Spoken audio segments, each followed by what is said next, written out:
I'm Nicole Auerbach. Kevin Kugler of Westwood One. Hi, everybody. It's Pete Kranick of the Memphis Grizzlies and Fox Sports Southeast. This is Danielle Musselman. This is Kyle Peterson with ESPN. This is Tom Hart of ESPN and the SEC Network. Thanks for tuning in to the Ouachita Sports Digital Network.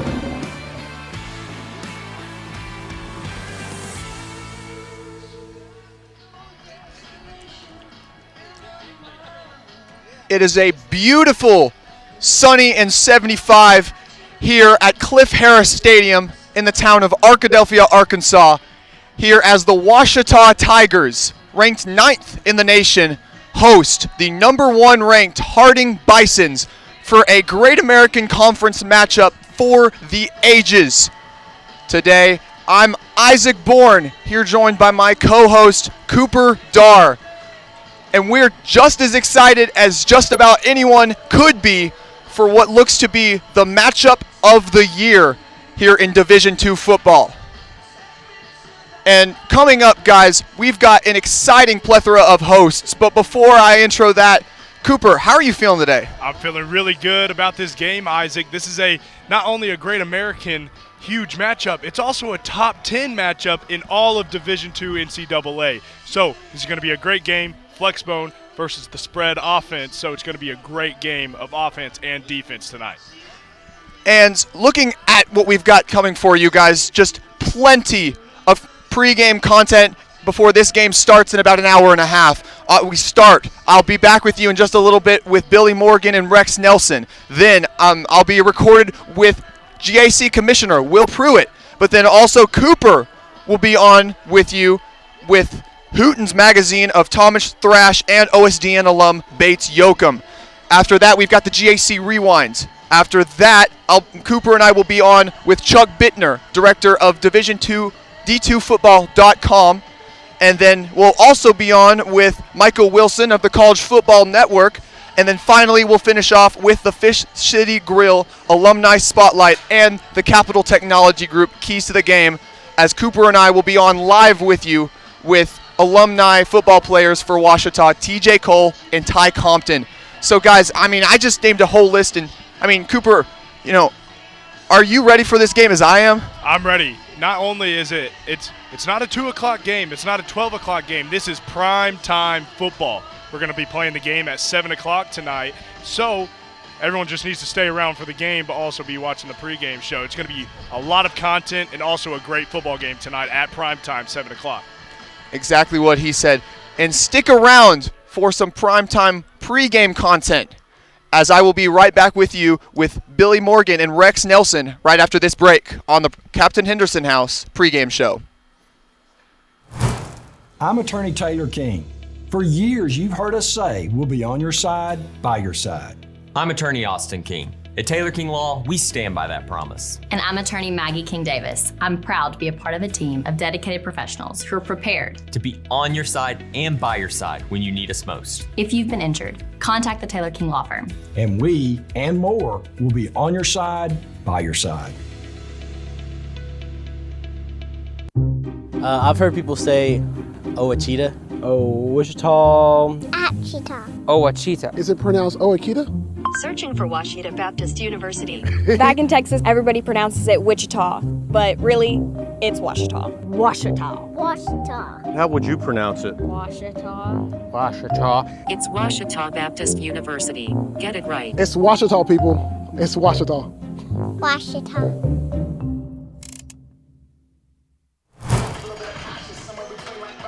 And welcome back, folks. I'm Isaac, back with you again here with Ouachita radio host Rex Nelson and Harding radio host Billy Morgan.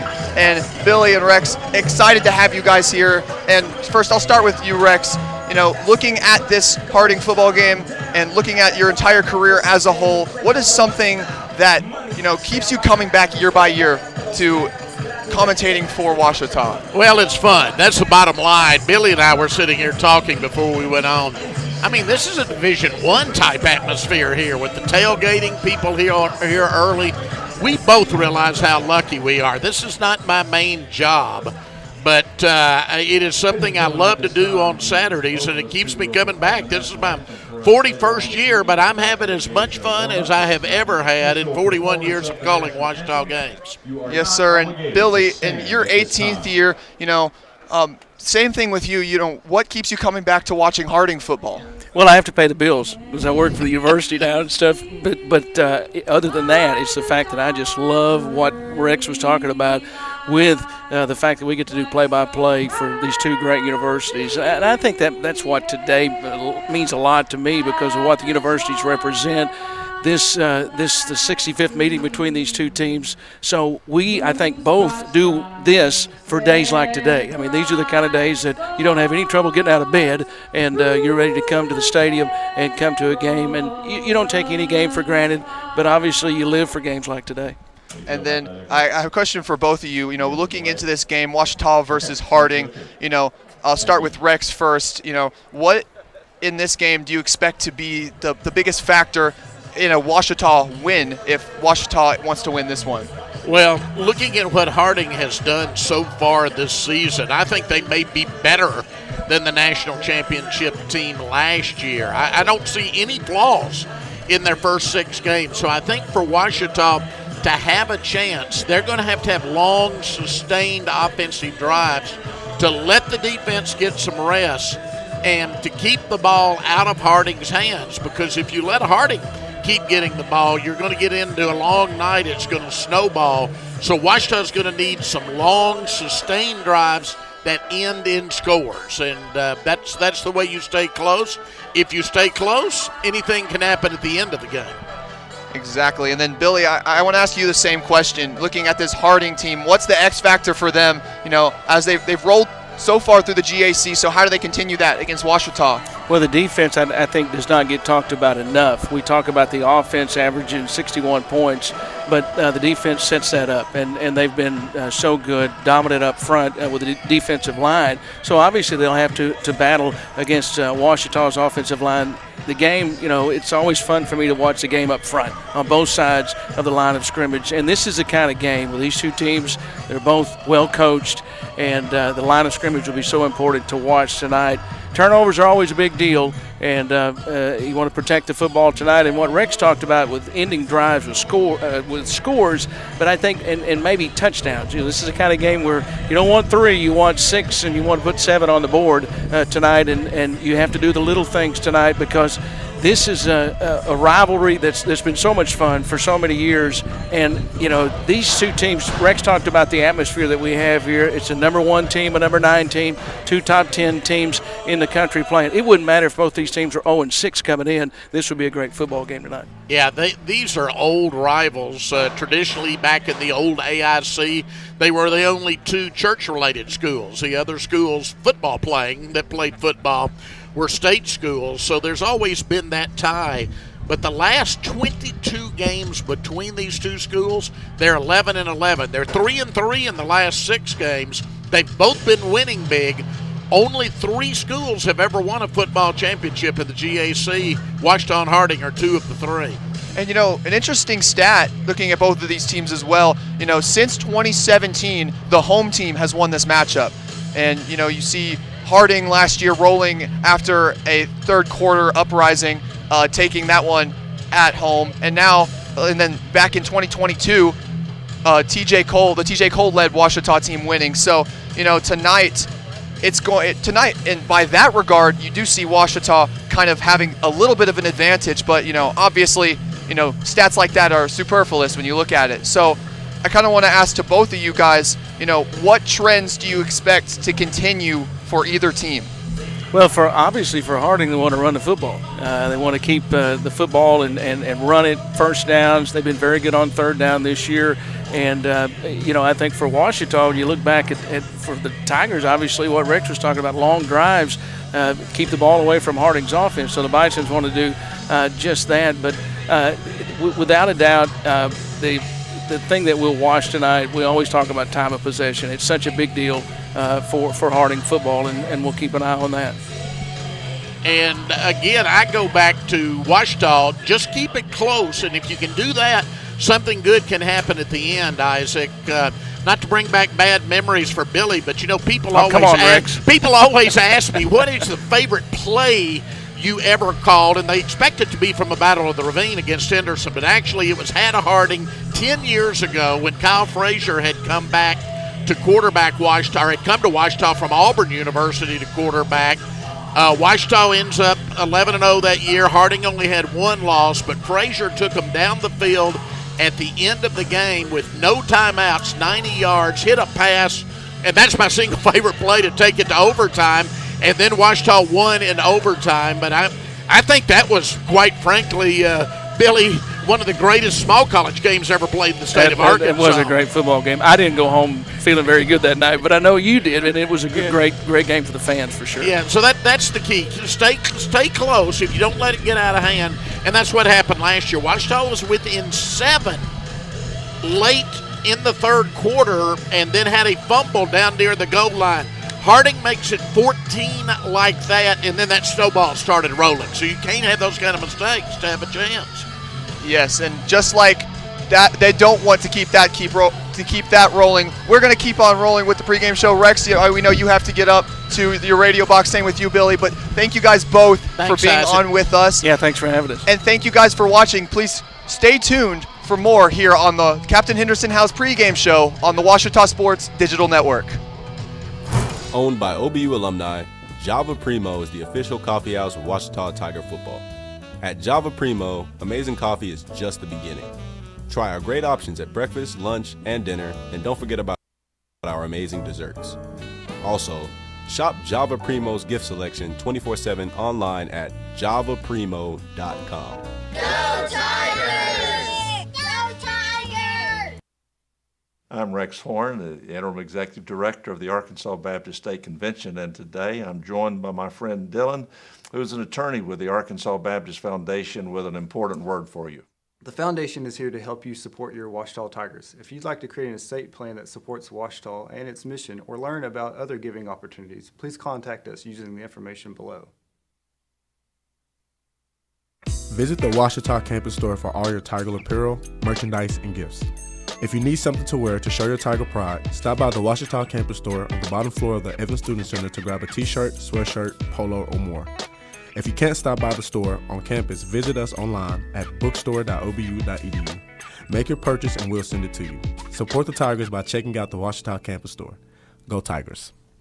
Make Print Mania in downtown Arkadelphia your place to get embroidery, screen printing, trophies, and more.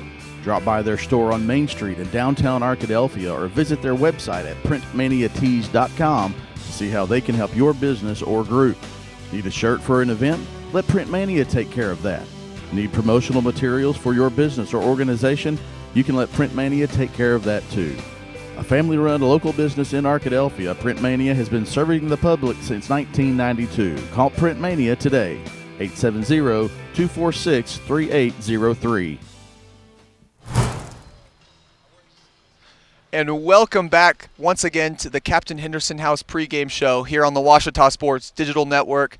And earlier this week, I had time to sit down with GAC Commissioner Will Prewitt. And with Southern Arkansas taking down Henderson State in the first top 25 matchup today in the Great American Conference, today the number 1 Bisons are here at Cliff Harris Stadium to face off against the number 9 Tigers. And so 2 top 25 matchups going on this week.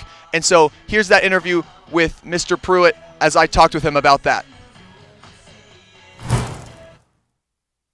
All right, guys, welcome back. I'm here sitting with GAC Commissioner himself, Will Prewitt. Thank you so much for coming on, Will. Hey, really appreciate it. And Mr. Prewitt, looking into this Harding versus Ouachita matchup, you see 2 flagship teams the past 3 years both have been top 10 in the nation when they played each other in these matchups. So talk about what a matchup like this means to the conference itself. Yeah, it's kind of nice that in a way that this is becoming an old hat to have consistent top 10, top 25 matchups between teams. It's always exciting when you get late in the season, you have 2 unbeatens they're nationally ranked in the top 10, but it's just a big Saturday overall for the Great American Conference with not only one but two games with ranked teams. And in Division II, that's something that you really don't see very often around conferences. So obviously a huge Saturday in the Great American Conference, and we're excited. And then you talked about Super Region 3 being a very strong region. You mentioned the GLIAC, the MIAA team conferences in this Super Region are some of the best in Division 2. And, one of your own, Harding, last year made it all the way through that Super Region and then went on to take down Colorado School of Mines in the national championship game last year. So, with the Bisons taking that, I keep talking about, how does that help your conference? But I'm sure, the Bisons winning the national championship has to do wonders for it. Yeah, I think it changes things a little bit. And until you've done something, it's like, hey, I think we're good enough to get there. And I think we could get there. But, now a program like Harding winning a national championship and other programs have been competitive through the years with Harding and conference play. And I think it makes it much more of a tangible goal, to see someone that you play every year, someone that you've been competitive with, when they hold up that national championship. And I think it really, in some ways, makes that feel more attainable for other programs in the GAC. Yes, sir. And then transitioning into the venues, obviously Harding versus Ouachita live at Cliff Harris Stadium on Saturday night. But, Cliff Harris not being one of many amazing venues in the Great American Conference. And so going into some of the fan reception of these venues and just how really cool it is to see Division II football stadiums get packed like this. Talk about the environment that the GAC has really fostered to help bring fan perception up for these games.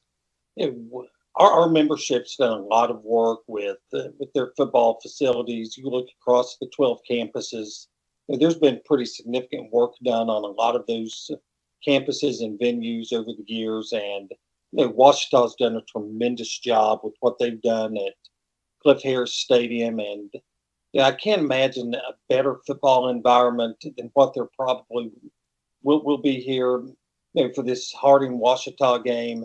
And I tell people that Division II football really is, in many ways, the best of all football worlds, because you've got a lot of the community spirit and the sense of, hey, I know this, I know the guy playing tackle. I know, I go to church with these coaches, et cetera. But it's also, the athleticism and skill level of high-level college football. So, to me, Division II football, if people haven't been to good Division II football games, they really need to give the GAC or some other Division II game a chance, because I love how it kind of marries, the small town feel of a high school football game, but a lot of the bands, the pomp and circumstance, the athleticism of high level college football. So, it's going to be a lot of fun, and I really do. I'm obviously biased, but I think GAC football is a great product for fans to come out and watch. And then finally, I want to finish off asking you about the coaches in this league. You talked just a little bit about Coach Huckabee at Harding, but then you also have veteran coaches such as Coach Todd Knight here at Ouachita. And looking into the conference and, the leaders of these teams, how does that help the conference in regards to just the success of these teams, but also just them being the faces of these teams? Yeah, that's really going to be interesting to see over the next few years. But I think one of the things that the programs have been really successful have had so much stability. Harding had Coach Huckabee, and it was a seamless transition to Coach Simmons. Ouachita showed so much patience with letting Coach Knight build a program, and he's got that program built. And he's done a tremendous job sustaining that program. Scott Maxfield at Henderson State, and now they've transitioned into a new era with his retirement. But stability really is such a big thing. I think if you want to build a successful program, and because you have to build Division II, particularly in it's a transfer world at all levels.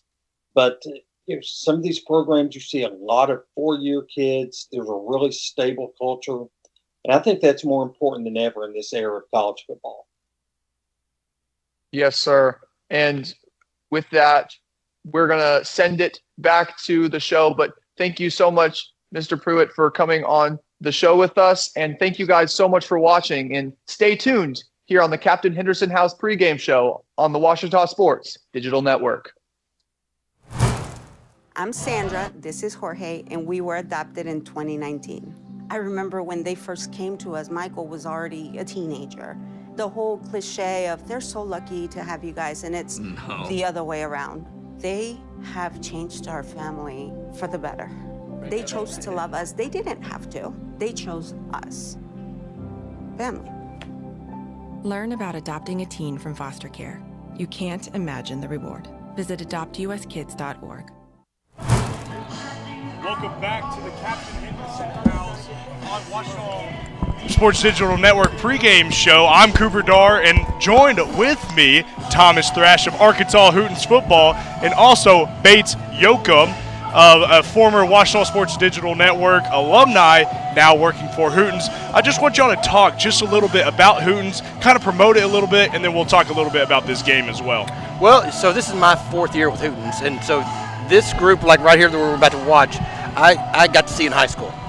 So I've gotten to see them grow up, and so it's really rewarding to see these guys in high school now playing at these great schools all across the state. And this year we had our biggest book yet. It was 544 pages, which is right yeah, it's a monster.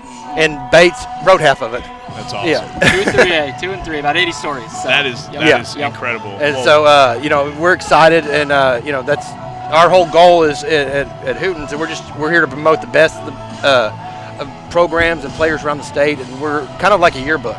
We're something you can show your kids 20 years from now and say you were a lot better than you actually were. I appreciate that. I know I kind of made we were just talking about it right before this. You got me on the cover art one time of the Shiloh Christian page back in the day, and so I know we met a couple years ago, and we got to meet today. But I kind of want to talk about like what y'all do a little bit, as you can kind of see on the cover, kind of the Ouachita version.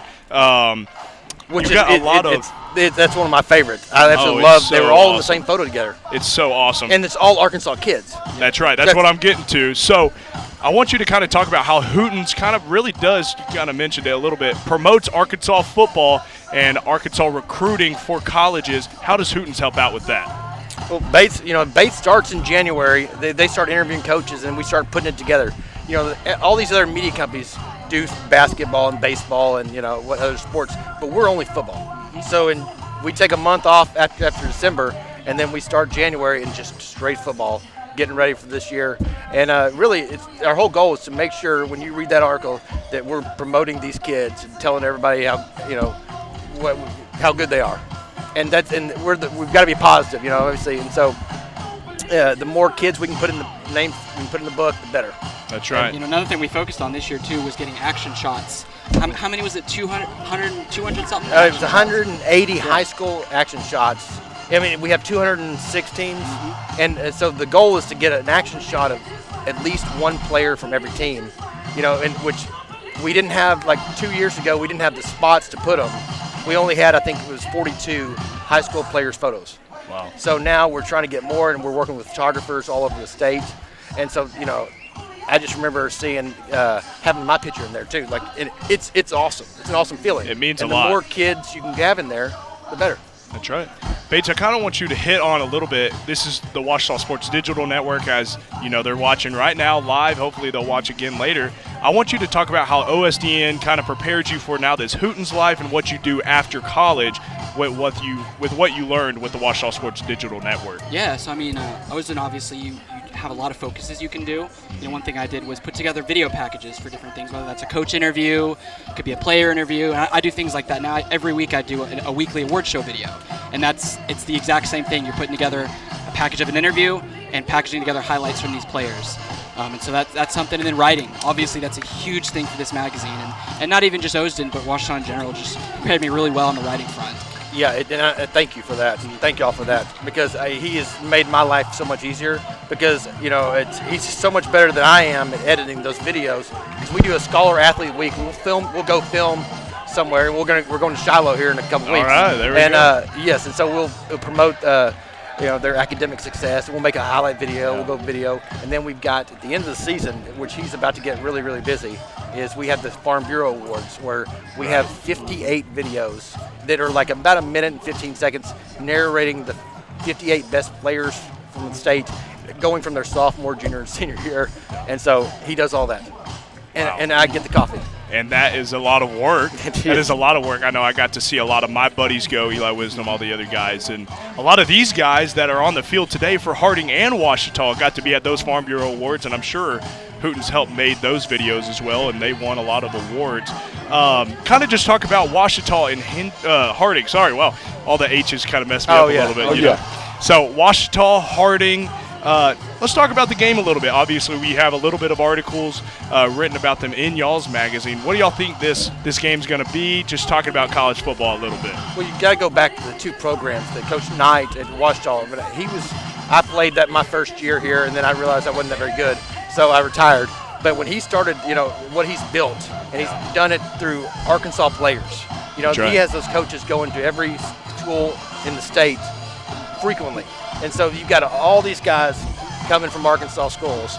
And, so both programs, Coach Simmons at Harding has done an awesome job coming off a national championship. And they're actually now competing against the same guys in recruiting. So it's nice to see. And, some of the best players in the state are right out here tonight. And it should be an absolutely amazing game, because Harding is averaging 60 points a game, and they're giving up 2 points a game, and Ouachita's defense is the best they've seen. That's right. And so it's two of the best programs in the state.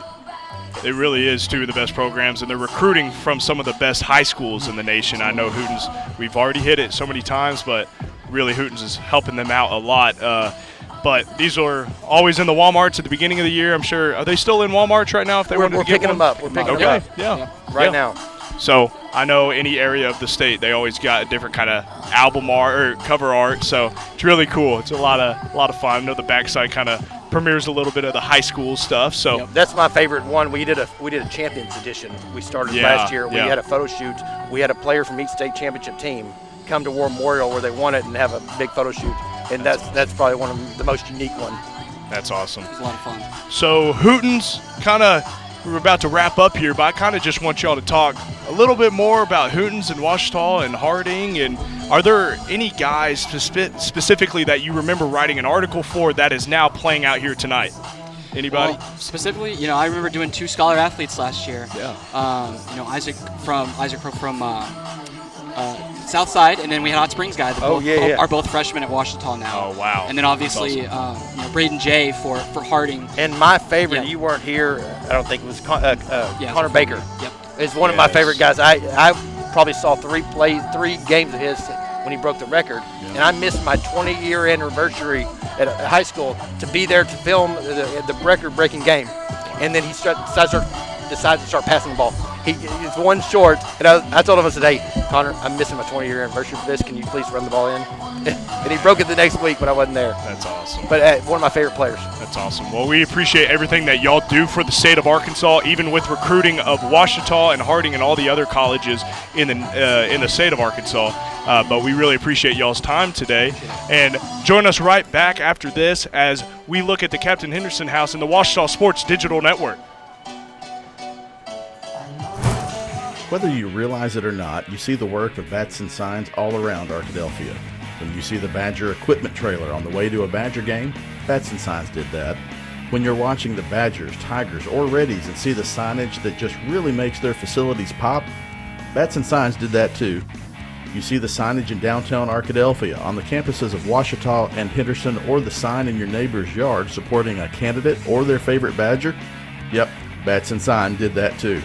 Longtime residents and supporters of all things Arkadelphia called Mark, Jared, Chris, or Ryan at Bats and Signs today to see what they can do for you. Mom was always very self-sufficient, but we started noticing things were off. I was forgetting my responsibilities at work. I told Mom we should visit a doctor. Alzheimer's. It was hard to hear that. Early detection gave us time to seek information and support as a family. I've never felt more connected with Mom. If you or your family are noticing changes, it could be Alzheimer's. Talk about seeing a doctor together.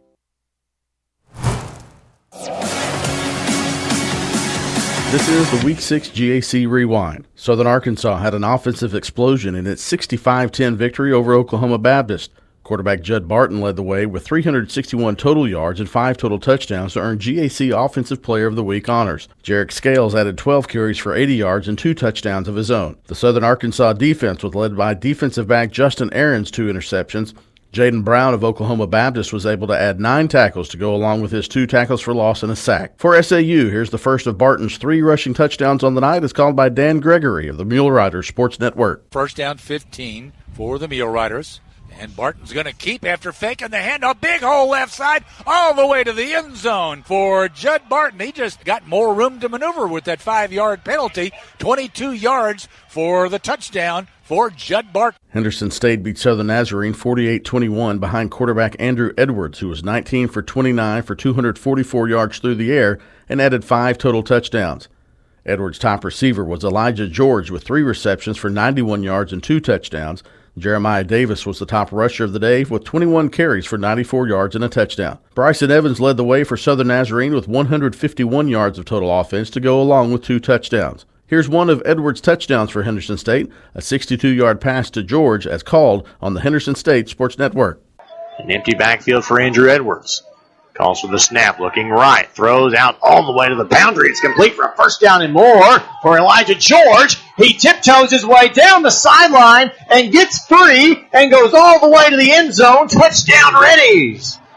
Arkansas Tech did most of its offensive work on the ground in a 29-19 win over Southwestern Oklahoma State, but it wasn't until Ethan Everson connected with Jordan Jackson on a touchdown pass late in the fourth quarter that the Wonder Boys sealed their 5th consecutive win over the Bulldogs. Deuce Wise rushed 20 times for a career-high 166 yards for the Wonder Boys, while Jaron Stewart made 7 tackles and returned an interception 15 yards for a touchdown.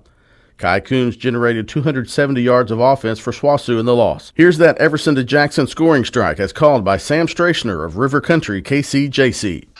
Everson, 5 on the play clock. Sends Keller and Eddington to the right side of the formation. Fakes the handoff. Everson throws across the middle. It is caught. Touchdown, Arkansas Tech. Hauling it in for the Wonder Boys on a 27-yard scoring strike. It was Jordan Jackson, a bullet from Ethan Everson, and the Wonder Boys lead 28-19. It's a 2-possession lead with just 4 minutes and 4 seconds to go. Harding scored over 60 points for the 3rd time in the last 4 games in a 62-0 win over Northwestern Oklahoma State. Andrew Miller had 107 yards on 11 carries, while Blake Delacruz found the end zone twice for the Bisons. Defensively, both Ty Duggar and Kyle Henry had interceptions that they took back for touchdowns. For Northwestern, Cade Reynolds led the defense with 12 tackles. Here's Duggar's pick 6 for Harding, which made the score 28-0 in favor of the Bisons, as called by Billy Morgan of the Harding Sports Network. Johnson looking. Now he takes right before the play clock ends, throws right side, picked off Ty Duggar at the 18, returned up over the 15, and inside the 50, 40, left sideline, Ty Duggar's going to take it all the way for a touchdown. Ty Duggar on the pick 6, it goes 82 yards on the interception return for a touchdown, and it's Ty Duggar's 2nd pick 6 of the season.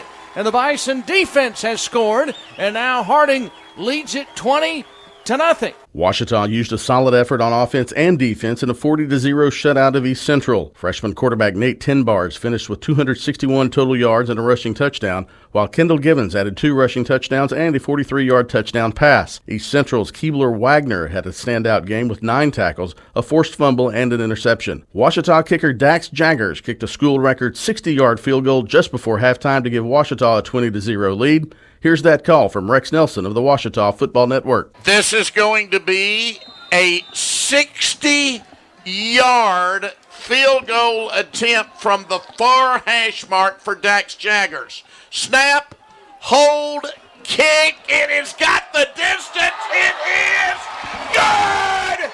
It's good. It's good. We have a new school record. Southeastern Oklahoma State earned the program's first shutout in 56 games, defeating Arkansas Monticello 27-0 with a dominant defense and efficient offense. Jonathan Cobb Jr. led the way with 2 rushing touchdowns for the Savage Storm, while DJ Brown added 96 rushing yards. In the loss, UAM's Demylan Brown had 229 total yards of offense, and Irvin Jones led the defense with 13 tackles. Here's the call of one of Cobb Jr.'s touchdown runs, as called by Jay Lindley of the Southeastern Sports Network. Hohenberger receives the snap. He'll hand off, running right side. It's Cobb. He has the edge. He has the 5. He has the end zone. A 15-yard rushing score for Cobb. It's his second score of the game for Jonathan Cobb, and the Storm have a stranglehold on this one as they lead 20-0 with 7:25 to play here in the fourth. This week in the Great American Conference, 2 games at 2 p.m. as Southern Nazarene travels to Southeastern, and Southern Arkansas will face Henderson State in a top 25 matchup in the Murphy USA Classic in El Dorado.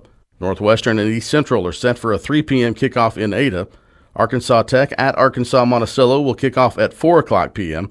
A 6 o'clock kickoff for SWOSU at Oklahoma Baptist, and the nightcap at 7 o'clock, a top 10 matchup with Harding at Ouachita. This has been the Week 6 GAC Rewind. Welcome back to the Captain Henderson House pregame show on the Ouachita Sports Digital Network. Earlier this week, Isaac and I got to sit down with Chuck Bitner of the D2Football.com. And D2 Football is a national known site for all Division II NCAA football. They have different stories, but also rankings on the website. Let's check out this interview to see what he had to say about the rankings, but also about the game tonight.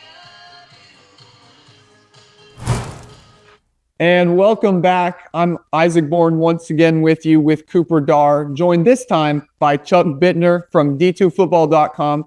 Thanks for joining us, Chuck. And starting off, can you tell us a little bit about D2Football.com and what you guys do over there? Well, it's my pleasure to join. Thank you so much for the invitation. So D2Football.com is actually in its 25th year of existence, which is hard for me to believe because I've been around for more than half of that. And we are a media company and a website that is completely dedicated to the coverage of NCAA Division II football. It's one of the few sources that's out there available on, of course, the website, but also on all the social platforms. It's really one of the few resources you'll find that is completely dedicated to the coverage of NCAA Division II football. So we have our own top 25 poll. We do Players of the Week. We have columns and podcasts for almost every conference in NCAA Division II. So it's a comprehensive way to catch up on everything happening in D2 football. Well, talking about D2 NCAA football in total, talk about what made you love D2 football so much. Obviously, the D1s get all of the hype sometimes, but talk about why you just love D2 football so much. Well, it's a couple of things. One, for me, I originally fell in love with it. I went to a Division II institution in Pennsylvania. And for me, I really kind of fell in love with it because it became a way for me to stay connected as an alumnus of Bloomsburg University in Pennsylvania. Going back to the games was a way for me to stay connected to the campus, to the community, opportunities to interact with the current day students.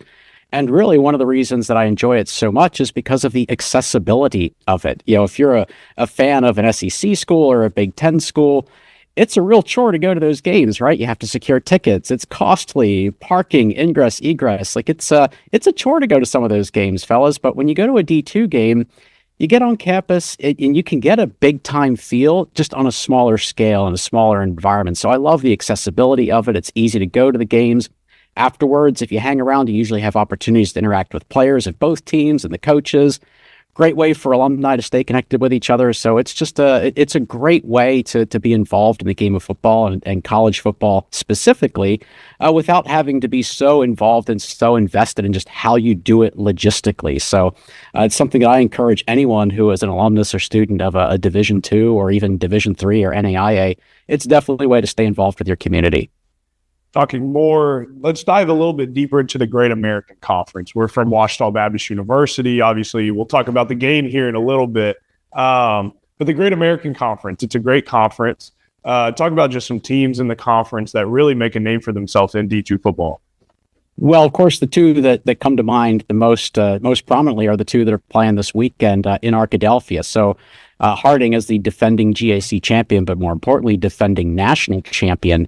That was a huge moment and a huge milestone event for the Great American Conference to have a team that wins a national championship. Just around the country, you start to be looked at a little bit differently when you have a national championship within the conference. It's kind of one of those things that a rising tide lifts all boats. I think you're going to see that in the GAC. Now, what we kind of hope will happen is that we'll see some more teams really start to elevate their play based on that. When you look at where Harding is right now, and also where Ouachita has been, there's really a few teams that kind of dominate the conference. I think there have really only been 3 teams that have won the championship in the existence of the GAC. Of course, Ouachita has the most conference championships, but Harding is right there, and your neighbor at Henderson State as well. Those are really the 3 teams that come to mind. All right. Well, let's talk about the Ouachita Harding game a little bit because it's game day. It's time to go. Let's take a little bit of a deep dive. Harding running, an older style of offense. Obviously, it works a lot. They won a national championship. Ouachita also having weapons on the offensive side. Eli Livingston at quarterback. Kendall Gibbons running back, all-American guys.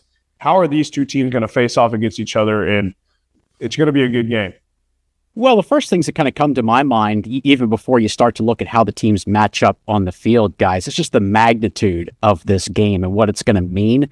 The stakes are extremely high. I know that's a little bit hyperbole, but the stakes are extremely high here for both of these teams. It's definitely the game of the year in the Great American Conference. But even beyond that, it's probably one of the 2 to 3 most important regular season games that we will see from around the country for the entire season. A few of the others that come to mind, Ferris and Grand Valley State are going to play next week. Central Oklahoma and Pittsburgh State are going to play next week.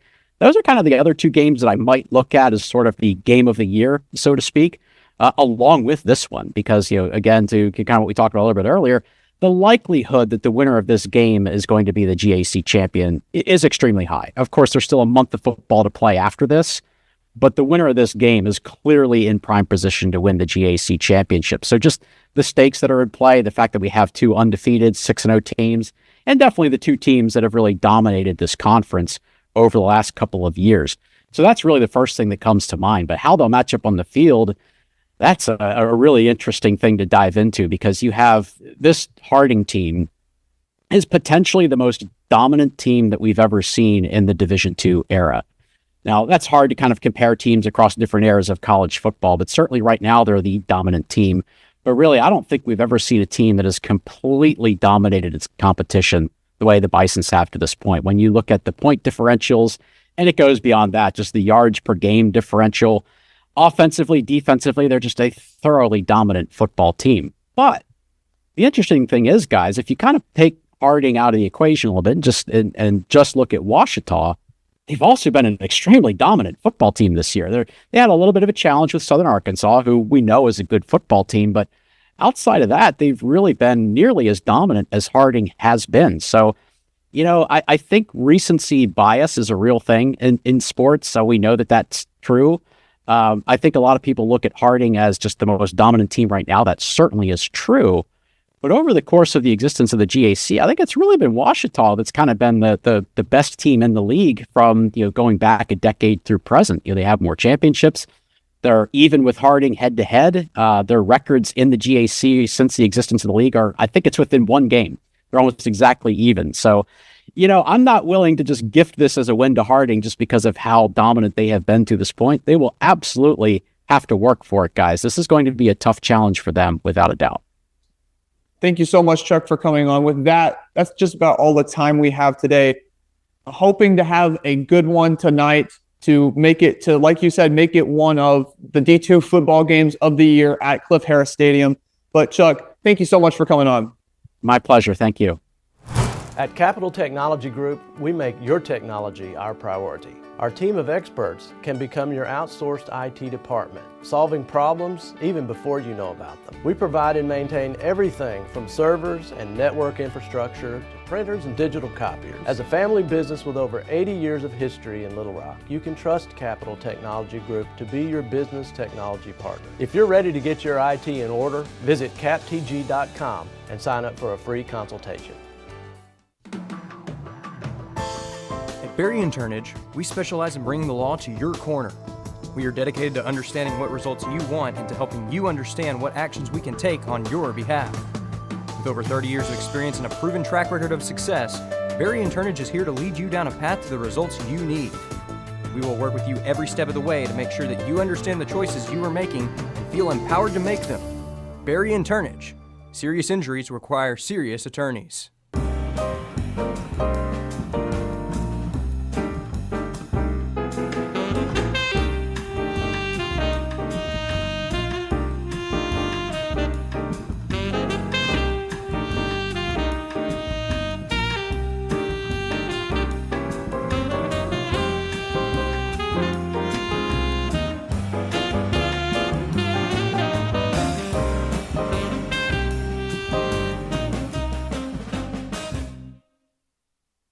Captain Henderson House. We're a home to call your very own when you're away from yours, with a porch to end your night on, surrounded by friends, sharing stories and old times, and a yard with memories of summertime weddings and picnics after the game. We are so thankful for the life this house has seen for nearly 150 years. Come stay with us and join in on our stories. Captain Henderson House, Inn and Events. All right, guys, welcome back. I'm Isaac, back with Cooper, and this time we're talking with Michael Wilson of CFB Network. And Michael, thanks for coming on with us. Pleasure to be here. And Michael, with your CFB Network Instagram page, can just talk a little bit to us about what you do with that page and how many schools that you're able to touch with that. The CFB Network, College Football Network, whatever we really want to call it. Essentially, it's just an Instagram or X page that we use to really provide a platform for all college athletes. The whole point of our page is, provide that platform for those athletes that, really don't get that opportunity, and, combine 50,000 followers on both X and Instagram really provides that launch pad for them, and also, allows more people to see that insight for the programs and the players. And Michael, you mentioned the GLIAC as one of the D2 conferences that you've watched, and the GLIAC, along with the Great American Conference, the one that Ouachita and Harding are both in, they're a part of Super Region 3, and with that being one of the strongest regions in Division II and being one of the hardest to get through, what was your reaction last year to seeing two teams from the GAC, Henderson and Harding, making that Super Region 3, and then Harding coming out of that to win the national championship? You look at teams that, that were perennial favorites from that region that, that did make it, like your Grand Valleys and your Ferris States. It was kind of shocking to see, seeing two teams from the GAC make it. Doesn't surprise me. I feel like we're kind of in a similar situation this year. Obviously, I feel like the winner of this weekend's game has a really strong chance to walk out as a 1 or 2 seed from this region. But I could see the possibility of maybe you can make an argument that you can have 3 teams maybe make it from the GAC. Obviously, like I said, from this week, I feel like the winner gets it. But then you got to look at teams that are kind of on that outside looking in. Obviously, Henderson State, Southern Arkansas is hanging in there, both of them sitting at 5-1. And then I think another team you can't sleep on right now, I could see making a run, could be like an Arkansas Tech. They're not out of it yet. But like I said, you got 5 teams that are essentially still in this race here. But not trying to divert too far off your question. Like I said, it wasn't like, it's surprising, but at the same time, it wasn't too surprising. Obviously, Harding having one of the best run offenses in the nation, coming from that triple option, makes it very difficult because you don't see it too often. And then also they still have a very strong defense. So if you can keep them grounded with that defense and then kill all that clock with that run game, it's essentially spelling disaster for whoever's coming up there. And if you don't know how to stop that triple option, honestly, I wouldn't be surprised to see them make another deep run this year. Yeah, personally, I got to play on Ouachita's team last year, and I got to see a lot of what Harding did last year. And you're right, they run that triple option literally to perfection. So it's going to be a great game to watch. I kind of want to look at the top 25, or not really the top 25, but the GAC standings right now. It's Harding at 1 and Ouachita at 2. So within the GAC, it's 1 and 2 seed, but overall, it's the 1 and 9. Can we kind of just talk about the game a little bit? How are you kind of, as a fan, are you excited to watch this matchup? It's going to be a good matchup. I'm excited. I'm going to try to find some way to stream this game way over here in Alabama. This is you got a top 10 matchup here, obviously, and I think regardless of what level of play that is, anytime you have two teams within the top 10 going against one another, knowing that essentially this could be for the regular season title, like right here, right now. So there's a lot on the line. Obviously, this being a rivalry where the last 10 games has been split 5-5. And we've also seen where the last, I want to say since 2018, the home team has gotten the victory every time. So that sounds really good for OBU right now. But obviously, like I said, you can't take anything for granted. You can't look at how things are going in terms of what happened in years past. This is what's going on right now. Obviously, these are two of the best rushing offenses as well as rush defenses in the conference. And then I want to say statistically, 5 of the top 10 rushers are on both teams.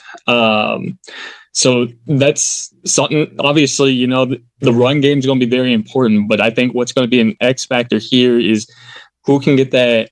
And it's going to be more so, obviously, Harding's more of a triple option. We're not going to see too much of this. I'm not expecting it. But whoever can get that pass attack going, that could be the difference maker in this game. Obviously, defense is going to win championships. I think that's going to be a key in this game.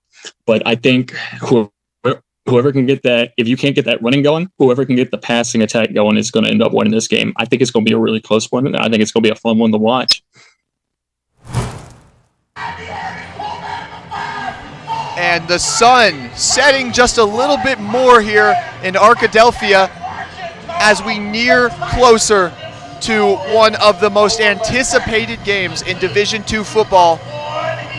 We are here with some more pregame content with you. Once again, I'm Isaac Bourne, and on the other side of the desk, that's Cooper Darr. But once you'll see that we have next to me Ty Compton, former linebacker here at Ouachita, and then TJ Cole, former running back here at Ouachita, here for the Fish City Grill Alumni Spotlight and the Capital Technology Group Keys to the Game.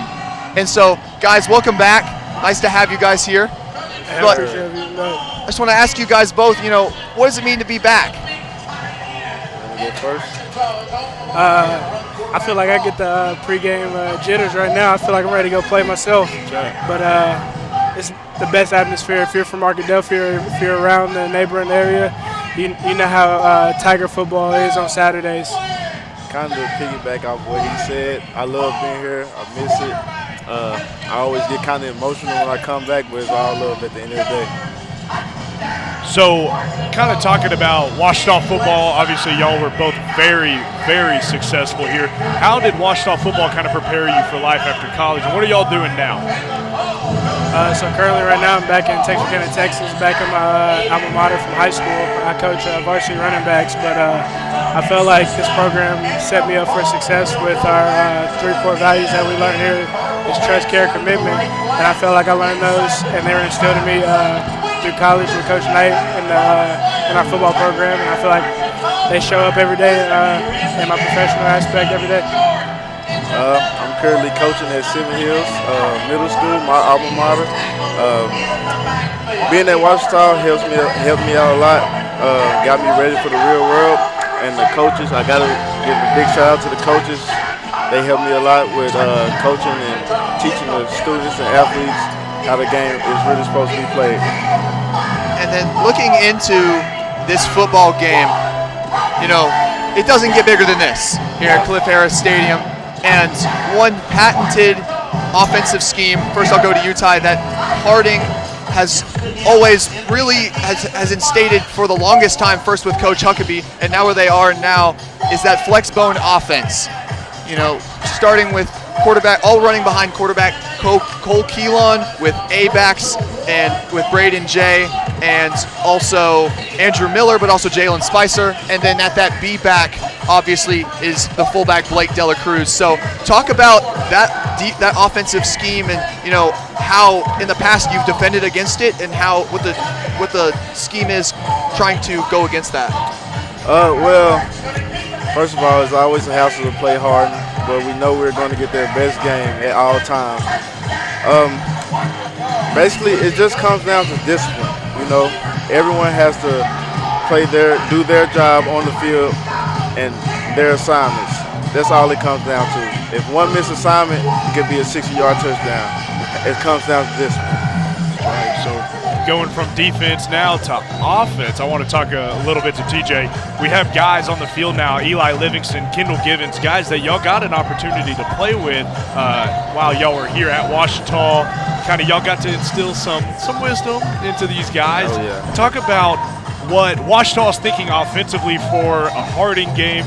You've been in this situation before. The mindset of the player, kind of put us in perspective of how Kendall is feeling right now, Eli is feeling right now, the quarterback and the running back, kind of just getting ready for a top 10 matchup in D2 football. I know during the week that our coaching staff really preaches that we need to win the week. It's starting on Monday, and I feel like if you win the week, then that sets it up on Saturday for what you work for. But Eli and Kendall, I would just say how they're feeling, just not changing anything, just keeping the main thing, just keep being physical runners, keep pounding the rock, and then the receiving court, we're going to get one-on-one matchups off of the heavy run with the play actions over the top. And I feel like the DBs, they play a lot of combos, so they might pick each other off. But I feel like we should get our matchups if we do what we're told to do. And then TJ, going further into that, you know, how crucial does this pass game get when obviously this Ouachita team comes in with a very strong running attack? Eli Livingston, before his last game out, was top in the conference in rushing yards, and Kendall Givens just right behind him. You know, how much does a pass game factor into a team that's probably very much focused on defensively the run game? I feel like the way that we run the ball and the way that we approach every game, it's our physical style of play. Like, it's OBU brand football, like just pounding the rock every time, and we're gonna hit you with the play action, setting it up. And I feel like every team knows it's coming, but can you stop it when it comes off of the heavy run? So obviously, y'all have won a lot at Ouachita, kind of, and we know Harding won last year, you know, and kind of talk about how good a win feels against really any opponent, but Harding and Ouachita games are always huge. I know it was a conference championship not too long ago, and I know I kind of want to show off these rings a little bit, Ty. If y'all can see that just a little bit.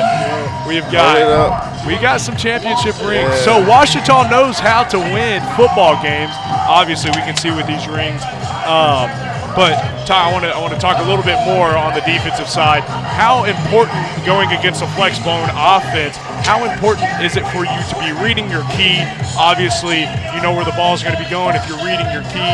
Kind of talk about more from a player's perspective of it's not all it seems whenever you're up in the stands. You really got to be paying attention to the small details. Like I said earlier, it comes down to discipline. Like one missed assignment could go for a 60-yard touchdown. It happens that quick. You're like getting the wrong gap can go for a 50-yard touchdown. It all comes down to discipline. From start to finish, discipline. That's the biggest thing. We get prepared for Harding throughout the year. It's nothing new to us. Gotta keep going, make some plays, go Tigers. And Ty, you mentioned all the discipline and talking about being one of those leaders on that 2022 defense. But then now you look at this Ouachita defense now, and they've got leaders like Jax Miller and Dawson Miller at those linebacker positions. Talk about how important those backs, specifically the linebackers, are against a flex bone offense that is so decision based on Cole Keelan, the quarterback. Ooh, those my guys, man. Jax, Dawson, Bruin, all those guys, man. It's very important for those guys because they're like the key to the defense. They have to read, the entire backfield, the flex bone. Like I said, they got to pitch to quarterback to pitch. They got to read it, fly around, make plays. That's great. Ty, TJ, I mean, we've been talking about it all night. Just Ouachita football, it means a lot to y'all. It means a lot to everybody here. Obviously, it's a packed house tonight. It's going to be a fun game, top 10 matchup, just like we've always said. What's some of y'all's favorite memories from a Harding versus Ouachita game? Can you kind of give us some insight? I'll definitely say that that 22 year, just having them back at home, it was a tight game, and we were just throwing blows back and forth, both teams. Very physical game. I know a few of the guys that same Sunday had a rough morning getting up, but it was definitely worth the win. It was definitely worth the battle, and as long as you know that it's going to be a physical game, every play, you should finish empty. That's the motto. And TJ, also, looking back, TJ and Ty, both of you guys looking back at the wins you guys had over Harding, usually they came in rock fight type of games where not too many scores, but you guys toughed out and won that one. And, looking now at this Harding team averaging around 62 points per game, this Harding offense is almost a machine. And so in a game against a team that's so good at scoring off that option, how imperative is it to hold them while also allowing your offense to grow slowly? So for either of you guys. It's very important to hold them. The defense has to get stops. It's a must. We have to get stops to allow the offense a chance to score and run the scoreboard up. I say from the offense perspective, it just comes down to turnovers. Like, if we can hold on to the ball and do what we're supposed to do, execute, and not shoot ourselves in the foot, I feel like we'll come out with a victory. And then real quick, we're going to take a quick break here on the Capital Technology Group Keys to the Game, but we'll be right back with you here on the Captain Henderson House pregame show on the Ouachita Sports Digital Network. Back to you. There is a road laid out for me. First night here, but Amy seems cool. Leading down to the river. I am blind, but I need not see. What do you think? I know this road is there for me. If I'm really free, take me down to the river and walk.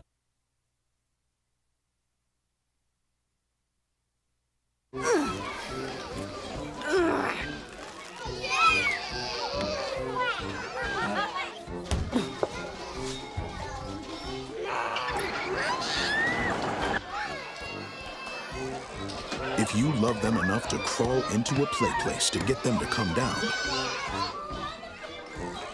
then surely you'll check nhtsa.gov/the right seat to make sure they're in the right car seat.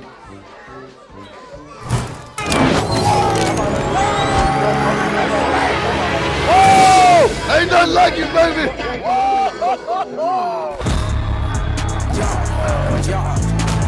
Popping 8 pants on my coat. I'm on the road. Feel like I'm watch out, a madman.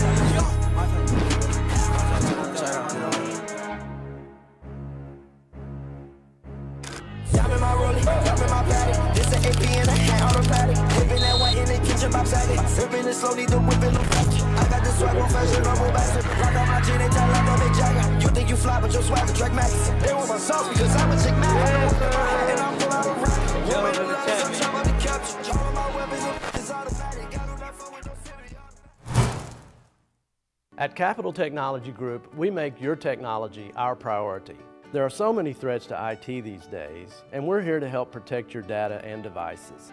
We're also by your side when things simply go wrong, whether it's servers crashing or printers breaking. We cover it all for our clients in all types of businesses. And with over 80 years of history in Arkansas, you can trust Capital Technology Group to be your business technology partner. Sign up for a free consultation at captg.com. What are you doing in there? What's that? I wouldn't do that. What are you doing? What are you looking for?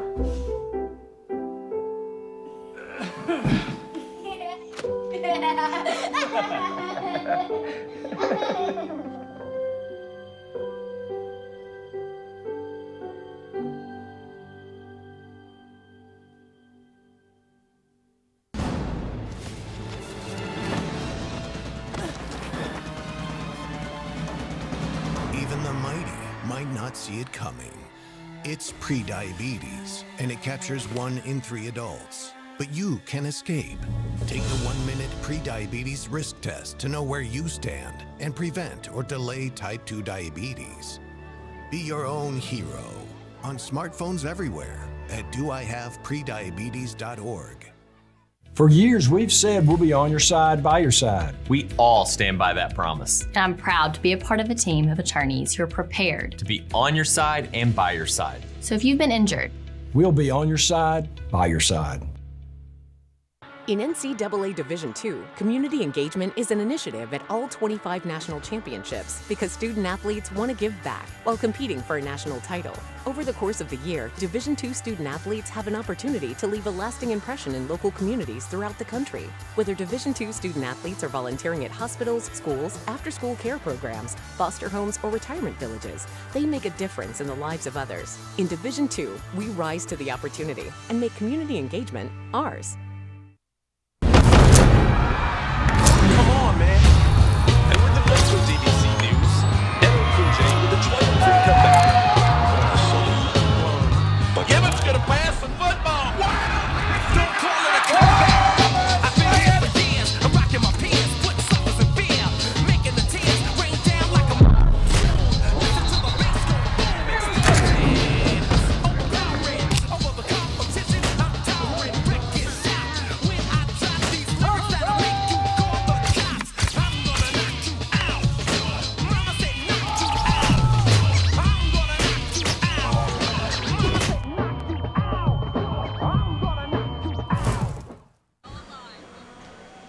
And welcome back to the Captain Henderson House pregame show. And just now you saw a hype video produced and edited by Cole Shipp, one of the sophomores in our department here in the Rogers Department of Communications here at Ouachita. But I'm Isaac Bourne, joined once again by Cooper Darr. And big thanks to TJ and Ty for coming on and talking with us about this game.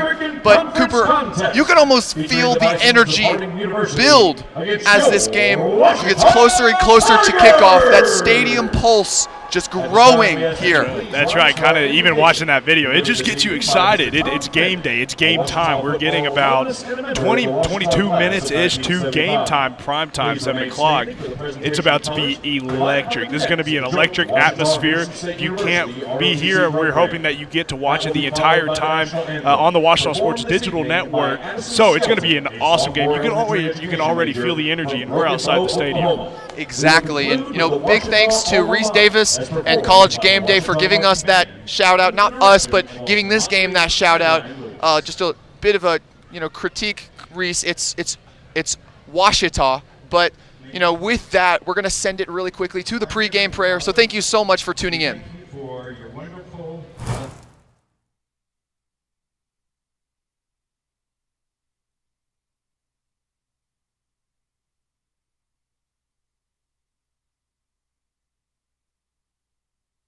Show great sportsmanship. May the outcome be decided by skill and not by chance. Teach us to be humble in victory and gracious in defeat. We ask for your blessings on all of those who love this game, whether they are players, coaches, or fans. In Jesus' name we pray. Amen. Excellent. Great job. Great job. Thank you so much. And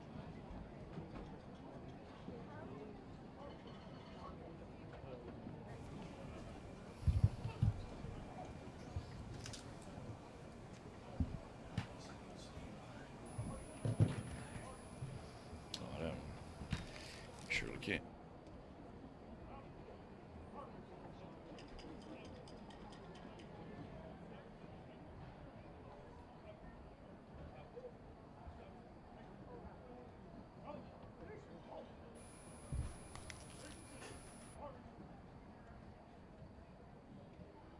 Oh, say, can you see by the dawn's early light what so proudly we hailed at the twilight's last gleaming, whose broad stripes and bright stars through the perilous fight o'er the ramparts we watched were so gallantly streaming, and the rocket's red glare, the bombs bursting in air, gave proof through the night that our flag was still there. Oh, say does that star-spangled banner yet wave o'er the land of the free and the home of the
Come on.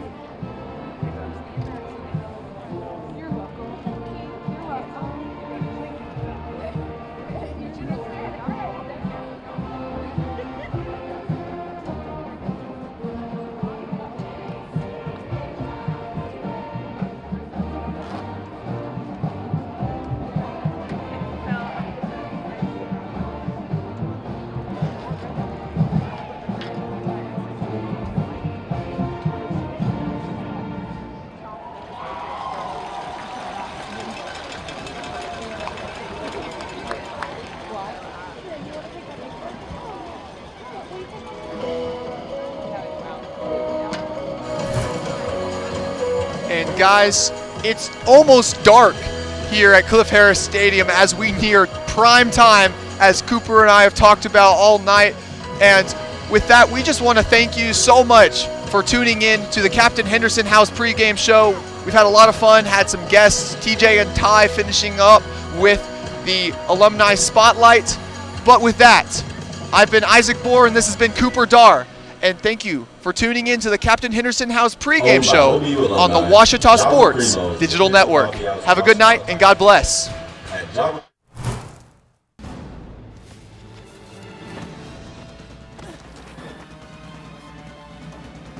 Even the mighty might not see it coming. It's prediabetes, and it captures 1 in 3 adults. But you can escape. Take the 1-minute prediabetes risk test to know where you stand and prevent or delay type 2 diabetes. Be your own hero on smartphones everywhere at doihaveprediabetes.org. For years, we've said we'll be on your side, by your side. We all stand by that promise. And I'm proud to be a part of a team of attorneys who are prepared To be on your side and by your side. So if you've been injured, We'll be on your side, by your side. In NCAA Division II, community engagement is an initiative at all 25 national championships because student athletes want to give back while competing for a national title. Over the course of the year, Division II student athletes have an opportunity to leave a lasting impression in local communities throughout the country. Whether Division II student athletes are volunteering at hospitals, schools, after-school care programs, foster homes, or retirement villages, they make a difference in the lives of others. In Division II, we rise to the opportunity and make community engagement ours. Hey world, I have a quick message. It's about safe driving. All right, let's go. Anytime you're driving, have the seatbelt buckled tight. Both hands on the wheel and your phone out of sight. When not in your hand trying to text somebody back. Because if you do, your car might get smacked. The moral of the story, just put your phone down. The people on the road will stay safe and sound. Put your phone down, put your phone down. People on the road will stay safe and sound. Yeah.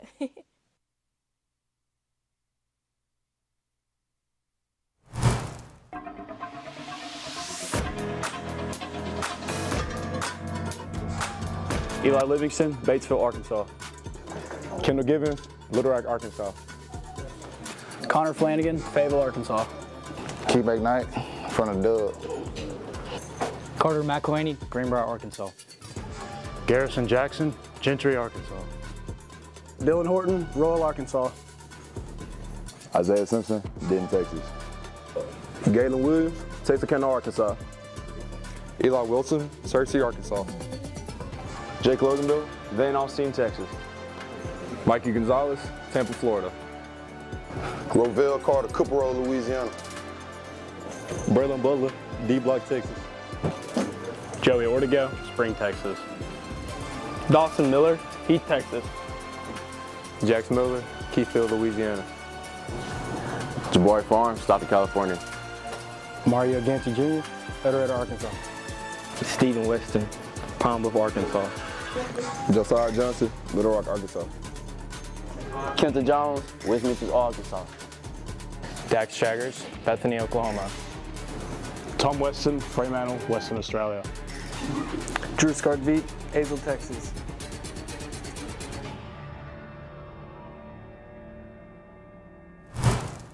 I'm attorney Taylor King. For years, you've heard us say we'll be on your side, by your side. I'm attorney Austin King. At Taylor King Law, we stand by that promise. and I'm attorney Maggie King Davis. I'm proud to be a part of a team of dedicated professionals who are prepared To be on your side and by your side when you need us most. If you've been injured, contact the Taylor King Law Firm. And we, and more, will be on your side, by your side.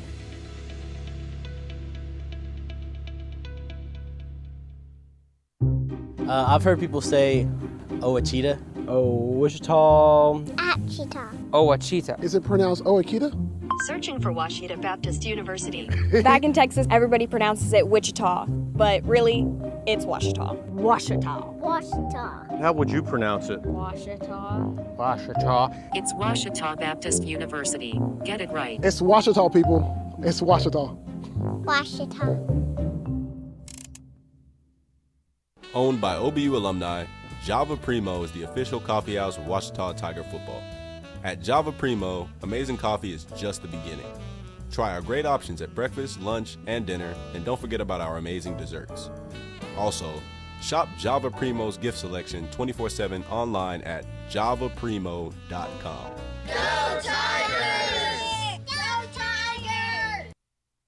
I'm Rex Horn, the Interim Executive Director of the Arkansas Baptist State Convention, and today I'm joined by my friend Dylan, who's an attorney with the Arkansas Baptist Foundation with an important word for you. The foundation is here to help you support your Ouachita Tigers. If you'd like to create an estate plan that supports Ouachita and its mission or learn about other giving opportunities, please contact us using the information below. Visit the Ouachita campus store for all your Tiger apparel, merchandise, and gifts. If you need something to wear to show your Tiger pride, stop by the Ouachita campus store on the bottom floor of the Evans Student Center to grab a t-shirt, sweatshirt, polo, or more. If you can't stop by the store on campus, visit us online at bookstore.obu.edu. Make your purchase and we'll send it to you. Support the Tigers by checking out the Ouachita campus store. Go Tigers. Make Print Mania in downtown Arkadelphia your place to get embroidery, screen printing, trophies, and more. Drop by their store on Main Street in downtown Arkadelphia or visit their website at printmaniatees.com to see how they can help your business or group. Need a shirt for an event? Let Print Mania take care of that. Need promotional materials for your business or organization?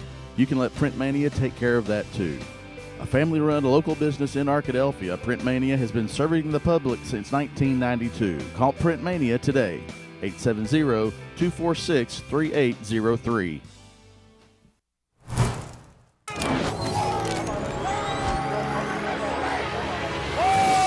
Ain't nothing like it, baby!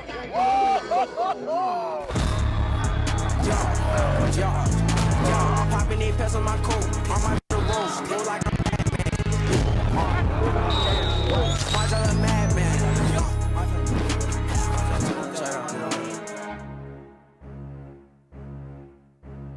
Y'all in my rollie, y'all in my patty. This an AP and a hat automatic. Whipping that white in the kitchen, box at it. Whipping it slowly, the whipping the fast. I got this swag on fashion, I'm a bastard. Rock out my jean, they tell like a big jagger. You think you fly, but your swag is track max. They want my sauce because I'm a chick man.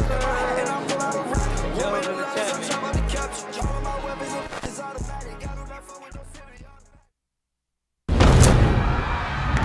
on, man. And with the rest of DBC News, LJ with a 23 comeback. Gibbons gonna pass some football. Don't call it a comeback. I've been here for years. I'm rocking my pants, putting suckers in fear, making the tears rain down like a. Listen to the bass go boom. Overpowering over the competition. I'm towering, breaking shot. When I drop these lyrics that'll make you call the cops. I'm gonna knock you out. Mama said knock you out. I'm gonna knock you out. Mama said knock you out. Tiger Nation Ouachita Athletics would like to thank our regional sponsors, and they are Bluebird Real Estate, Clark County Storage, Hardman Lumber Company, Hostess, Knight Insurance Professionals, Java Primo, Lawn Doctor of Hot Springs, Malvern National Bank, Pediatrics Plus, Pregnancy Resource Center of Southwest Arkansas, Ryburn Toyota, Siplast, Southern Bank Corp, Southwest Auto Collection, and Taylor King Law. We thank you for your generous support of Ouachita Tiger football.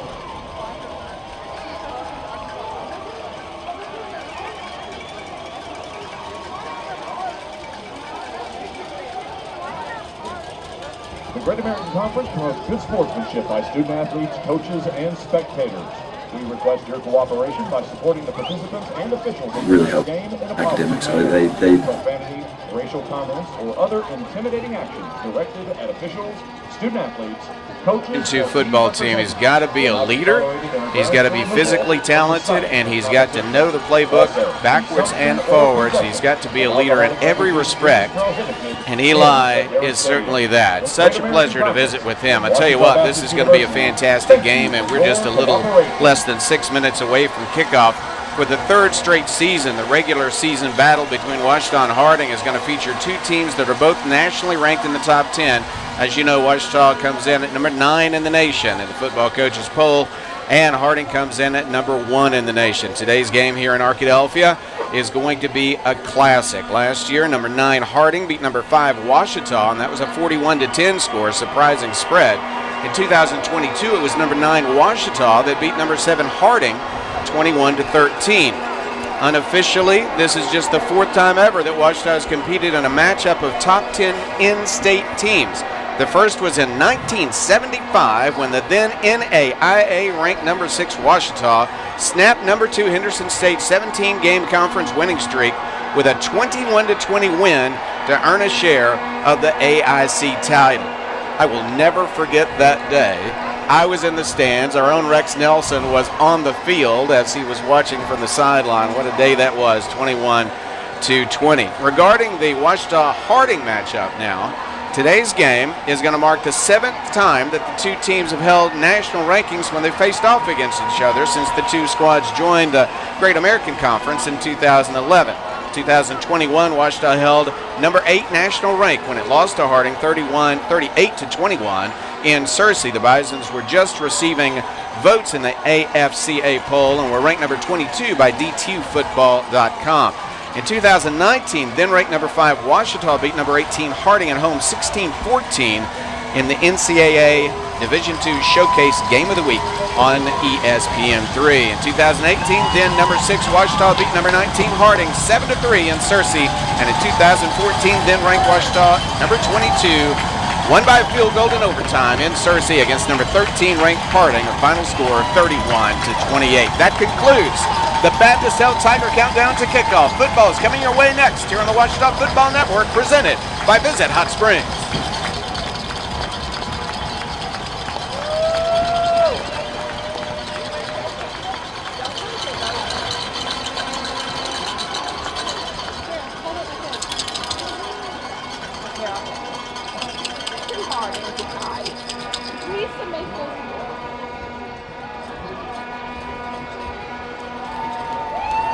Captain for tonight's coin toss are for the Harding Bisons, number 0, Darian Dunlap Johnson, number 2, Kyle McDonald, number 10, Jalen Spicer, and number 99, Wesley Coleman.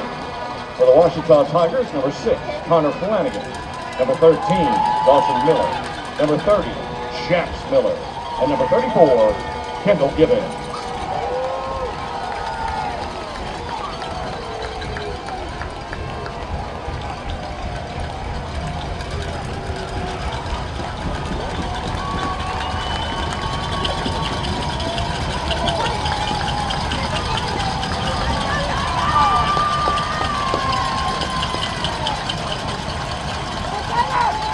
It is. Toss and the departed to defer their option to the second half. That's the way you want to kick. Back. Oh.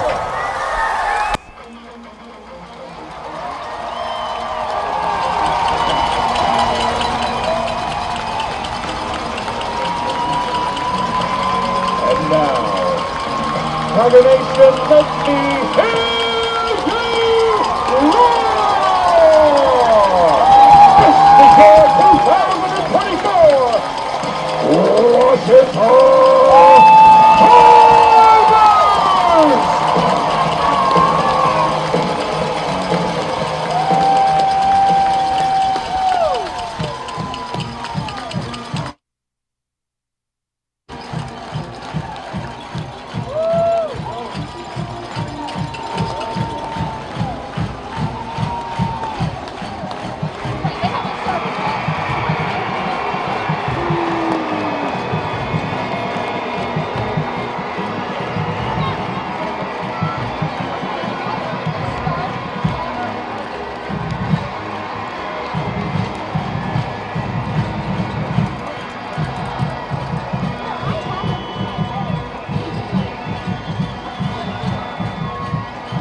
loud crowd here at Clark Benson Field at Cliff Harris Stadium. Ouachita and Harding, number 1 in the nation, Harding, number 9 in the nation, Ouachita.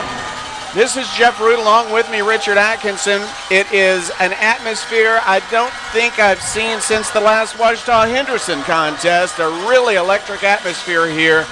Tremendous game in front of us as Harding has blown out all of their opponents. Ouachita also undefeated. Both teams ready to play, you can tell by their posture. Here's the voice of the Tigers, Rex Nelson. Thank you, Dr. Jeff Root. Bo Baker, Carter McElhaney, the deep men for Ouachita, and this showdown is underway. Very short kick taken by Baker at the 18, up over 20, up over 30, 35, 40, 45, 50, 45, 40, 35, 30. He's going to be all the way down inside the 30, inside the 35. Ouachita's going to be very, very close. Let's see if we got a flag down, Richard. There's one back at the 30. It was a heck of a return by Baker. They kicked it away from McElhaney, but they're going to say right as he broke open, there was a hold, I guess, on that far side. During the return, holding number 37, return team. 10 yards foul from the spot at first down. This is a Battle of the Ravine atmosphere, and I've never said that outside of a Battle of the Ravine game. It's absolutely true. The opposing side over there full of Harding fans who are very loud, and a standing ovation for a number of minutes now by the Ouachita side, which is completely full. They're even in the berms already. What a setting this is. Oh, what a setting. Unfortunately, that penalty brings it back to the 18. That's where Ouachita will start. 82 yards away from the promised land. Eli Livingston is back. He throws out into the left flats to Connor Flanagan. Flanagan forced out of bounds on the far sideline. That is the Harding sideline. Gain of 2 on the play, 2nd and 8. Richard, a real key is going to be sustaining drives tonight and keeping the ball away from Harding. Great Harding defense out there. Going quickly. Looking. Quarterback's going to keep it this time. Very little there, only to the 21-yard line. Jeff, you hate to put your quarterback in 3rd and long, but that's what Harding does to you, and just like that, Ouachita faces a 3rd and 7. Well, he thought there would be some space there. He tried to fake out the defender, but they had a man waiting for him, and he made the open field tackle to make it 3rd and long. Tigers face a 3rd down and 7 as they work from their 21, just underway on this beautiful October Saturday night from Cliff Harris Stadium. Cliff Harris is in the house tonight. 3rd down and 7 for the Tigers, moving left to right. Straight drop back. Can't find anybody open. Now he fires incomplete. And we've got another flag down, I believe, on that far side, Richard. It was thrown late after it was thrown in the offensive backfield after the pass. So you wonder if that's going to be a roughing penalty. It was later than a hold would have been. They were chasing Eli Livingston. Possibly could be. We will wait and see. That would be big because it would be a turnover on down. 59. No, offense. That penalty is declined. 4th down. On it, so now Ouachita's going to have to punt. That Harding defense is good, and they're going to stack you up. They don't want to. They're going to make it very hard within 5 to 6 yards of the line of scrimmage. Ouachita's going to have to figure out ways to stretch the field.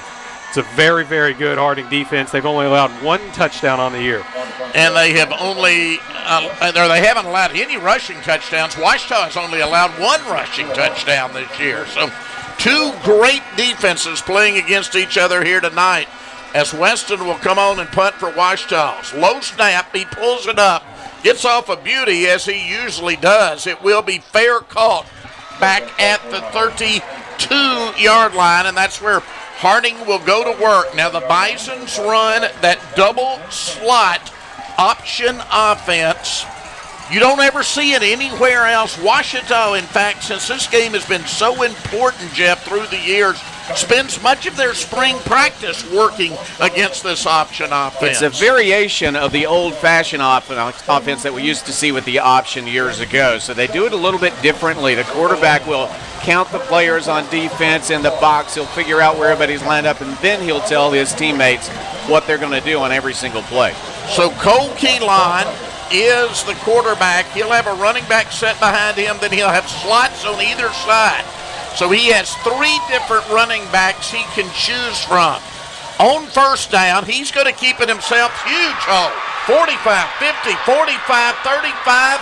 Pulled down from behind, but not till he gets all the way down to the Ouachita 27-yard line. Ouachita stretched out, I think that time expecting the pitch, and Keelan read it great, and there was a huge hole. Kenta Jones ran him down from the backside, but Rex, I'd have to go back and look. I think Harding scores on the first drive, especially even against Ouachita, almost every time out there. It takes a while to adjust, but you don't want to give up big plays like that. Not like that to start the game. First down and 10. Ouachita had a big kick return to start the game, but it was brought back on a penalty. So first and 10, Harding already working from the Ouachita 27-yard line. Keelan keeping it the first time around. This time he's going to give to Dela Cruz up the middle. He will go inside the 25 to the 23, gain of 4, second down and 6. Dela Cruz is one of a whole stable of running backs. They've got 6, 7, 8 people that are very good backs. Yeah, he's got the most carries of anybody on the year at 63, but he's not a big burner. He's going to get a lot of those 3 and 4 yards, but enough of those and you'll get first down. Second down and 6. Dela Cruz set behind his quarterback Keelan. Backs on either side this time. Wide side is the right side of the field this time. Here is going to be the pitch to the near side and pulled out from behind. Good job that time by Ouachita as they went to Braden Jay out of Cabot, but the Tigers had that one all the way. It was Bruin Barnes, Jeff. Jay comes in an amazing 19 yards per carry. He got none of that today on that first carry of the game. It's third down, but this is very likely 4-down territory for the Bison, especially if they gain a couple yards here. They'll go for it down here deep. They trust their offense. Third down and 6 for Harding. No score. First quarter early. Ouachita went 3 and out on its first possession. Third and 6. Harding working from the Ouachita 23. Going to pass, and that's rare. Looking, throwing, got a receiver. Tackled short of the first down. At the 19, let's see what Harding does. Coming in on the tackle for Ouachita was Kenta Jones. Do they send in the field goal team? I think they're going to go for it, Richard. I think they're going to go for it. You know, it's rare that they pass, but they are passing for about 94 yards a game this year. Much different than the last few years. Fourth down and about 1.5 yards is what they need. They're in the red zone with the ball spotted at the 19, needing 1.5 yards for a first down. Huge play early. On fourth down, Keelan under center. Keelan will keep it himself, and he's got the first down. Bison's with a fresh set of downs, Jeff, at the 17. Ordinarily, that would be an awfully well-defended play by the defense against this option, but he just needed about 1.5 yards, and he got 2. And so the Bison's in the red zone with a fresh set of downs. No score, clock running, 10:38 remaining in the first quarter from a packed Cliff Harris Stadium in Arkadelphia. Bison's in all white tonight. White helmets, white jerseys, black numerals, white pants. They move right to left, set on the far hash mark. Keelan to Dela Cruz. Dela Cruz, not much there. Inside the 15 to the 13. Going to be 4, second down and 6. Well, Harding will live with the 4. They took the 4 every time, but Ouachita's always been pretty good about stopping the run up the middle. It's the pitches that really have given Ouachita trouble, and that's what you're worried about, especially because you look at that Harding offense. Best player by far, as Dr. Drew talked about a minute ago, Braden Jay, and he's one of those guys that gets pitches and out on the edge. So you still can't let him get 4 every time on first down up the middle, though. They'll take that every day of the week and twice on Sunday. Braden Jay's out of Cabot, an Arkansas player. Harding's players come from all over the country, though. Second down, Keelan under center. Pitch is left. Going to be a pass. Wide open in the end zone. Caught, touchdown. They let Braden Jay pass it that time.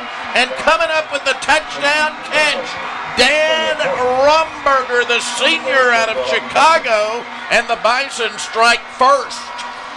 Little razzle-dazzle there, kind of the slot back pass. They pitch to Braden Jay. Everybody assumes he's going to run, come up to get him, and that's a wide open pass in the end zone. And Harding, especially in these Ouachita games in the past, has been Ben Moore has done it a lot, thrown out some trick plays, thrown out onside kicks. They've done different things. You always got to be aware. High snap, they get it down, kick is up, and it is good. Our score, Harding 7, Ouachita nothing with 9.5 minutes left in the first quarter. Ouachita football 2024 presented by Pizzadot Springs continues from Cliff Harris Stadium in Arkadelphia in 30 seconds here on the Ouachita Football Network. I'm Sandra, this is Jorge, and we were adopted in 2019. I remember when they first came to us, Michael was already a teenager. The whole cliche of they're so lucky to have you guys, and it's the other way around. They have changed our family for the better. They chose to love us. They didn't have to. They chose us. Family. Learn about adopting a teen from foster care. You can't imagine the reward. Visit adoptuskids.org. Early lead at 7-0 over Ouachita's 7-play, 69-yard drive, keyed by a 42-yard run by the quarterback and a halfback pass from Jay Rumberger for the touchdown from 12 yards out. 9:30 left. We're in the first quarter. And a fourth down conversion, Richard, a part of that drive. Yeah, 4th and 1. That's almost automatic for Harding. They're going to go for that most of the time. But like I said, Harding is going to score, especially against Ouachita. I remember through the years, I think they score on the first drive almost every time. It's about how you react after that. You've kind of gotten used to it. What Ouachita's got to do is figure something out on offense. They did not look good on that first drive. Part of that is this Harding defense is so good. And we'll see if Harding kicks off to Ouachita. There was a hole, so it came back, but there was still pretty dynamic return. Ouachita's got 2 great return men back. They do have 2 good return men, and Bo Baker and Carter McElhaney. Here is the kick, and they are going to kick it short this time. And it's going to be down at the 31, and they're just fine giving up that with their defense, giving up that kind of yardage there, Richard. Yeah, I mean, everybody in the conference knows how good Ouachita is at returning it. On the return or fair catch is Braylon Hendricks, the fullback. He takes that fair catch, but good field position for Ouachita. But again, with this Harding defense, even the 10, if you're to get the ball at the 10-yard line, it's even going to be hard to score. Eli Livingston, the quarterback out of Batesville, who did not play last week after a concussion the previous week in Oklahoma, is back. Kendall Givens out of Little Rock Christian, set to his right. Give to Givens with the flag down. Givens is going to lose a yard, Jeff, and let's see what the flag is. Now, Givens is a key to the game, and every Ouachita game has been for years now. Looks like that might go against Harding. Yeah.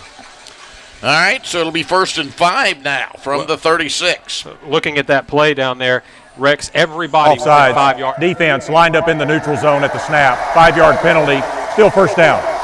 Ouachita's going to have to do something to get those guys in the backfield to back off a little bit. They're backing up now a little bit.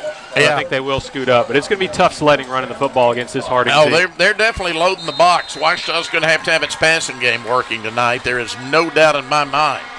1st and 5 from the 36 as the Tigers move left to right, set on the near hash mark. And we got movement, I think, on Ouachita this time, Jeff. I think they gave them the 5 back. Harding shifted, and that's why. And I think they are going to talk about it, but the right tackle did move. He moved. They're going to, I think they'll call against him. But Harding shifted, and right then that's Ball start, number 54, offense, 5 yards, still first down.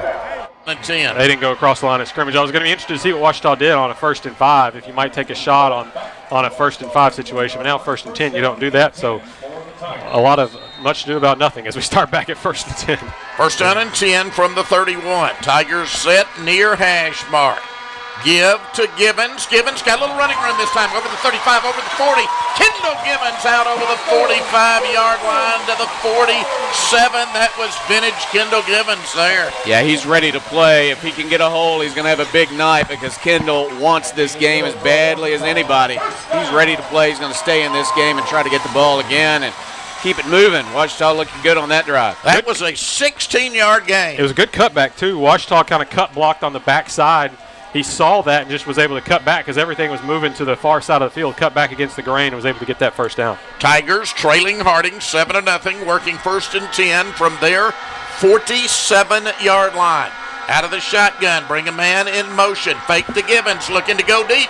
Can't find anybody open. The quarterback finds a hole now. He goes up to the 50-yard line. Eli Livingston with a 3-yard gain, Jeff, and it's 2nd and 7. That was so close to a really long game, but good reaction by 2 defenders for the Bisons. They were able to make the tackle, but he did have a gain on first down. If he had a half second longer, they were going to have a wide open deep pass, but it was just a little too long developing as A.J. Reed was kind of just threading his way through traffic, sneaking down the field, or A.J. Jones, just not able to hold it long enough to get to him because of the pressure. Yeah, he was definitely wanting to go deep, Livingston was. 2nd down and 7. Givens set to his right.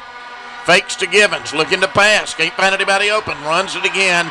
This time only a yard, now 2 yards. As he pushes forward into Harding territory. But it's going to bring up 3rd down, Jeff, and probably another passing situation. And he was able to fall forward, but they're going to give him that spot. It's a good gain as it turned out. Yeah, they're going to give him 3 there when I thought he only had about 1. So 3rd down and 4, I still think it's a passing situation. Yeah, it is, and they've got to give him time, and Livingston's got to hang in the pocket here. 2 men to either side. Livingston does have time, has the receiver. Caught at the 30, down to the 25-yard line. 1st down, Ouachita. Hunter Flanagan. Nice job at dropping his zone. Flanagan gets across the middle. There was time. Livingston threw a strike, and Flanagan a nice run after the catch. Ouachita down to the 25-yard line, get another 1st down. 1st down and 10, Ouachita working from the 25 now of Harding. Harding leads 7-0, 6:42 remaining in the 1st quarter. The packed house looking on at Cliff Harris Stadium. Tigers moving left to right, set on the far hash mark. Quarterback's keeping this time. Breaks 1, breaks 2 tackles, gets to the 21. That's a gain of 4, Jeff, 2nd and 6. Well blocked, but that defense, they close in soon, and so he wasn't able to get a big gain. But still, no negative yardage plays here on this drive. Ouachita moving the ball forward. Now, it's a good 4 yards. I'll take that on 1st down against Harding. Take that, and you like it when it's just a called run because you get Givens back there lead blocking, so you get an extra blocker. They did a good job sealing on this near side. 2nd and 6, Ouachita down to the Harding 21. Givens set to the right. Connor Flanagan goes in motion right to left. Out of the shotgun, straight drop, pass out into the right flats, caught at the 15, out of bounds there, Kendall Givens. That's been open the last few times they've dropped back, Rex, that pass into the flats to Givens. They see it, he's able to get the 1st down there on the catch, just nice, easy pass and catch. I imagine Harding's going to adjust a little bit. That's about the 3rd time I've seen it open. 1st time Ouachita's hit it. It is indeed a 1st down, 1st down and 10, so the Tigers with a fresh set of downs in the red zone now. Coming from the near hash mark, Givens to the right of his quarterback. Givens gets the give, nice hole inside the 10 to the 8-yard line. That's a quick 7 yards. Oh, you just love that spurt, don't you? He able to take advantage of one block and then another and then spurt it forward and have a nice gain on 1st down. Givens looks like he's in his best work of the year tonight. 2nd down, Ouachita. Needing, they're going to mark it at the 9 now, so let's call it 2nd and 4. Ouachita working from the 9-yard line of the Bisons. Well, Ouachita sent in Lyric Treadwell, one of the running backs. He's going to be in there with Givens. 2 running backs are going to be lined up next to Livingston here. We don't see this a ton. No, we don't see this a lot. Running backs on either side on 2nd down. Pitch to Givens, coming right, not much there. He's forced out of bounds on the near sideline. No, it was Lyric Treadwell that time. Yeah, they used Givens as the decoy. They faked him going one way and then pitched to Givens. And nice reaction by Harding getting it out there. And now 3rd down. And this is where it gets hard. The kind of field down there condensed. And these are big plays, Rex, as you would say, 4-point plays here. Yep, 3rd down and 4 from the Harding 9. Now it's just Givens to the right of his quarterback. Probably a passing situation. Trips left, 1 man to the right for Eli Livingston. Livingston straight drop, got a receiver down at the 2-yard line. 1st down, Ouachita, Key McKnight. And that was a great pass. That was down low. Key McKnight went down and caught it where only he could get it. Now Ouachita's in business, and this is where we expect those jumbo packages, direct snap. Harding's always good about defending those, but this is just kind of big boy football when you get down here at the 3-yard line. This drive started back at the 31, Jeff. Yeah, really good running. Givens, Livingston, now some good passing to Flanagan, to Givens, and now to McKnight. It's going to be the direct snap to Kendall Givens. Givens turning the corner to the 2, to the 1.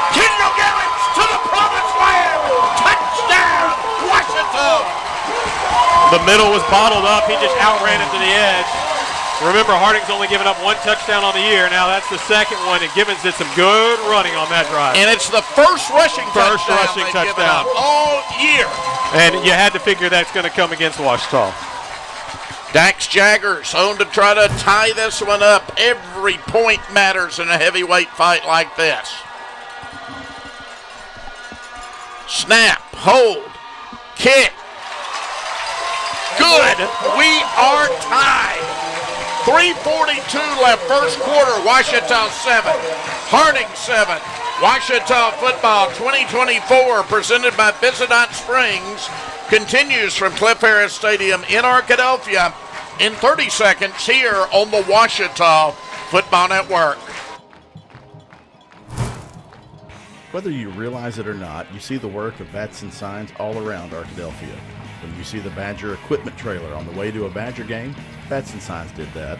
When you're watching the Badgers, Tigers, or Reddies and see the signage that just really makes their facilities pop, Bats and Signs did that too. You see the signage in downtown Arkadelphia, on the campuses of Ouachita and Henderson, or the sign in your neighbor's yard supporting a candidate or their favorite Badger? Yep, Bats and Sign did that too. Longtime residents and supporters of all things Arkadelphia. 69-yard drive. That was 10 plays for the touchdown. Gibbons on. See what they can do for you. With 3:42 left here in the first quarter. And that was a really nice-looking drive against the top defense in NCAA Division II. And a 6-minute drive, too. The best thing you can do against this Harding offense is keep them off the field, and that's exactly what Ouachita wanted there, that drive. They needed that to answer. All right, now it's game on. Everybody's kind of felt out everybody a little bit, figured out what they're going to do, and we'll see what happens the rest of the way. Ouachita went 3 and out on its first possession. Harding scores on its first possession, and then Ouachita comes back and goes 69 yards for the score on its second possession. Thus, we are tied at 7-7. Kick taken at the 5. Brought out to the 10, to the 15, out to the 25-yard line, and that's where Harding will go to work. First down and 10 for the Bisons.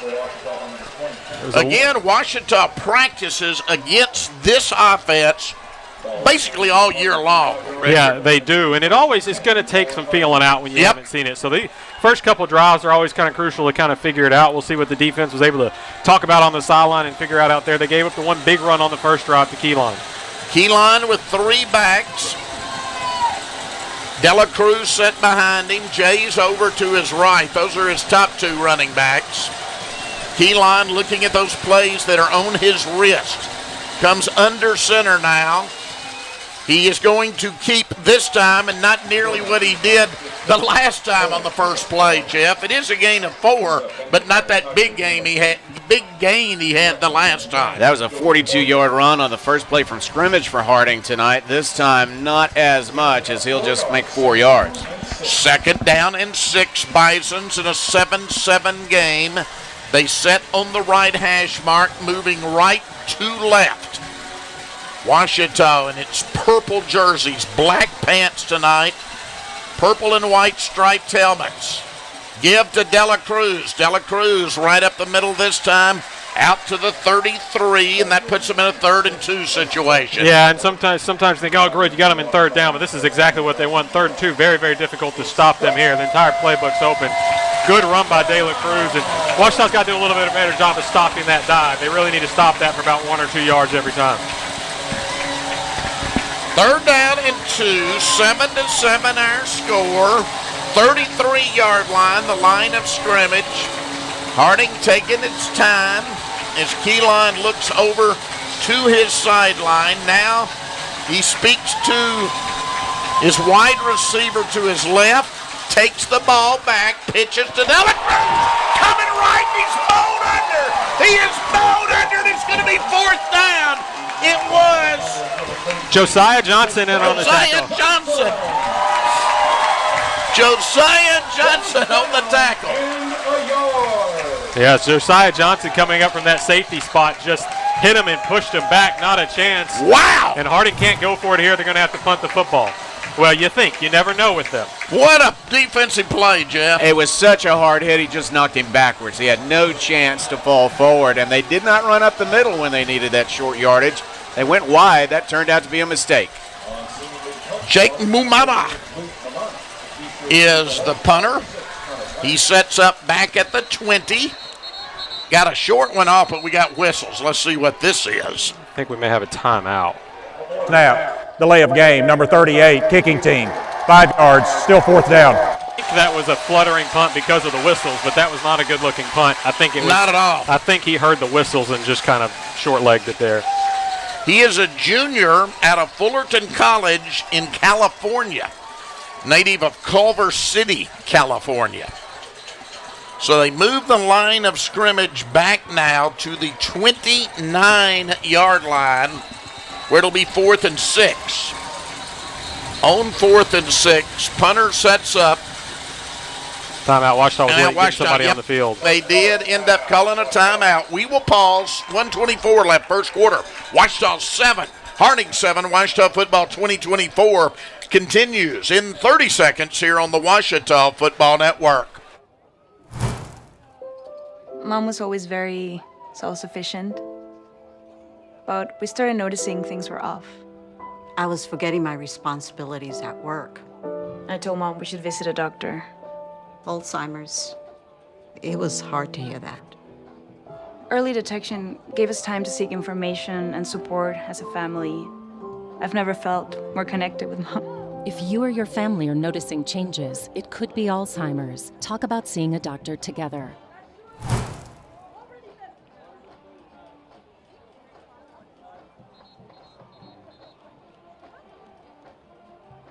Situation for Harding. Ouachita will have the ball in a game that is 7-7 here late in the first quarter. Mumana back to punt again. Luke Mumana out of California sets up at the 15-yard line. Here's the snap. It's a good one. Gets it out of there. Going to be fair caught. Going to be allowed to bounce now. Take a bit of a Harding bounce, but not a huge one, and going to be right where they started the last time, Jeff, at the 31 again.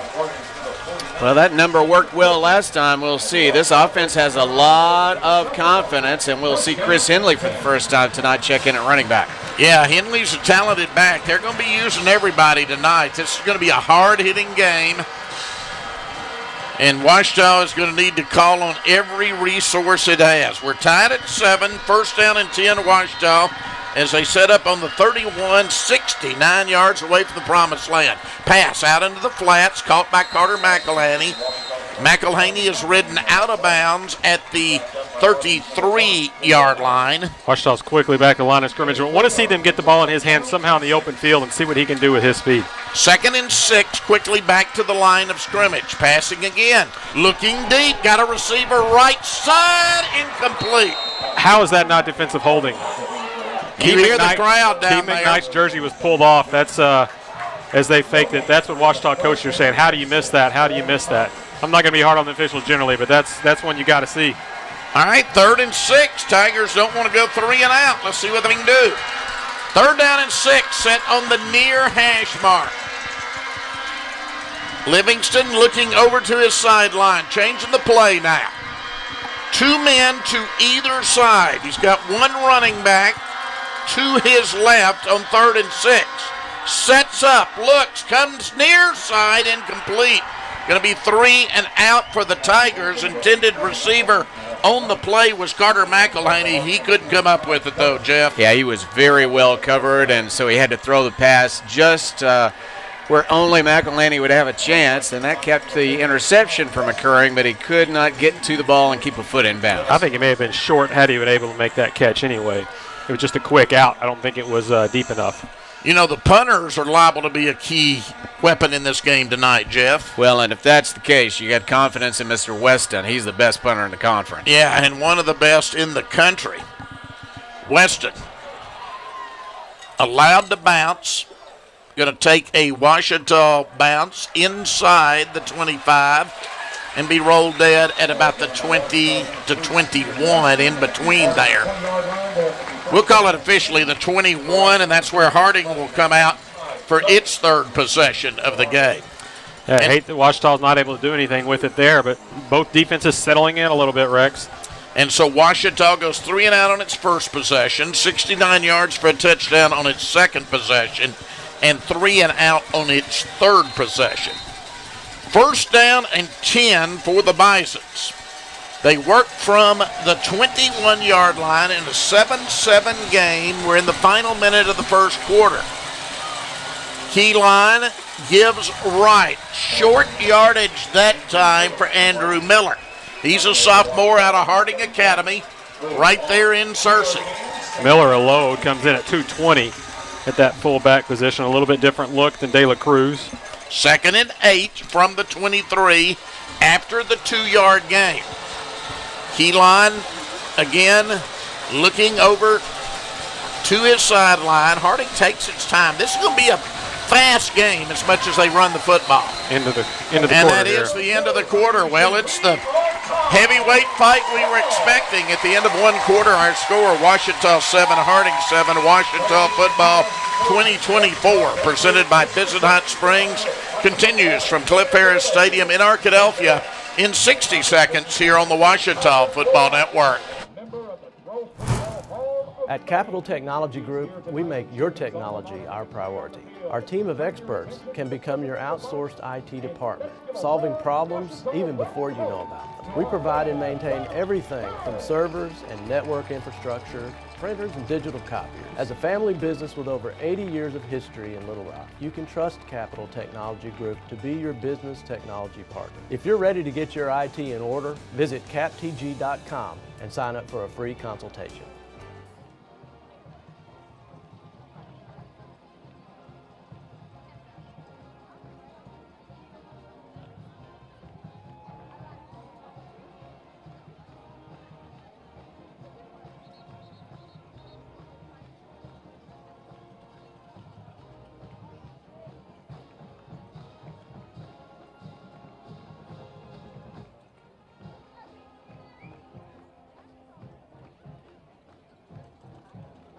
Is in the building tonight watching this outstanding contest between Ouachita and Harding, 7-7 as we begin the second quarter of action.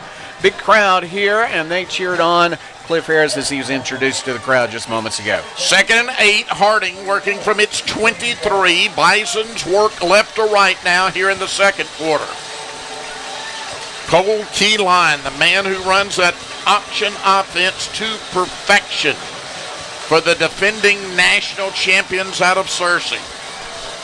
2nd down and 8. Again, taking his time. Looking over at his sideline. Got 2 different men that signal those plays in. Paul Simmons is complaining about something over there. Don't know what it is. 2nd and 8 from the 23. Keyline under center. Pitches right. Running room. 30, 35. Out to the 37, maybe even the 38 that time. Good running room, turning the corner for Jalen Spicer. And Ouachita read that play. It was just blocked really well. They got defenders out there, just too many blockers in the way, and Spicer able to get that first down. That was a 15-yard gain on 2nd and 8. Bison set on the near hash mark as they go left to right. 7-7 our score, first minute of the second quarter. A cool night, but football weather. That's what I would call it in Arkadelphia tonight for the biggest game in the nation in small college football. 1st and 10, Bison's working from the 38. Give right up the middle, but we got whistles. Let's see what this is. And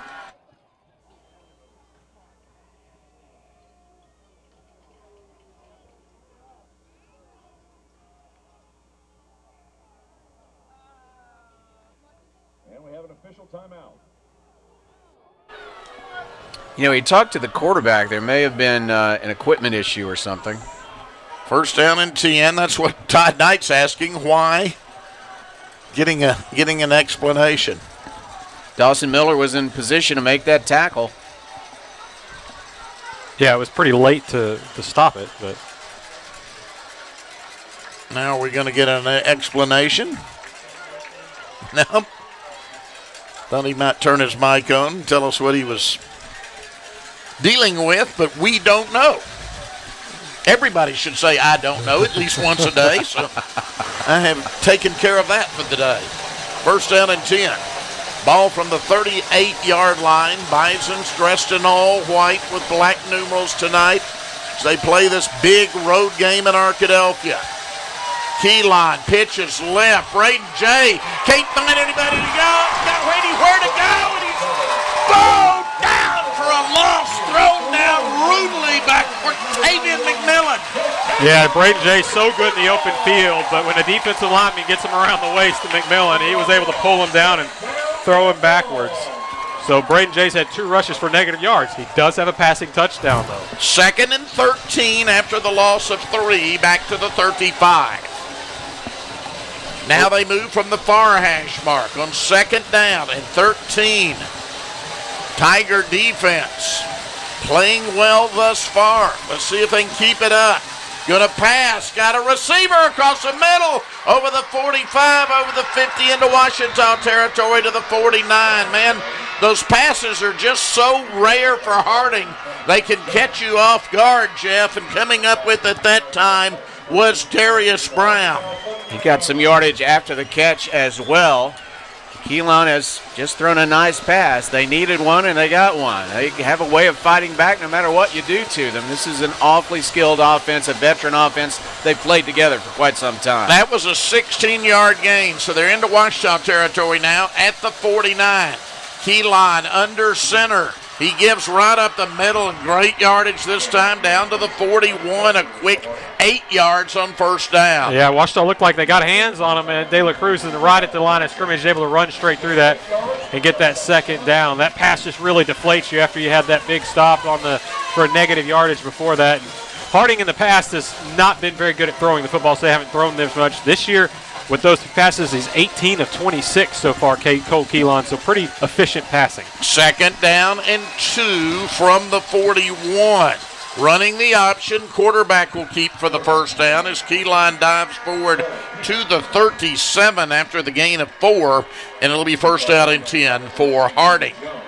Yeah, they're kind of clicking a little bit now. You don't want them to let them get a couple first downs. They've got a couple first downs now and going, so Ouachita going to have to dig down deep here and trying to get a negative yardage play. Yeah, they seem to be getting their rhythm right now. Let's see if this defense can come up with that big play you're talking about, Richard. First down and 10.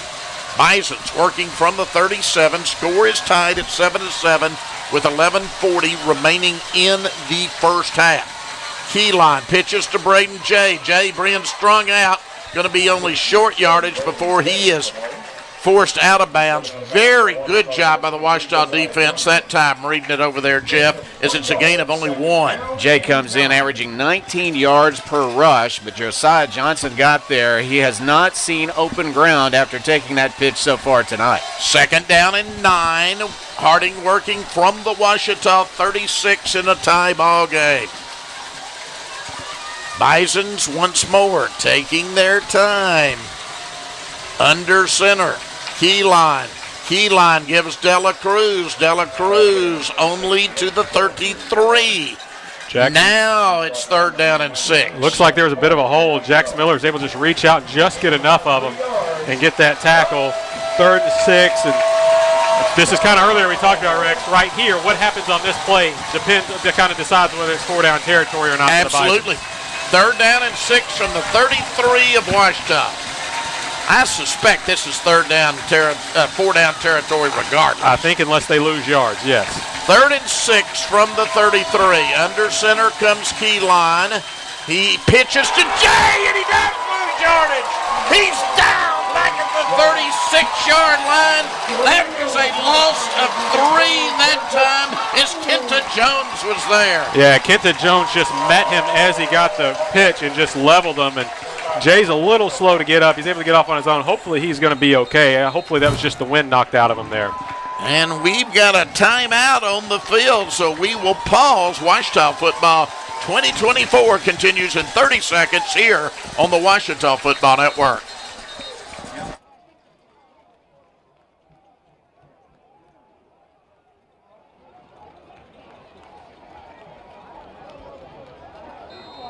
On for the field goal attempt for Harding, number 39, correction Magnus Vitak. Holding on the kick, number 38, Luke Amani. 2.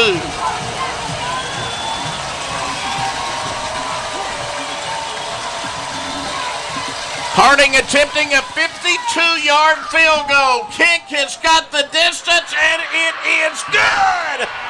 52 yards for the Bison, and they retake the lead 10-7. Wasn't pretty, but it doesn't count. That was a nice hold by that Ouachita defense there, though. Harding 10, Ouachita 7. Ouachita football 2024 presented by Visit Hot Springs continues from Cliff Harris Stadium in Arkadelphia in 30 seconds here on the Ouachita Football Network.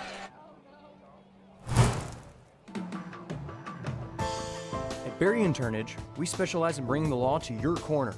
We are dedicated to understanding what results you want and to helping you understand what actions we can take on your behalf. With over 30 years of experience and a proven track record of success, Barry & Turnage is here to lead you down a path to the results you need. We will work with you every step of the way to make sure that you understand the choices you are making and feel empowered to make them. Barry & Turnage. Serious injuries require serious attorneys. 52-yard field goal. The longest field goal previously for Harding this year was 36 yards, but that was good from 52. And it is Harding 10, Ouachita 7, 9:55 left before halftime. Overall, though, I think this Ouachita defense, Richard, continues to play very well. Yeah, that was good there. I mean, that 3rd and 6, we all thought they were going to go for it on 4th down, like we said, unless they maybe got a negative yardage play.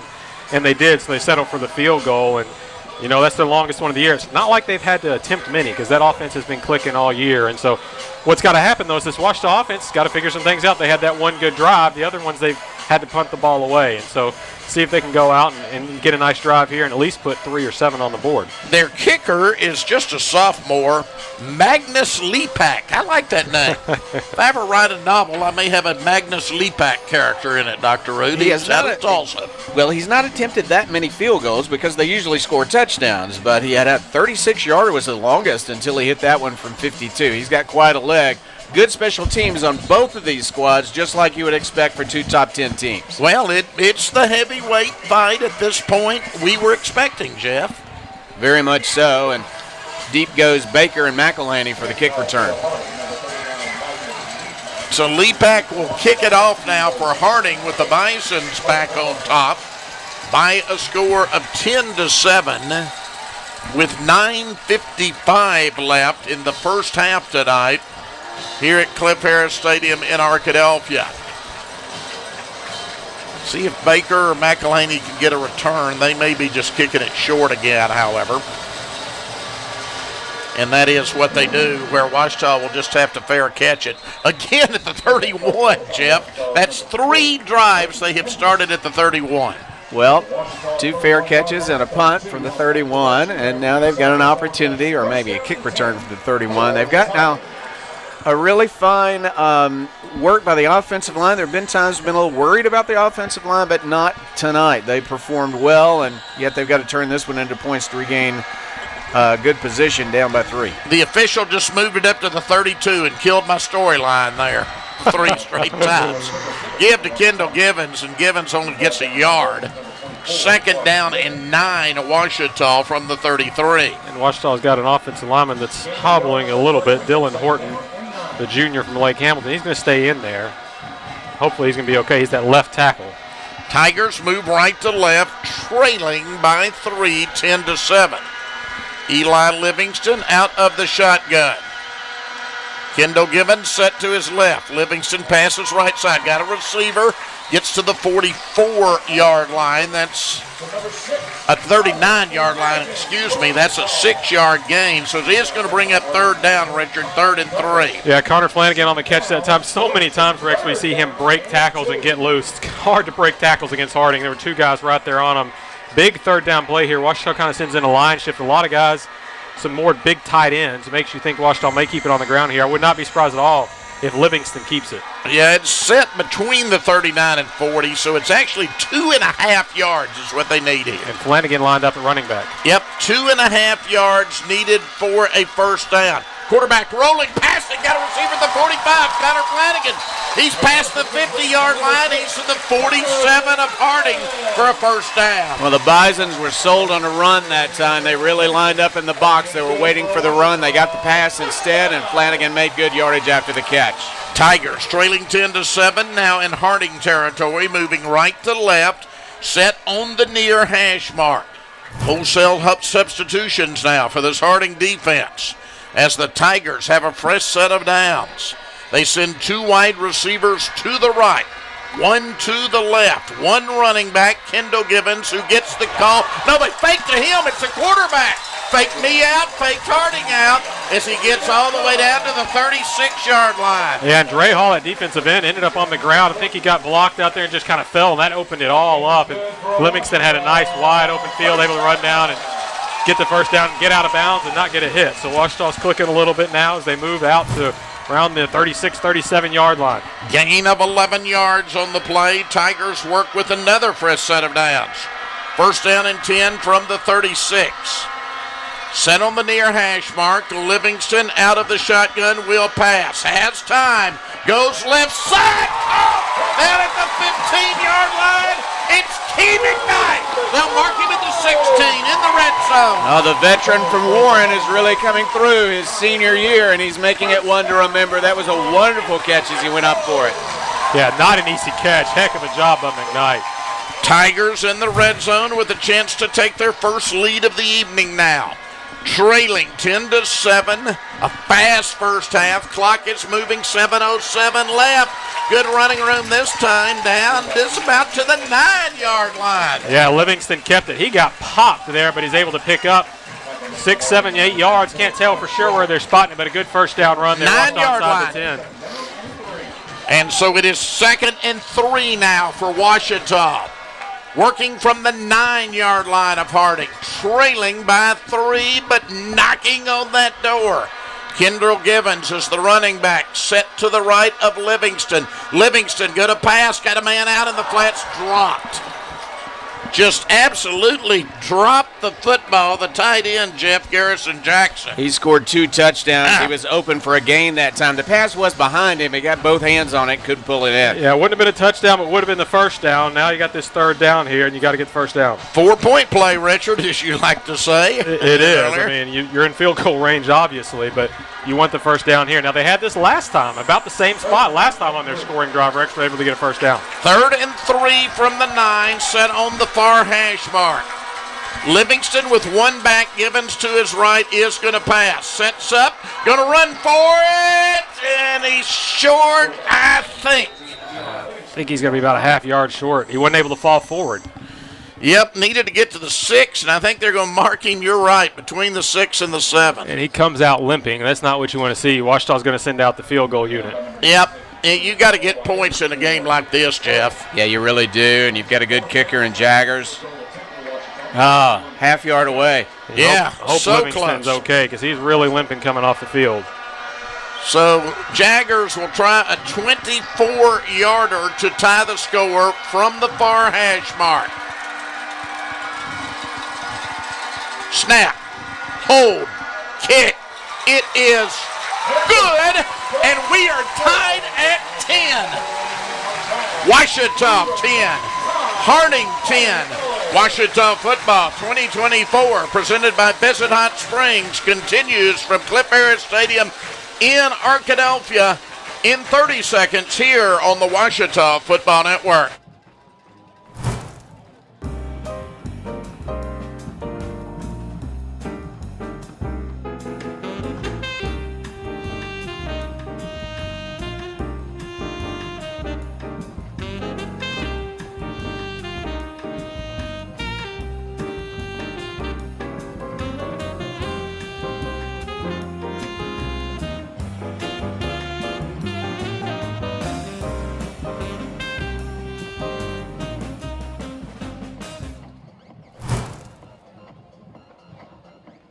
It landed 1 yard short of a first down at the 7-yard line is where they were stopped. So a 24-yard field goal has tied this up. Jaggers with a nice pressure kick, and Ouachita 10, Harding 10 here in the second quarter. And Jaggers will kick it off, and the Bisons will bring their offense back on.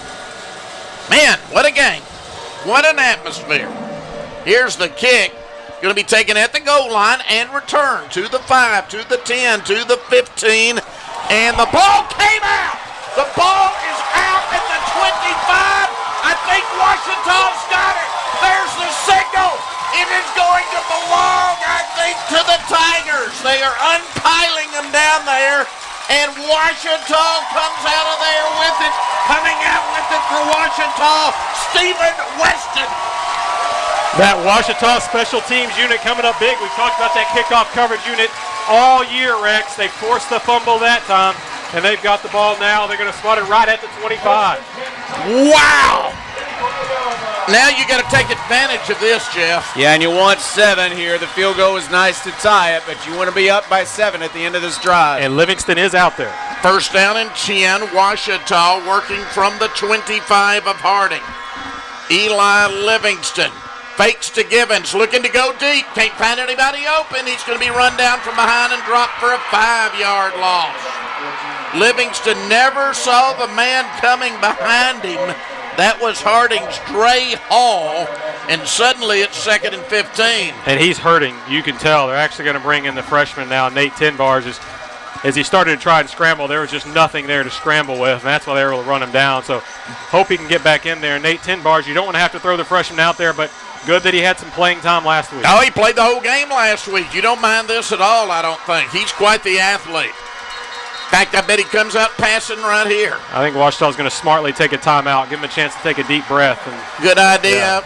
We pause, 4:55 left in the first half. Ouachita 10, Harding 10. Ouachita football 2024, presented by Visit Hot Springs, continues from Cliff Harris Stadium in Arkadelphia in 30 seconds here on the Ouachita Football Network. Captain Henderson House.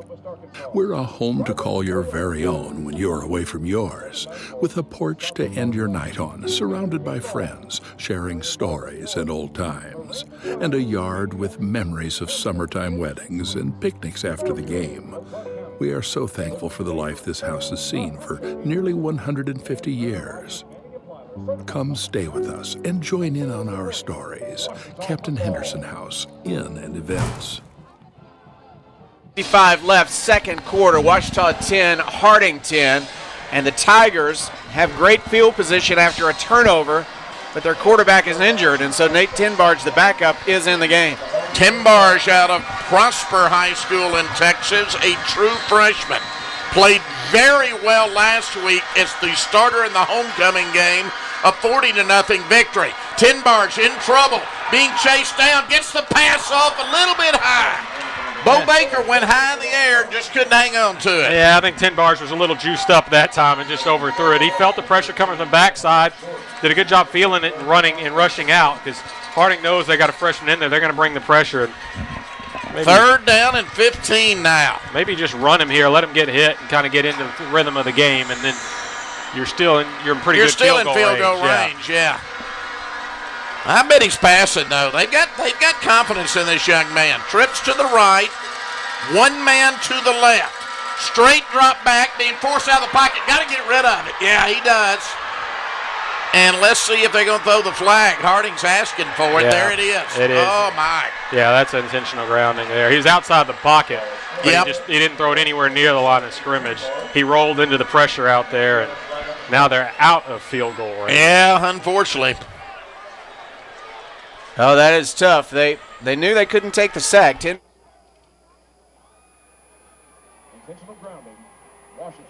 Far. All the way back to the 46. And we like Tinbarge, but that's the difference in a senior quarterback and a freshman quarterback right there. And I think Tinbarge was going to have enough speed to get the corner on the defender there. Well, they got the fumble, Jeff, but they don't get any points out of it. They do not. They will punt the ball away. Good news for Ouachita here, if you're looking for a silver lining, is that Weston is an expert at putting it inside the 20. He has done that time after time each game. Let's see if he can put it inside the 10 here. Weston out of Australia, 3rd consecutive Aussie punter for Ouachita. High punt. And it is going to be down inside the 10 at the 2-yard line. How about that? Great job, Mario Ganter Jr. down there. And took a weird bounce. He was able to dive and stop it, so that's what you want. Force Harding to go 90-plus yards, 95-plus yards, and that's not what their offense is wanting to do. They want better field position. It's good to play the good field position game against them. But the defense had a nice little break. We'll see what they can do here. First down and 10 from the 3, so Harding starts 97 yards away, but boy, that's tough to start at the 25 and not come away with any points. Yeah, you hate that intentional grounding. We kind of thought they might run the ball and take the field goal. They were aggressive, went for it, and unfortunately doesn't work out. You hope Livingston can get back out there and be, somewhat himself, but he did not look mobile at all. He did not. First down and 10, ball at the 3-yard line. Keeline under center. Going to keep it himself. He goes out to the 8 for a gain of 5, 2nd and 5. 4:25 left. Harding is saying, hey, let's keep this 4 minutes and 25 seconds and go score, but Ouachita needs to get a quick stop. If they can get a stop down here, they'll have good field position after a punt. Yeah, they would.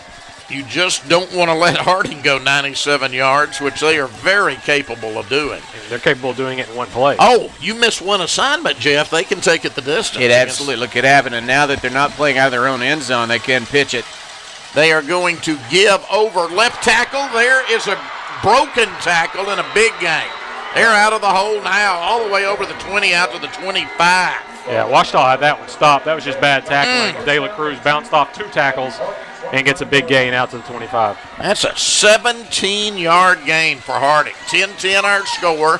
3:37 with the clock running in what has been a hard-hitting first half in Arkadelphia. First down and 10 from the 25. Bison's moving left to right. Pitch right, not much there. No gain. Good game tackling by Ouachita on Chauncey Martin. Mikey Gonzalez, the defensive end, he was in the backfield right off the bat, was able to stay with it and run down the tackle from behind. Good job by Gonzalez. Second. Well, now they're going to give him a yard, so second down and long here for Harding. 2nd and 9 for the Bisons. They work from their 26, score tied 10-10, clock running, 2:50 left in the first half. Keeline under center. Fakes to Braden Jay, looks to pass. High in the air and caught. What a catch out at the 43-yard line. Just give Harding's receiver credit that time, Jeff. It was Josh Gatlin.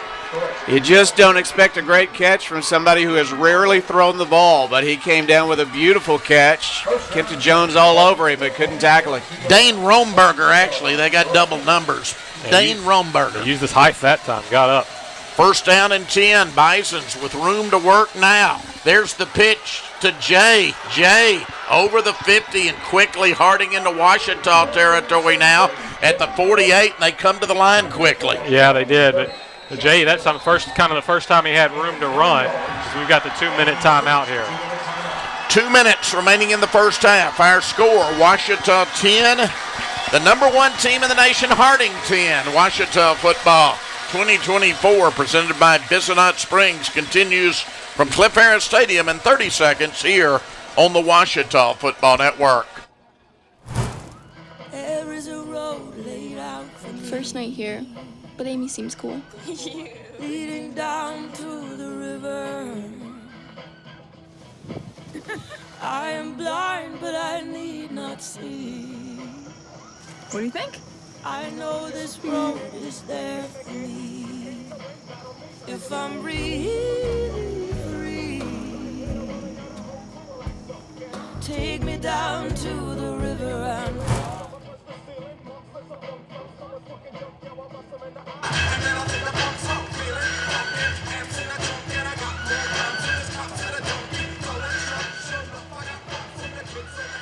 And we return to action with Harding facing 2nd down and 1. Keeline, the quarterback under center. Double slot, option offense. Keeline backs out, looks over to his signal callers for the play.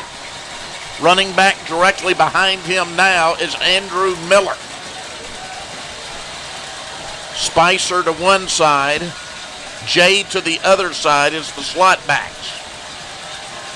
Keeline under center. on second down. Gives to Miller right up the middle, and Miller has easily got the first down inside the 45 at the 43. Second one, we've said it's hard to stop them when they need 1 yard to go. They can just get that dive and almost just fall forward and get that first down. 1:50 left to go in the half. Harding's got 3 timeouts. Ouachita got 1, now down to 1:45. Needed 1, he got 5. So they're to the 43. Clock hits a minute. 10-10, but Harding driving. First down and 10 from the 43-yard line. Keyline passes to Jay. Jay, running room again, breaks a tackle, goes inside the 35, down to the 33. That's another first down, Jeff. And that was a really good run by Jay because there were 2 defenders in the area, but they had blockers on him. He split those defenders and sprinted up the field for a 10-yard gain. First down and 10, ball at the 33 of Ouachita. Bison set on the far hash mark, going left to right. Give right up the middle this time. Tackle made at the 29-yard line after a gain of 4. That'll make it 2nd and 6 with a timeout. Harding 10, Ouachita 10, 107 left first half. Ouachita football 2024, presented by Bissonnet Springs, continues in 30 seconds here on the Ouachita Football Network. At Capital Technology Group, we make your technology our priority. There are so many threats to IT these days, and we're here to help you protect your data and devices. We're also by your side when things simply go wrong. Whether it's service crashing or premise breaking, we cover it all for our clients in all types of business. And with over 80 years of history in Arkansas, you can trust Capital Technology Group to be your business technology partner. Sign up for a free consultation at captp.com. Left before halftime. Ouachita 10, Harding 10, but the Bisons are moving and stationed right now at the 29 of Ouachita. They have a 2nd and 6. Let's see what happens in this last minute. Harding hoping to take a 7-point lead in at intermission. Dela Cruz set right behind his quarterback Keyline. They're going to go to Braden Jay this time. A little bit of running room, but short of the first down.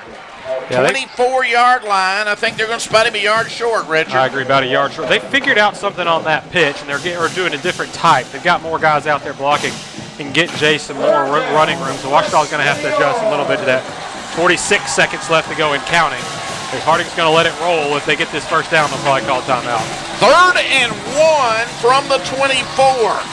Again, Dela Cruz directly behind his quarterback. Quarterback will deep, and he's dropped for a loss. He's dropped for a loss back at the 25, and it's going to be 4th and 2. It was Robel Carter. Yeah, Carter has been getting tackles for loss all season long. He came through at a very important time. It's 4th down. All right, we're going to come out Harding, but we're going to keep it here and set the situation. I would think they would send on the field goal team, Richard, just to have a lead here at halftime. I would think it's 4th and a long 2. We'll see what they do. I mean, there's 29 seconds left, so even if they get the first down, there's no guarantee they have enough time to get it to the end zone. They've got the specialist unit out there talking. I think they are going to go for the field goal. Keep in mind, Rex, they get the ball to start the second half. They're thinking, get this field goal here and then score at the beginning of the second half. They're looking at a 2-possession lead. They're trying to think in terms of that. Yep. This would be a 42-yard attempt. He's already hit one longer than that, however, Jeff. Yeah, 10 yards longer than that, but it's not a gimme from the left hash mark. A 42-yard field goal attempt from Magnus Lepak to give Harding the lead in the final minute of the first half. 42 yards. Snap. Hold. Kick. Got the distance. It is good. And the Bisons take the lead with 24 seconds left in the first half. It is Ouachita trailing Harding 13-10. Ouachita football 2024, presented by Bissonnet Springs, continues from Cliff Harris Stadium in Arkadelphia in 30 seconds here on the Ouachita Football Network.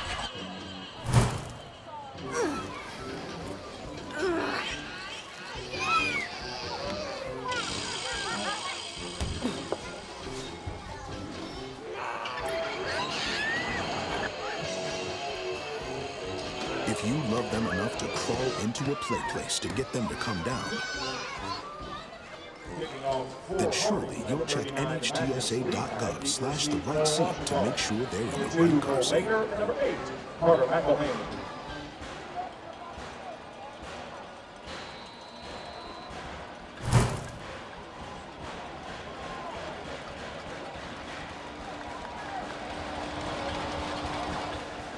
Ball off. Ouachita just 24 seconds remaining. Let's see if they can get a return. It's taken at the 21, brought up over the 30, out to the 33, and I think you probably just kneel this thing out here, Richard. Keep in mind, Dax Jaggers hit a 60-yarder last week, right? Well, that's true. I mean, if you got Livingston is out there, he's limping, but if you could hit one or two passes, you might be in field goal range. You don't mind taking a long one as time is running out because you don't have to turn the ball back over if you don't make it. Yeah, you just can't make any mistakes, however, down here. They're in the tight formation. They're going to let it go. Boy, what a first half this has been. And now Ouachita takes a timeout. They were late getting somebody out on the field. I think they're still going to take a knee, I think. Yep, it looks like it. Todd, not a happy camper. We will pause. 19 seconds left in the first half. Harding 13, Ouachita 10. Ouachita Football 2024 continues in 30 seconds here on the Ouachita Football Network.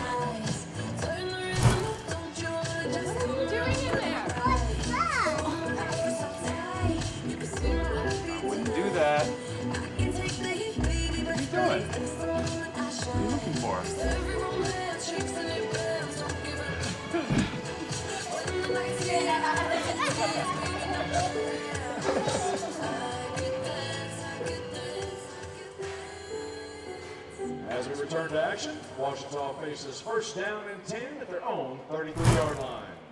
Second quarter headed to halftime. Tigers will just kneel it out here.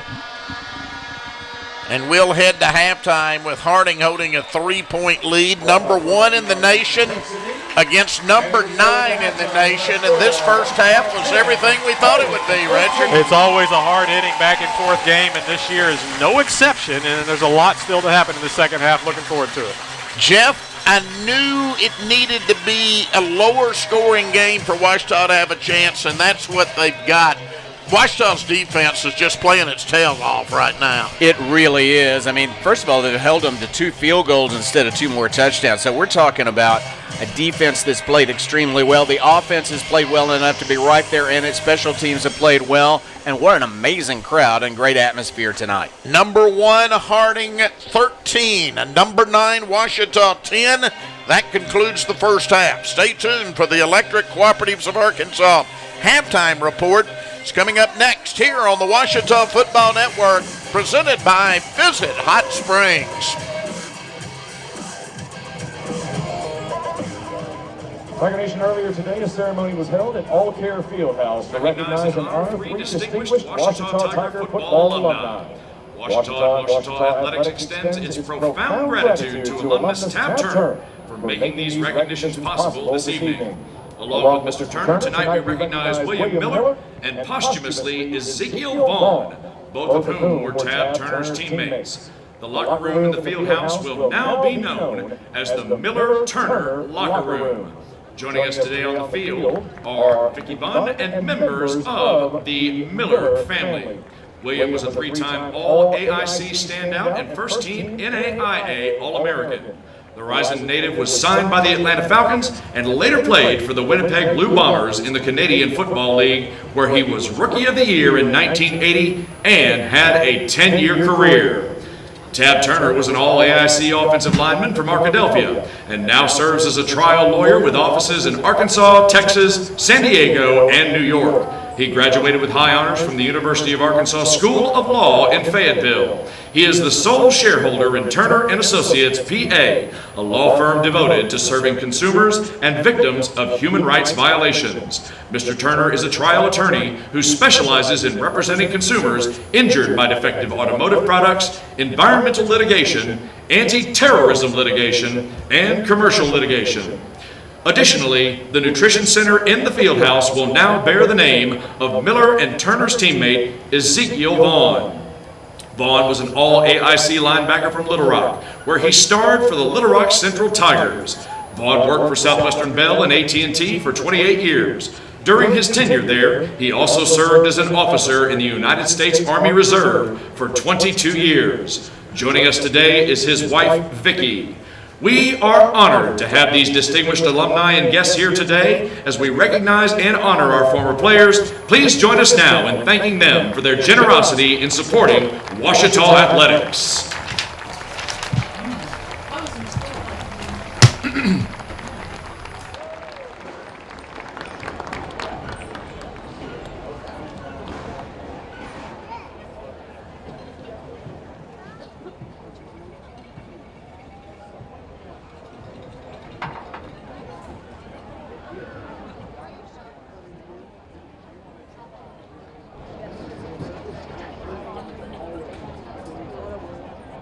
And now, Tiger Nation, we'd like you to remain focused on the field as we celebrate Ouachita Football Alumni Day here at Cliff Benson Field at Cliff Harris Stadium. Ouachita is delighted to welcome back former players from the 1940s through the current decade. We have on hand this evening representatives of championship teams from 1966, 1970, 1975, 1982, 2011, 2014, 2017, 2018, 2019, and 2022. Across the decades, these players, their teammates, and their coaches built the program of integrity, character, and excellence that Ouachita football stands for today. Please join us now in giving a warm Ouachita welcome home to our Tiger football alumni. Man, I write some good code.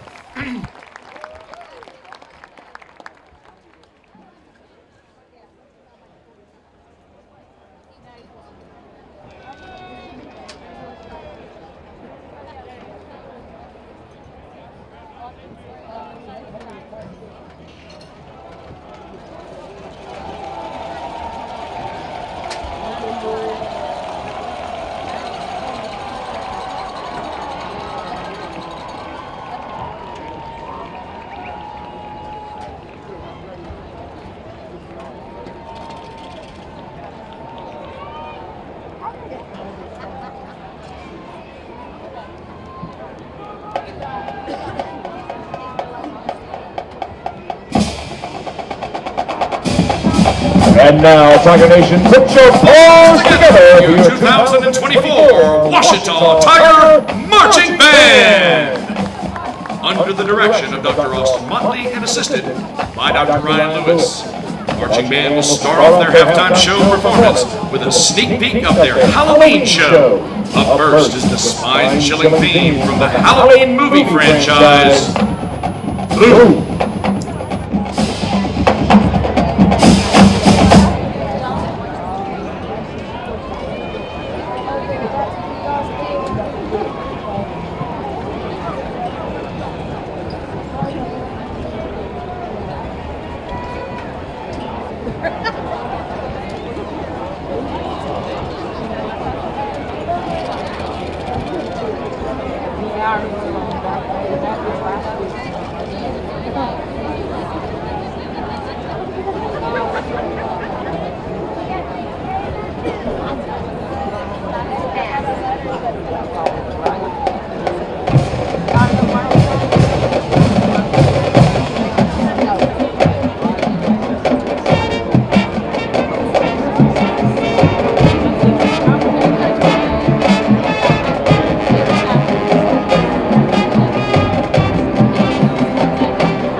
Feel the rhythm, feel the rhyme. Get on up, it's percussion time. For this next tune, the drum line will perform a custom arrangement entitled Andromeda, inspired by Mario Brothers and Mario Brothers Galaxy, including themes like Big Bad Bug-a-Boom, Speedy Comet, Bouldergeist, and King Caliente. Let's hit it.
Our country brought home lots of hardware at the Paris Olympics. Tonight we'll see who can bring home the gold in the Ouachita Olympic 2x100-yard relay. Please direct your attention to the field as the runners get in position and prepare to compete.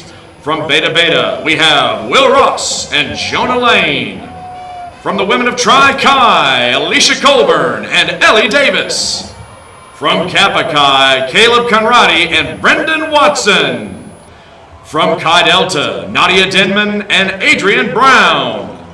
From Gamma Phi, Kate Barrera and Abby Nipper. From Rho Sigma, Caleb Andrews and Chapman Cooper. And from the 2024 Tiger Tunes champion, Ada Alpha Omega, we have Grady Jones and David Dixon. The race will begin when the music starts. Let's cheer them on.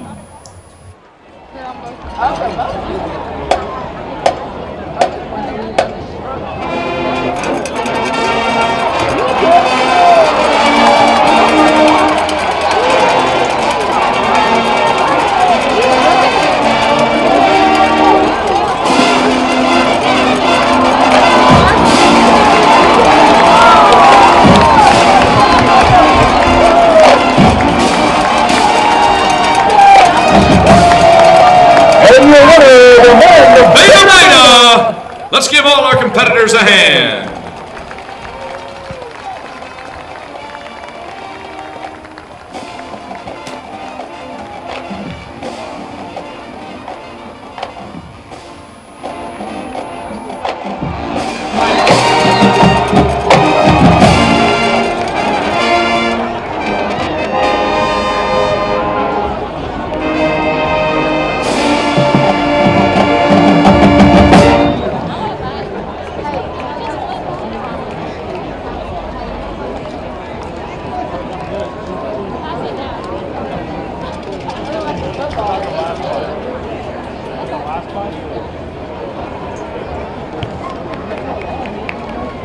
And now, please welcome your Ouachita dance team as they join the band on the field for Praise by Elevation Worship. Let everything that has breath praise the Lord.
Let's give another round of applause for your Ouachita dance team and your 2024 Ouachita Marching Band.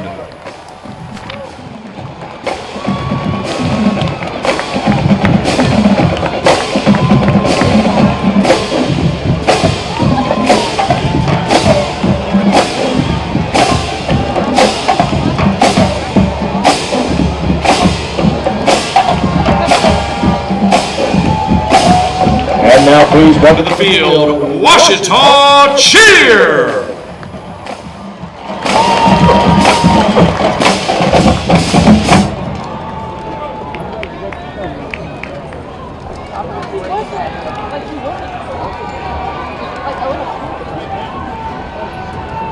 Tigers, your music is playing.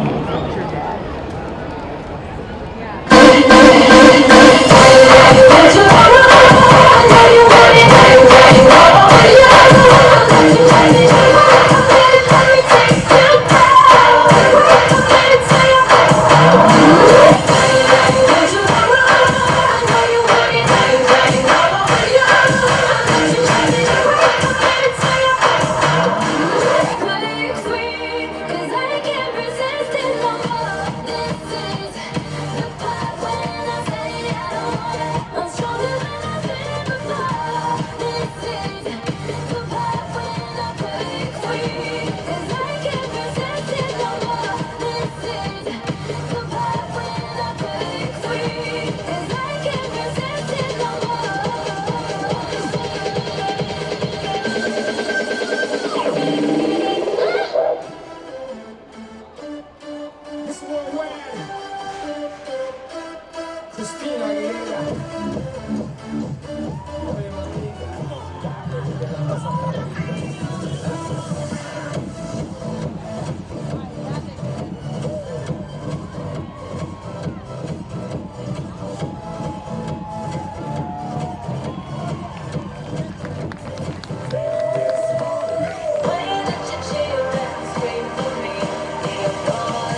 Ouachita cheer!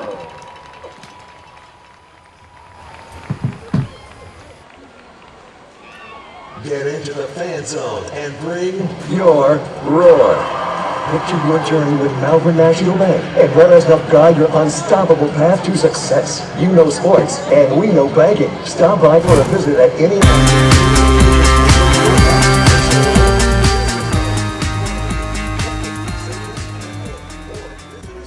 Hello and welcome back to the Secret Ouachita. I'm Haley Short. And I'm Kay Ellis. And we're here, we're back, we're slowly making it after Tiger Tunes. I don't know if you can tell,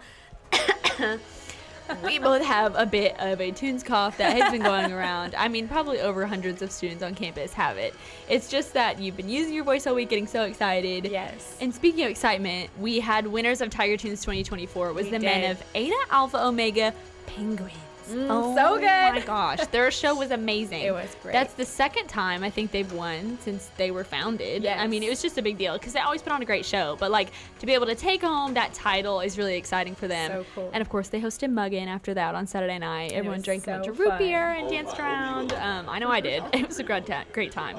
But Tiger Tunes is done, and we're back to the regularly scheduled Ouachita basis. And so that means we have to go back to our protocol and see what happens on the day-to-day. Isn't that right? Yeah, you would think it would shut down. It did not. You would think. There was an event the next day. No, and we had tests and classes and everything resumes because midterms, welcome to Ouachita. Right. Just like a regular college where we sing and dance for fun for student scholarships on stage.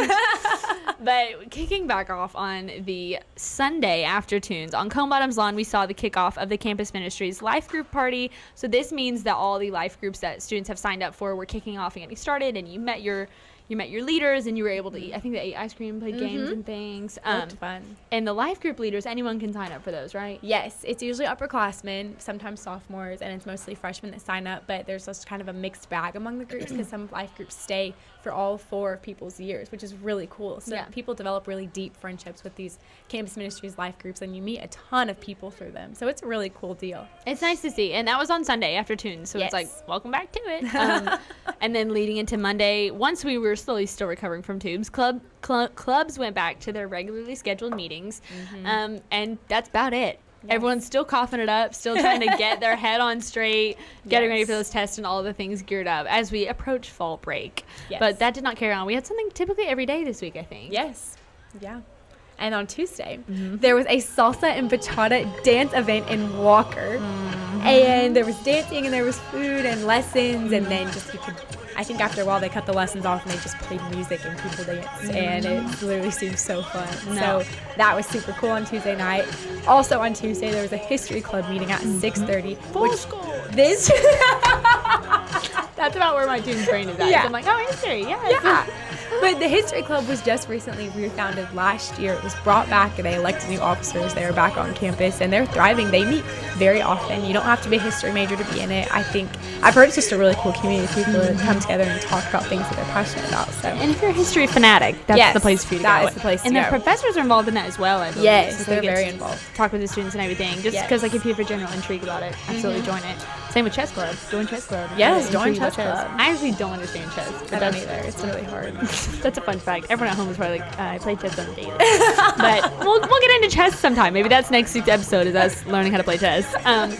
But if you're not a chess person, we also do have intramurals are still here. We do. Soccer is wrapping up this week with the playoffs coming up on the rise right before fall break. And flag football registration has opened. This is the one. This is the one. This is the one that I have a passionate love for. Haley is really intense about this one. I love flag football. We were the champions last year. Always. Flag football championship. Woohoo. So we're coming back again this year, hoping to do well. I just think it's so fun to play a sport that you just don't regularly get to do. And Ouachita refs, bless their souls. It's a work study, and so bless them, they have to deal with all the calls and all the crazy things. But it makes for a good time. The anger. We get angry last year. Yeah, we got angry. It's crazy. Because the calls sometimes are not always great, but that's a hard job to do. I could never do that. I would actually hate people yelling at me all the time. Yes. But if you're not into any intramurals, you definitely should get into some. But focusing back on midterm grades, those were posted on Thursday. So if you need to look in your student portal to see how you're doing in classes, I'll give you a second. Guys, take a look. Take a look at what you're doing right now. And that's okay because, no, it means mid for a reason. You have time to recover. We have time. But we also had another thing Thursday night that we could go to. Thursday night was the regularly scheduled Refuge, which is a student-led worship service. It's usually in JPAC or it's at Second Baptist Church. It's really cool. There's a group of students that are involved, a worship team, and there's always a lead speaker that they rotate through every other week. And it is always just such a great gathering and fellowship for students on campus throughout the week. And also this week, the Elrod Center is working alongside Southern Bancorp in Mount Ida, Arkansas, to provide supplies for those who have been affected by Hurricane Helen. And contribution items were due at the Elrod Center yesterday, so if you missed that chance, go ahead and take them over there. I don't think that they would deny them. But I think that's all we have this week. We hope you've enjoyed this week at Ouachita, and we'll see you next time.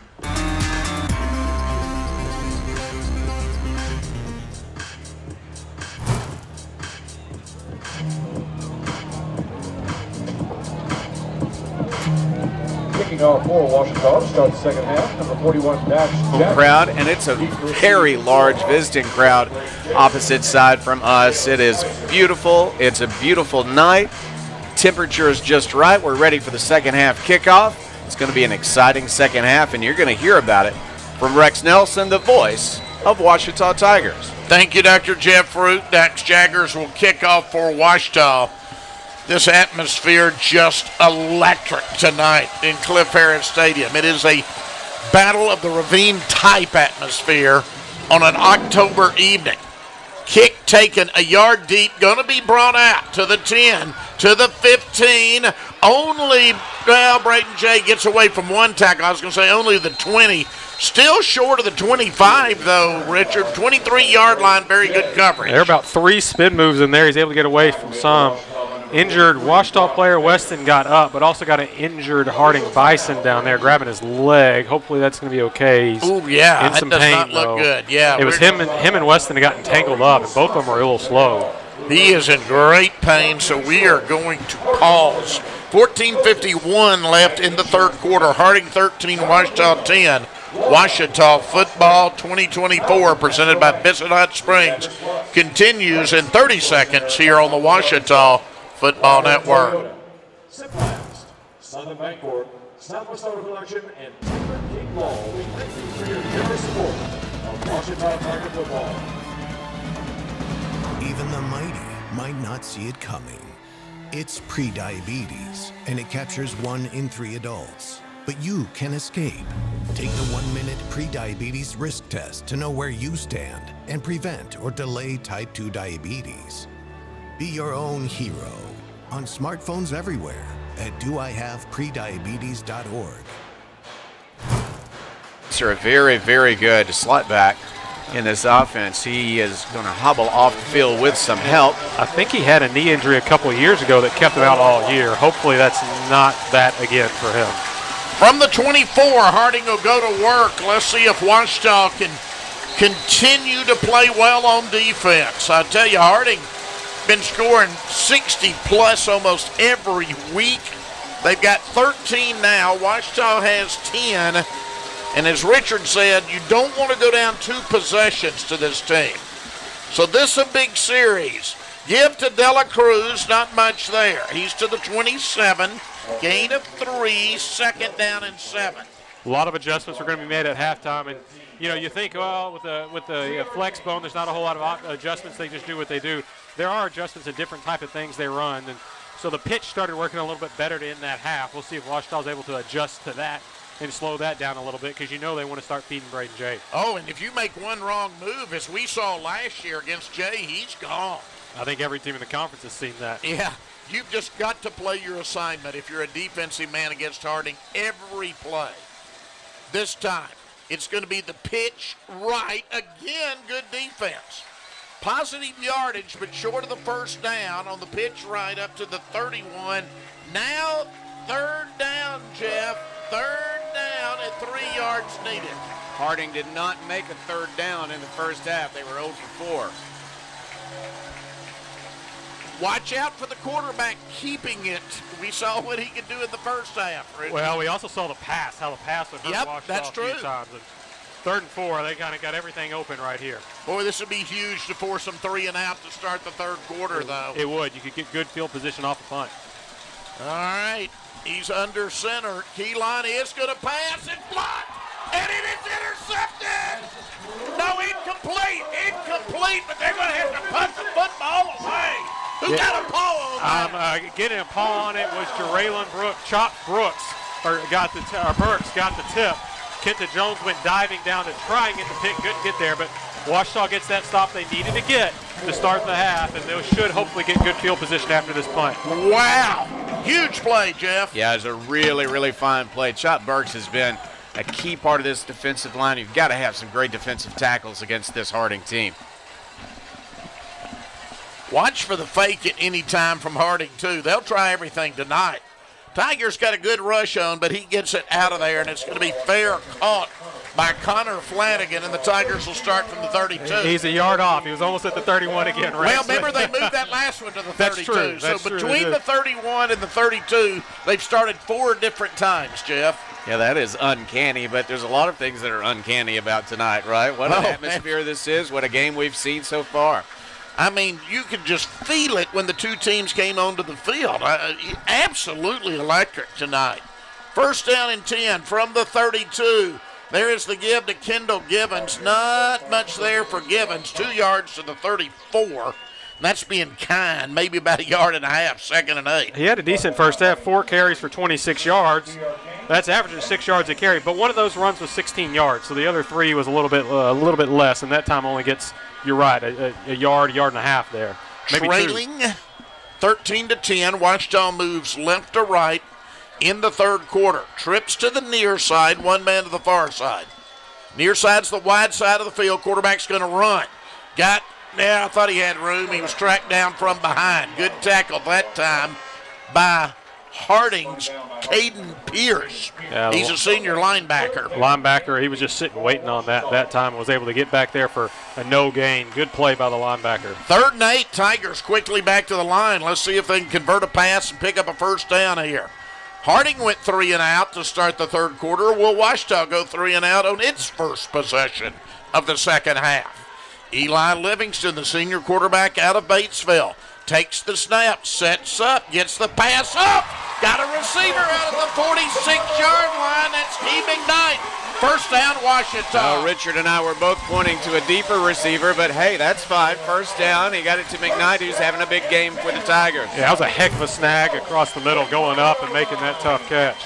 That was a 12-yard gain on 3rd and 8. Tigers back to the line of scrimmage with a fresh set of downs. 2 wide receivers to either side now as they work from their 46-yard line. Livingston, straight drop, pumps, in trouble, gets away, now throws it downfield, intercepted at the 34-yard line. That was an ill-advised pass that time. And coming up with the interception for the Bisons, Ty Duggar, the junior out of Harding Academy. That's about as easy as it gets, just lobbed up there. You got to throw that one away, and you don't want the grounding, but he easily could have thrown that away. There were receivers in there, and he may have been trying to get it out of the throwing it out away, but he got hit as it threw, and that's an easy interception for Duggar. I think that's his 4th on the year. So here's another opportunity for Harding to make it a 2-possession game. Bisons lead 13-10. They'll start this drive from their 33-yard line, moving right to left with 11:24 left to go in the third quarter. Keeline going to keep it himself this time. Goes over right tackle and goes up to the 38-yard line for a gain of 5. It'll bring up 2nd down and 5. Good first down play that time from Keeline. And like we said, 5 yards on first down is perfect for them. And this Ouachita defense was just out there, made a big play, and have to be right back out there after the turnover, and that really hurts. That's tough. 2nd down, and 5 from the 38-yard line. Keeline under center. Sends a man in motion right, but gives right up the middle this time. Going to be about a yard short of the first down. That was Andrew Miller. Needed to get to the 43. Actually, only about a half yard, Richard, is all they need here. Half yard. They're going to see if they can get their first 3rd down conversion of the game. Of course, this would be by far the easiest one they've had. 3rd down, less than a yard needed. Let's see if the quarterback keeps it. He does, and he's easily got the first down. out to the 44-yard line. So fresh set of downs for Harding. And sometimes you just feel, you know, the old fable, sometimes you feel like you're just the little boy with the finger in the dike, Jeff, and trying to keep it from bursting and keep the flood from coming on. Ouachita continues to hold off Harding, though, right now. They are doing it so far. Ouachita needs, though, a little more consistency on offense as they are stuck at 10 points, but Harding only has 13, and this is a team that averages over 60 per game. So Ouachita's defense really doing a great job. Yep, first down and 10 from the 44-yard line. Give up the middle. Again, short yardage. That time, Andrew Miller, the sophomore out of Harding Academy. Yeah, able to fall forward and get an extra yard or 47. so. I thought they were only going to give him about 2, but he's able to fall forward. It's hard to stop that fullback when he's just kind of gets the ball and he's already moving, got that full head of steam and so low to the ground. It's hard to stop him and push him backwards. It was a gain of 3, 2nd and 7. Harding works from its 47-yard line. Keelan looks over and gets his signal. Now looks at the plays on his wrist. Under center, pitches right, running room short of the first down, and a late flag in there. Let's see what that is. It was a 4-yard gain to the 49. Where it would have been 4th and 3, but we've got a holding penalty, Jeff. Yeah, holding call. Not called often on Harding because they are so proficient at this offense. Holding, they don't number hold 19, all that often. offense. But they definitely 10-yard penalty from the spot of the foul. Remains first down. Yardage, and that's going to hurt the Bison. It was a pretty clean first half, only 5 penalties total, and 2 of those, of course, were on back-to-back offsides false start. So pretty clean first half. This is the first penalty of the second half. So it's back to the 39. Harding doesn't like to pass, but of course they scored their touchdown on a pass. They're 3 of 4 passing. Yeah. 3rd down and 17. Second down and 17 now for Harding. 2nd and 17 after the holding penalty. And now are they going to take a timeout? I think they are. Yeah, play clock was at 6, and they weren't even at the line of scrimmage yet. We pause. 8:44 left, third quarter. Harding 13, Ouachita 10. Ouachita football 2024, presented by Visitant Springs, continues from Cliff Harris Stadium in Arkadelphia in 30 seconds here on the Ouachita Football Network. For years, we've said we'll be on your side, by your side. We all stand by that promise. And I'm proud to be a part of a team of attorneys who are prepared to be on your side and by your side. So if you've been injured, we'll be on your side, by your side.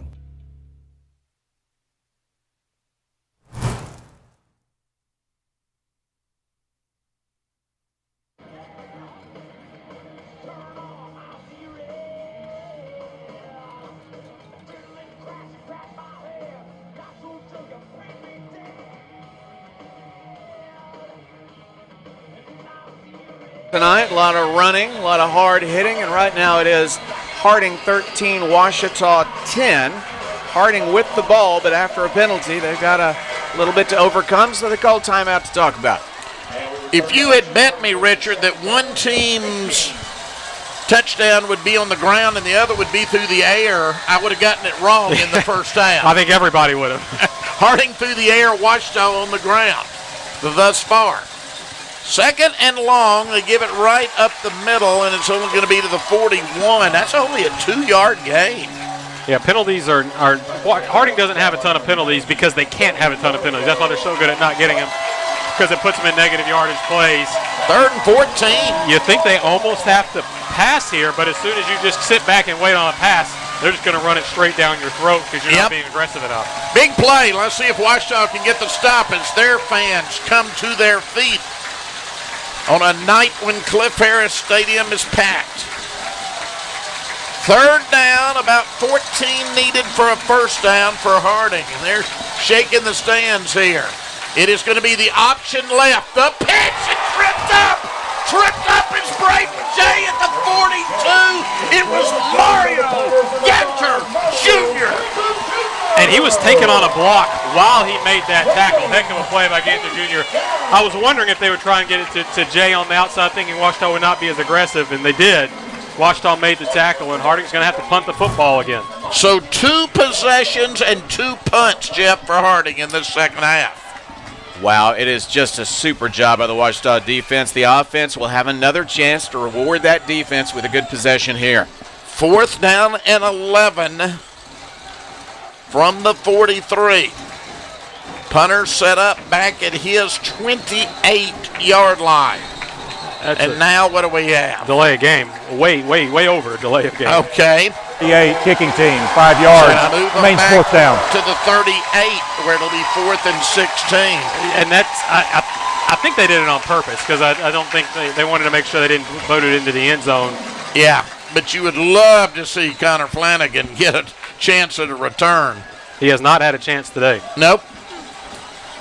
And he can be exciting when he gets to return the football. Low snap, picks it up and gets it out of there.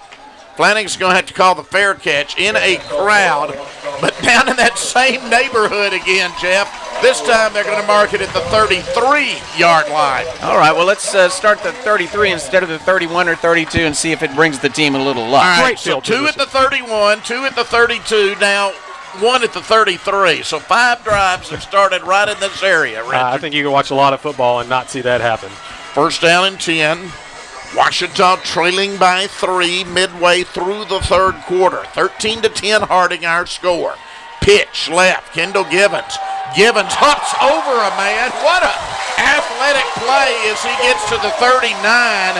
A gain of 6. Boy, the home crowd like that, Richard. You know, Givens is a bigger back, but showed some athleticism that time. He got high, got a couple extra yards after that. I'm used to seeing him run over people, not hop over people. 2nd and 4. Ouachita works from its 39-yard line. They come out of the pistol this time. Straight drop, in trouble, gets the pass off, incomplete. They were blitzing that time, Jeff, and Ouachita did not pick it up. Yeah, Livingston is not as mobile. I mean, he's in good shape. He can run a little bit, but he doesn't have quite the speed he normally has, so no chance for a run that time. He just had to get rid of it, but did a good job of putting at the feet as his receiver in the flat to live for 3rd down. Now what do you do on 3rd and 4, Richard, to keep from going 3 and out of here? I think you're passing here, and they've been looking for Key McKnight. I think they're going to be looking for him or Flanagan.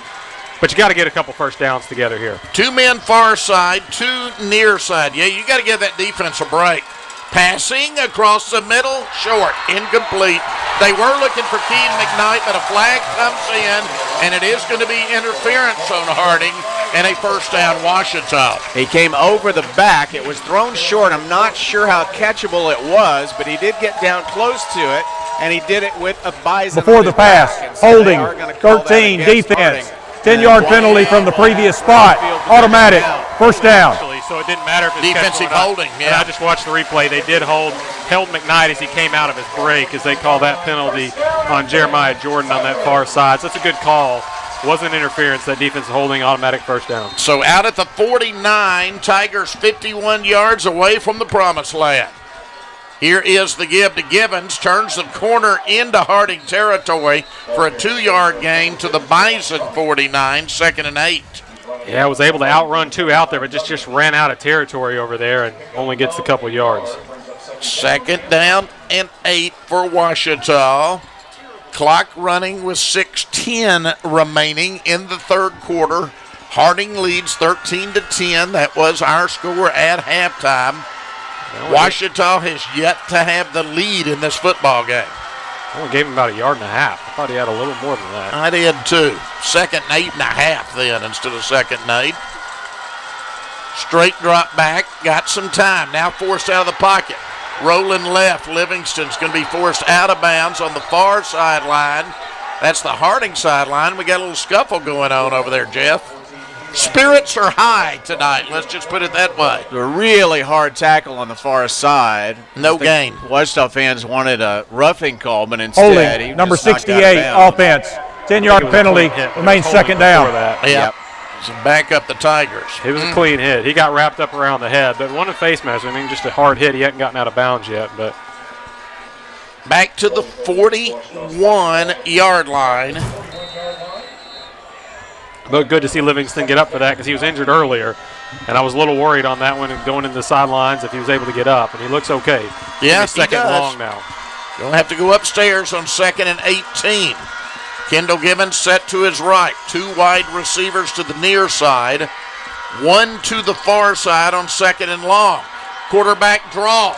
Breaks one tackle, breaks another one, gets out to the 47. That is a 6-yard gain, where it'll now bring up 3rd and 12, Jeff, as the Tigers try to maintain possession of the football. He's a tough runner, and Livingston is hard to tackle, but Harding has watched his runs. They were ready for that. They were able to limit the yardage and make it 3rd down and long.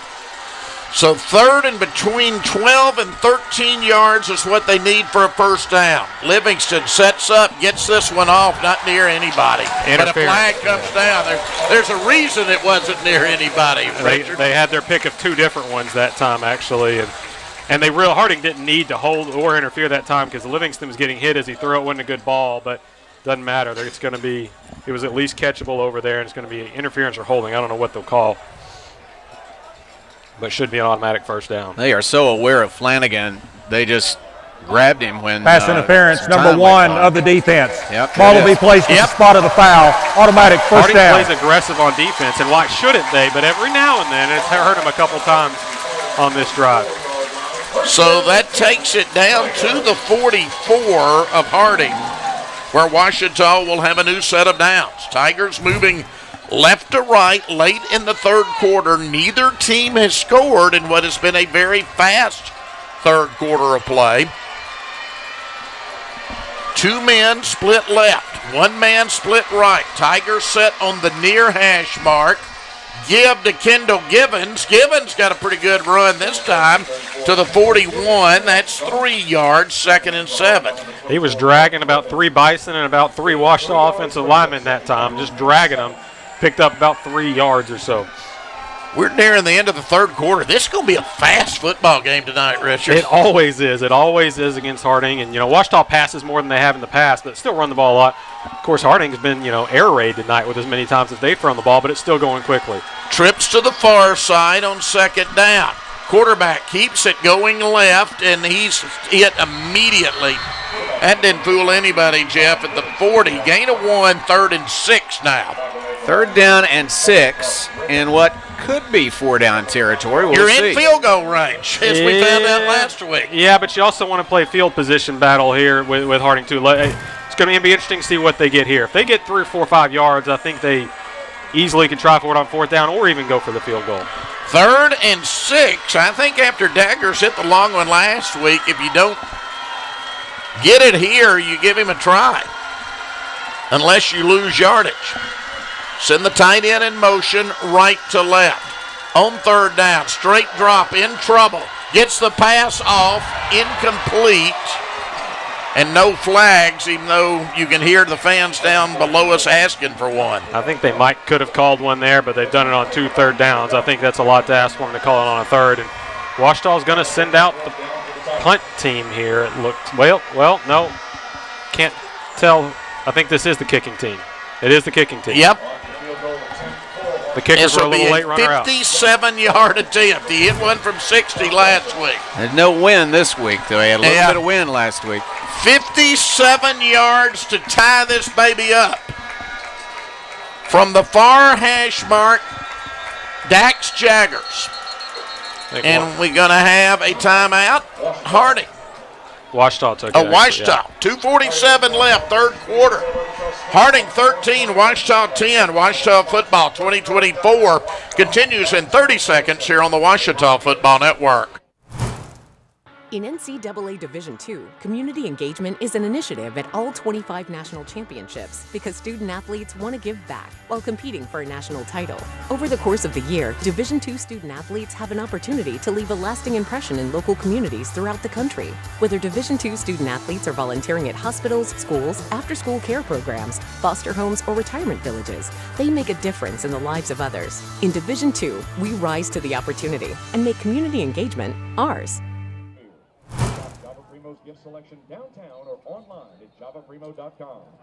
47 seconds left in the 3rd quarter. Harding 13, Ouachita 10. That was the score at halftime, and Ouachita will not try to change that score on this play because the field goal team is off. The punt team is on.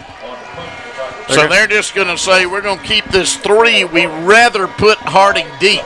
playing the field position game. And hard to blame them right there, because if you miss that field goal, you trust Jaggers, but if you miss that, they've got great field position. I agree. And so let's see if Tom Weston can pin the Bisons very deep. High punt, fair caught, inside the 10 at the 7. Now you call on your defense once again, Jeff. Yes, you do, and the defense has come through and come through and come through. No scoring at all in this quarter. They'll try to keep it that way as Harding's offense comes back on the field. Wow. This is a heavyweight battle, isn't it? We got a media timeout. We'll pause. 13-10 Harding. Ouachita football 2024 continues in 30 seconds here on the Ouachita Football Network. Hey world, I have a quick message. It's about safe driving. All right, let's go. Anytime you're driving, have the seatbelt buckled tight. Both hands on the wheel and your phone out of sight. When not in your hand trying to text somebody back. Because if you do, your car might get smacked. The moral of the story, just put your phone down. The people on the road will stay safe and sound. Put your phone down, put your phone down. People on the road will stay safe and sound. Yeah. Minutes, 47 seconds left. Harding will have the ball, but they've got a long way to go to extend this lead. It is Harding 13, Ouachita 10, late in the third quarter. They'll call it officially the 8-yard line, so the Bisons will begin 92 yards away from the end zone. A third quarter dominated by the defenses so far, Richard. Yeah, no scoring at all in the third quarter. First down and 10 for the Bisons. Working from their 8-yard line. Cole Keeline, the Harding quarterback, looking at those plays on his right arm again, comes under center. Keeline gives right. Dela Cruz only about a yard. Good job that time by Raylan Burks for Ouachita. Yeah, Burks just saw him and grabbed him. You know, you don't always want to tackle around the shoulder pads, but Chop Burks is over 300 pounds and just kind of grabbed him and just bear hugged him and was able to bring him down. So lots of yards there. Yep, lost one, 2nd and 11 as they work from the 7-yard line. 2nd and 11 for the Bisons. Running that double slot offense. Send a man in motion left. They pitch left. Braden James in trouble. And he's dropped all the way back at the 3-yard line. That was Mikey Gonzalez. Yeah, Mikey Gonzalez not only strung that play out, Rex, which you want your defensive end to do, but made the tackle, and they lose yards again now 3rd and long. Gabe Bonner also in on that tackle. 3rd down and 15 now. You don't give up the big play. And then you can turn the field by forcing a punt, which is what they wanted to do with Ouachita punt. Yeah, you got to finish here, though. You got to make this play on 3rd down. Huge play here, Jeff. Crowd standing to their feet. They know how big this play is. Oh, this could turn the ball game if they force them to punt out of the end zone down here. 3rd and 15 from the 3. Going to just give it on the ground, and it's only going to be to the 6. As on the tackle for Ouachita was Bruin Barnes. They were playing it safe there, and you expect them to. That's not a situation Harding wants to pass the ball or anything, so they were going to play it safe, live to fight another day, and punt the football, and they're going to punt here. Ouachita's Connor Flanagan set up at the Harding 45 for a possible return. Let's see if Flanagan can finally get a return here as Luke Mumata is 9 yards deep in his end zone. Does Ouachita rush it here? Nope, they got the return set up. Here's the punt. Going to be fair caught yet again, but great field position. Jeff at the Harding 47-yard line. All right, there have been opportunities previous to this in the third quarter. Now in the last few seconds of the third quarter, they're going to set up and start a drive that actually begins on the Harding side of the 50-yard line. They'll call it the 48 officially, so they're 48 yards away, Richard, from taking their first lead of the night. 40 seconds left to go in the third quarter. Ouachita needs to put some first downs together and go get a touchdown here. Tigers, wide receivers to either side will come out of the pistol on first down. Give to Chris Henley Jr.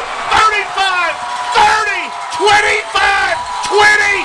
Chris Henley Jr. all the way down to the 16-yard line. What a run. Broken tackle and stiff arm going through the hole. That's the biggest play for the Tigers tonight there, Rex. And we've got an injured Harding Bison down on the field. Great job. That's the first carry for Chris Henley Jr.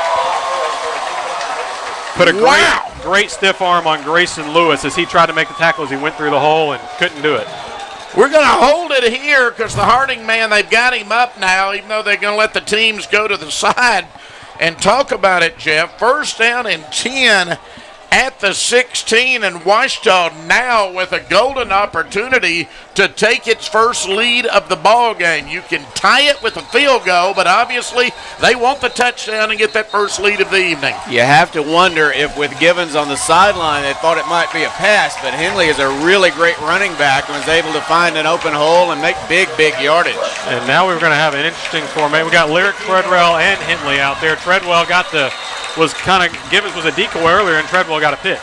First down and 10 from the 16. It's going to be the pitch right, in trouble, loss all the way back to the 21.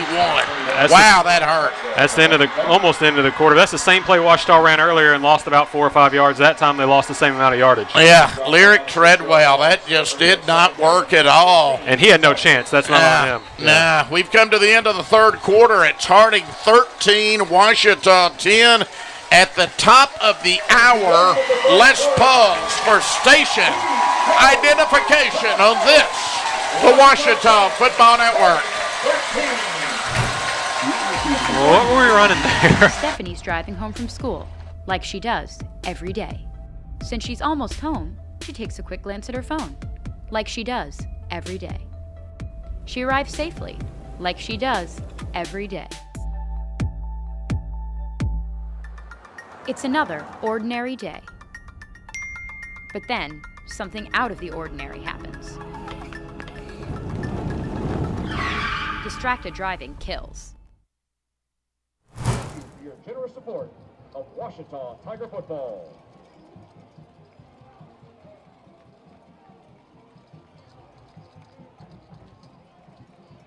What you expect in a heavyweight fight, punch and counter punch. The last one belongs to Harding on that loss by Treadwell as he took the pitch and had nowhere to go, but Ouachita still has an opportunity. Second down and long. Second and 15, Ouachita working from the Harding 21, trailing 13-10 as we start the fourth quarter of what Jeff described as a heavyweight fight in Arkadelphia. Number 1 in the nation, Harding, against number 9 in the nation, Ouachita.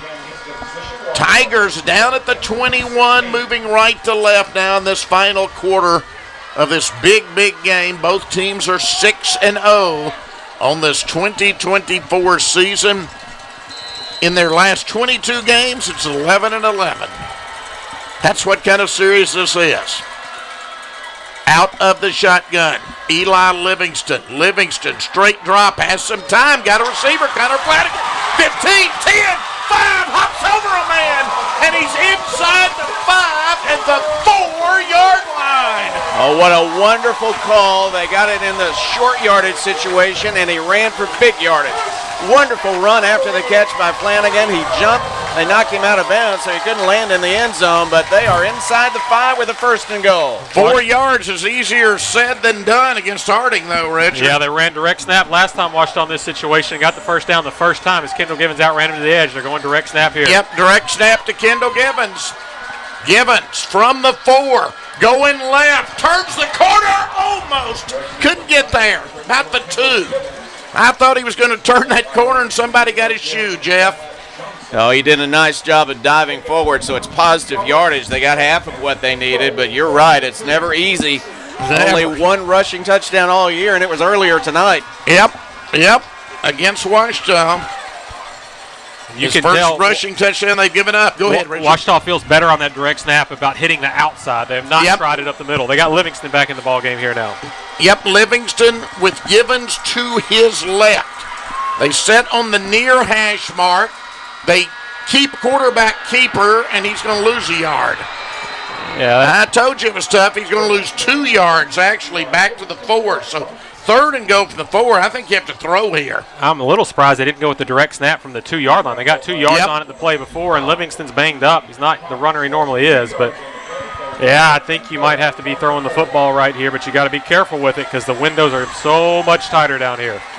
They really are. We have yet to have any points scored in this second half. Harding leads 13-10. 3rd and goal, Ouachita from the Harding 4-yard line. Backs on either side of Eli Livingston. Livingston, they're going to let Connor Flanagan throw it back. Touchdown! He gave it to Flanagan, and then Flanagan threw it back to Livingston. Flanagan plus Livingston equals 6 points, and that equals Ouachita's first lead of the game. I was wondering if they would give it to Flanagan. I did not think he'd be throwing it. That's the old little bit of a Philly special there, isn't it, Rex, from what Philly did in the Super Bowl. They throw it back to Livingston, and this might be the first time Harding's been behind all year. First time they've trailed since last year. Absolutely. Snap. Hold. Dax Jagger's kick. Good. Wow. What a game. And there's still a long time left. Ouachita takes the lead. It's Ouachita 17, Harding 13, 12:58 left. Ouachita Football 2024 presented by Visit Hot Springs continues from Cliff Harris Stadium in Arkadelphia in 30 seconds here on the Ouachita Football Network.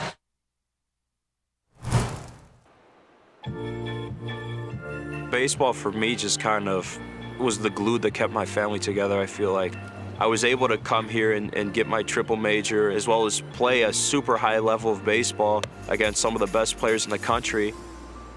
There's a lot of options here in Division II with a lot of great ball players and a lot of great people, and they make sure that they give you every opportunity to succeed on and off the field.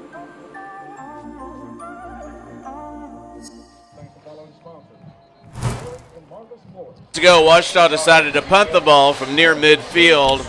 Nice punt. They stopped Harding without a first down, got good field position, and scored in 6 plays from 48 yards out. Flanagan to Livingston for the touchdown, and Ouachita leads it 17-13 with 12:58 left in the football game. Oh, that's a long time, Richard.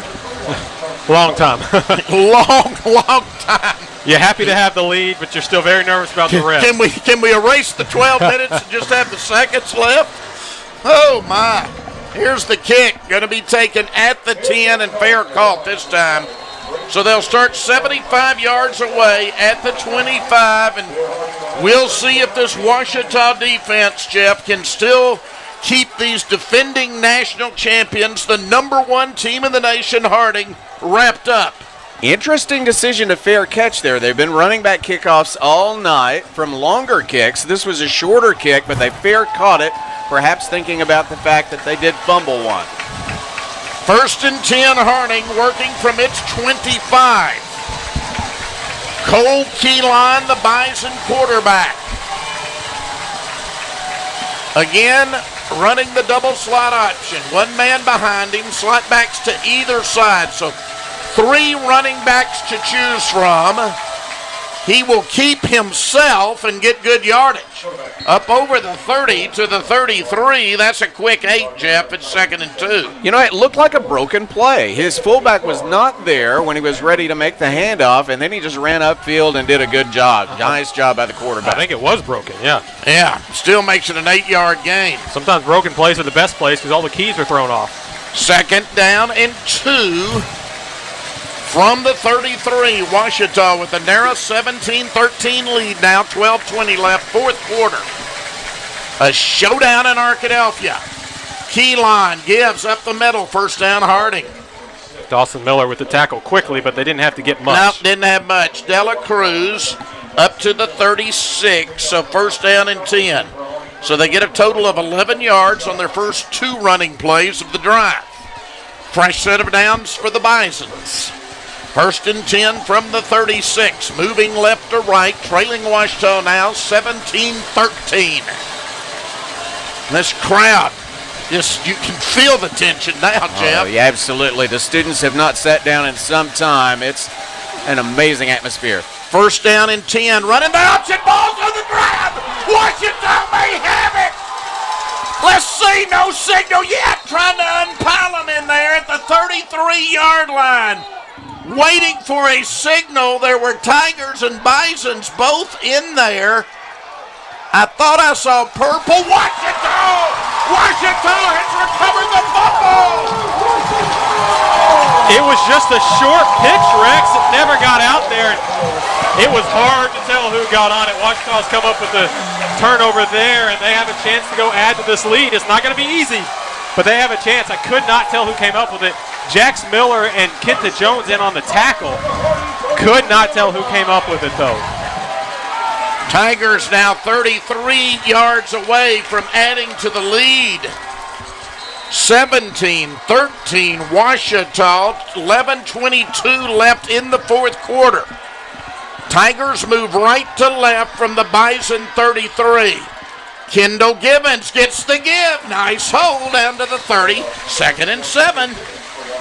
Oh, Jeff, getting interesting now. They're already in field goal position, but a touchdown would give you a 2-possession lead in the fourth quarter. So they are going all out for 7 here. Already, though, in field goal position, but Givens running tough, got some yardage on first down. I was wondering if Ouachita would, sometimes after the turnover, you take a shot. I don't think this is the defense to do it against them. I think that was a good call there, just running the ball, getting those 4 yards. 2nd down and 7 from the 30-yard line of Harding. Eli Livingston with Givens to his right this time. On 2nd down is going to pass. Now he's going to run. Got running room. Short of the first down, but does get it down close to the 15. Yeah, very manageable. Or excuse me, the 25. It was Dawson Miller who recovered that fumble, Rex. Dawson Miller, okay. Huge 3rd and 2 here, Jeff. 3rd down, Givens in the game at running back. 3rd and 2, Livingston keeps it himself. Got a block. Oh, he's close. I think he's got it. Looking at the spot here. I think so. I think he's got it, guys. They may have to measure this one. Oh, it's very close, isn't it? Yeah. They're saying 4th down. They haven't measured it, but they're saying 4th down. Oh, okay. Yeah, it's not as good a spot as I thought. I was looking at one official spot it. We've got an injured Bison on the field. This is the 2nd time that Jeremiah We Jordan's are going to bring the chains on. Injured. I think it's just cramps for Mr. Jordan. So if it's 4th and inches, what do? I think you got to take the field goal, Richard, in a game like this. I think you got to seize momentum here. Actually, I think you really. I think you go for it. If it depends on if it's inches. Yeah. You trust your direct snap. You trust Kendall Givens. Now, I'm not going to argue if you go for the field goal. Field goal would make it 7, and it would take a 2-point play to beat you then. That's true. I hope it's a first down here, and it doesn't matter. I thought he had it originally, but it's going to be short. Oh, man. It's about a length foot of the football.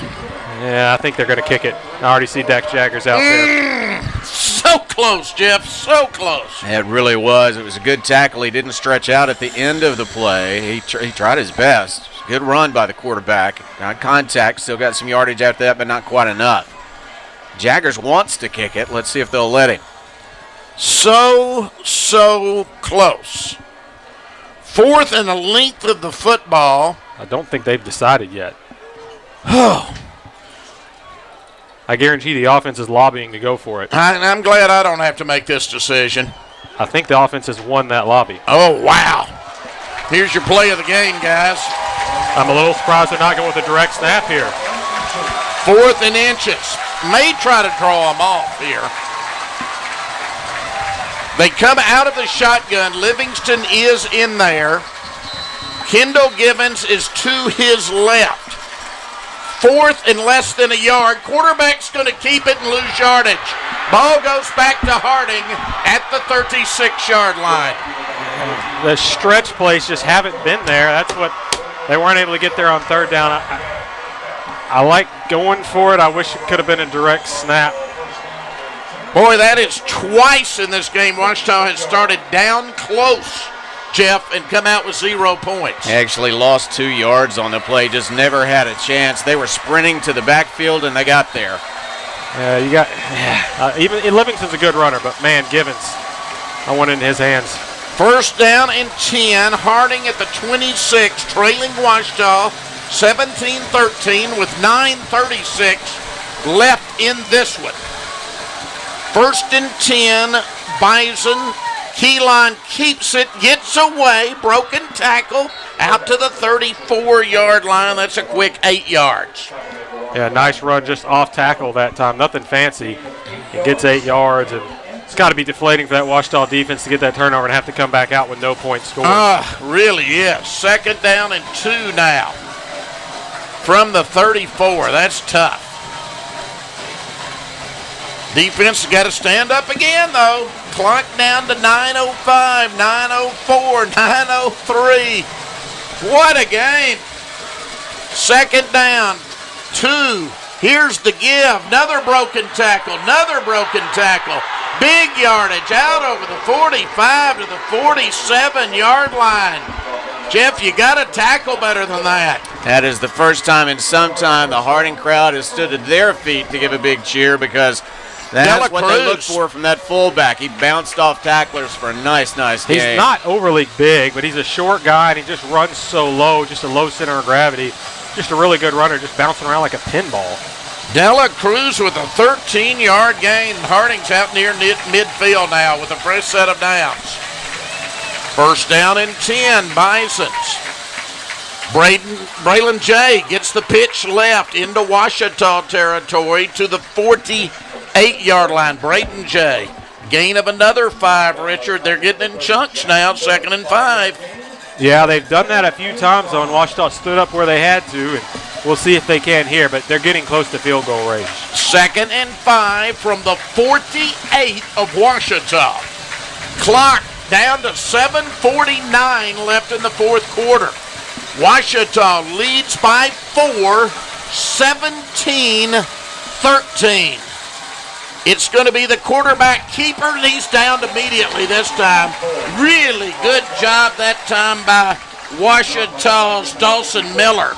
Yeah, he's leading the team in tackles tonight. I think that's his 15th tackle. There was nowhere to go. No gain. Big 3rd down play here. Huge crowd on its feet. You can hear them down below us. 3rd and 5. Harding working from the Ouachita 48. Harding trailing Ouachita by 4 midway through the 4th quarter. It's 3rd down and 5. They move left to right, set on the far hash mark. Keyline, the quarterback, under center. Jay in motion. Quarterback keeps it. He's mowed under for no gain, and it's 4th down and 5. Mikey Gonzalez led the way. Mikey Gonzalez, big time tackle there, and now Harding's going to have to punt the football again. They were slow getting off, but they are going to punt the ball. Yeah, you got to in a field position game. Yeah. I think Ouachita's going to keep the base defense out. They're going to get Flanagan back, but they're going to watch for the fake here. Yeah, you really have to. But I think with 6 minutes still left, you've got to play field position if you're Harding. 4th down and 5. They are going to punt it out of there. Fair catch. He hangs on to it, Connor Flanagan does, and here comes the offense. Now, Jeff, you need some first downs, and you need to eat some clock. Yeah, you really do. Trouble with first downs when they were in great field position. Now in bad field position, it's just absolutely a must. You've got a great punter, but you don't want to have to use him from this point in the field. Really got to have some first downs. Will they throw it to Flanagan? He's been a big target tonight, or give it to Givens. He's in the lineup. Tigers start 88 yards away from the promised land. 1st and 10 from their 12. Eli Livingston with Kendall Givens to his left. Livingston will keep it himself in trouble, going backwards back to the 10. And that quarterback keeper's just not working at all right now. Yeah, they're going Richard. off left tackle, and they've lost yards or not had a gain on it the last 3 times it's been run. So the run is going to be hard, but I think you need to rely on Kendall Givens if you're running the football right now. Now mark it at the 11, 2nd and 11. That was Caden Pierce on the tackle for Harding. Ouachita needs to milk the clock, too, and 5:48 left to go. Don't snap the ball if you don't have to before about 5 seconds left on the play clock. Absolutely. But you need first downs to really move that clock. 2nd and long. Do you throw it here? Let's see. It is going to be the quarterback keeper in trouble as he rolls wide. Oh, my goodness. Broken play. He's all the way back to the 5-yard line, Richard. Yeah, I don't know. Nobody knew what was happening. He just conceded the sack instead of throwing the ball away. which is surprising. And now Ouachita's just going to need to run the ball here on third down and just run the clock and then punt it away because they don't want to go on 3rd and 17. And I don't know what happened there. The last two, they just don't. It's been interesting on the Tigers going there. backward. Yeah. 3rd and 17 from the 5. Just hang on to the football and hope that your punter can get a good one out. On 3rd down. Tigers look confused again. They are confused. They're going to have to burn a timeout. Boy, this has been a discombobulated possession. We'll pause. 4:46 left. 4th quarter. Ouachita 17, Harding 13. Ouachita football 2024 continues from Cliff Harris Stadium in 30 seconds here on the Ouachita Football Network. Food isn't just fuel to live, it's fuel to grow. My family relied on public assistance to help provide meals for us. These meals fueled my involvement in theater and the arts as a child, which fostered my love for acting. The Feeding America network of food banks helps millions of people put food on the table. When people are fed, futures are nourished. Join the movement to end hunger, and together we can open endless possibilities for people to thrive. Visit feedingamerica.org/act now.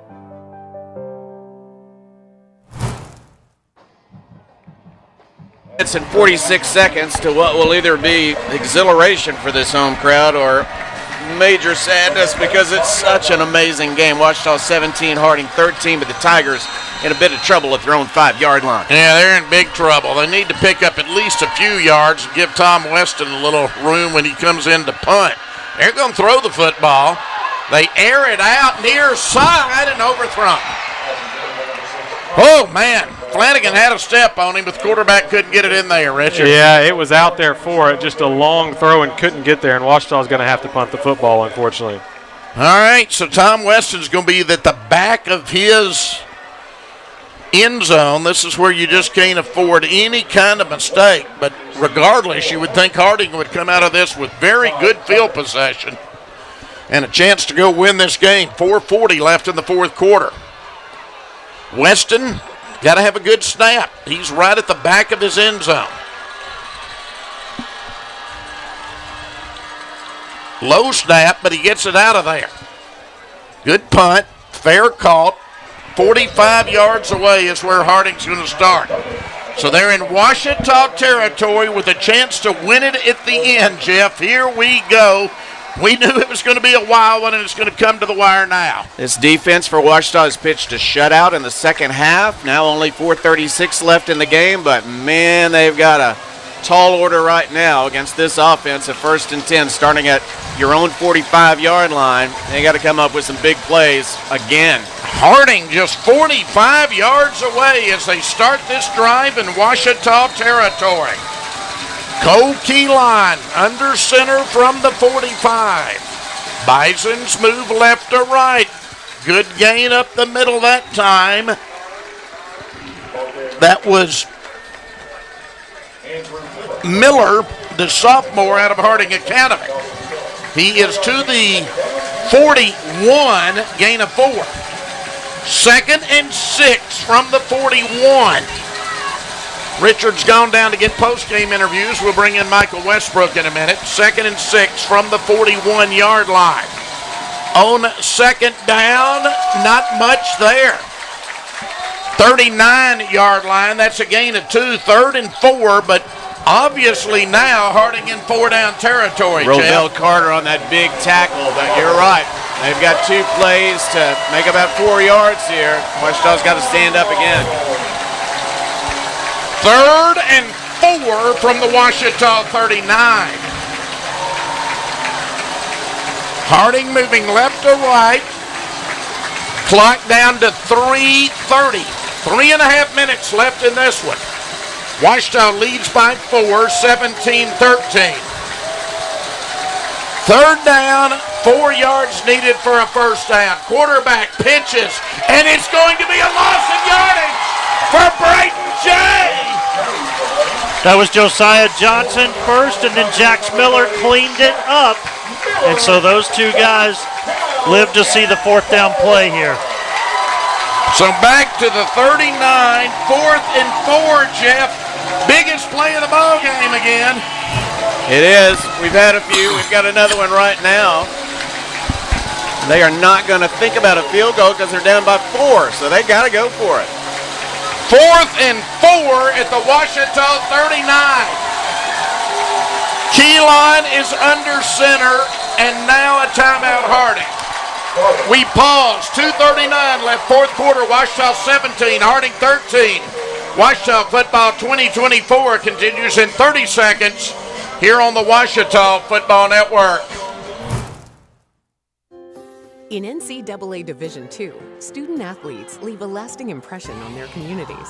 That's because Division II student athletes want to make a difference and truly be part of their surrounding communities. Through community engagement, thousands of student athletes from various backgrounds interact with community members who view them as role models. This interaction leaves a positive and perhaps even life-changing impression on all those involved. In Division II, we rise to the opportunity and make community engagement ours. Out by Harding will give them time to think about this 4th down play that is coming. If they keep their drive alive, they are down to 2 minutes and 39 seconds, and Harding has only one timeout left. 4th and 4 from the 39 of Ouachita. Tigers lead 17-13. Under center is Keyline. Keyline gonna pass the football, looking, got a receiver open, and it is broken up! It's broken up! It's broken up! It goes back to Ouachita! That's Kenton Jones. What an amazing job he did. He was behind, he slipped on the play, but he got there just as the football did, and he knocked it down. Now you need some first downs, Jeff. First downs will get you a win in this game against the number 1 team in the nation. 2:33 left. Harding again has only one timeout.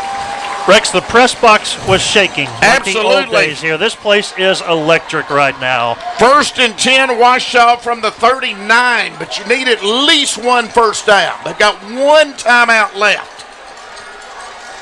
You need one. And that might do it if you can get one first down here. Kendall Givens, the running back. Givens, not much there, a yard. Harding trying to strip the football. They don't, and they have just used their last timeout. 2:26 left in the game. Did they use it or not? I thought they did, yeah. 2:26 left, Ouachita 17, Harding 13. Ouachita football 2024 continues in 30 seconds here on the Ouachita Football Network. In the number 2 position on our top 30 countdown this week, here's In Your Hands. Hey, are you trying to kill us both? What? Are you aware that on average there are almost 10 texting and driving deaths each day? No, that's awful. Yeah, it is awful, so don't do it. The text can wait. Thanks. Anytime. And now... Remember, the text can wait. Out on defense, Ouachita with the ball. 2nd down, between 9 and 10 to go. 2:26 left in the game. Ouachita 17, Harding 13. 2nd and 9, Ouachita with the ball spotted just short of the 40-yard line. Come out of the pistol this time. Kendall Givens set behind his quarterback. Give to Givens. Givens got a bit of a hole this time, out to the 44. It's going to make it 3rd and 5, Michael. If you get a first down here, this one is over because Harding's is out of timeouts. They're out of timeouts, but it is 3rd and 6, so a 4-yard gain there by Givens. It was a good run, but you've got to, I would imagine, run the football and keep the clock running. Ouachita's going to take a timeout. Well, that's the 2-minute timeout. Yeah, that's right. We got the 2-minute timeout. You're right, Jeff. That helps, too. I'd forgotten all about it. Ouachita trying to hang on. It's Tigers 17, Bisons 13. Ouachita football 2024 presented by Vizionat Springs continues in 30 seconds here on the Ouachita Football Network.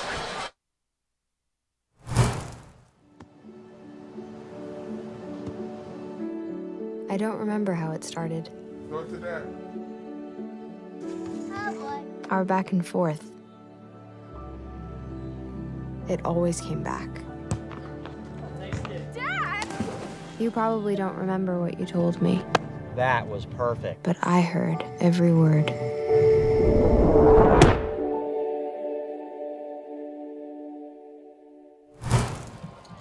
Left in a tremendous football game. Ouachita 17, Harding 13. Ouachita with the ball. Only 2 minutes left in the contest.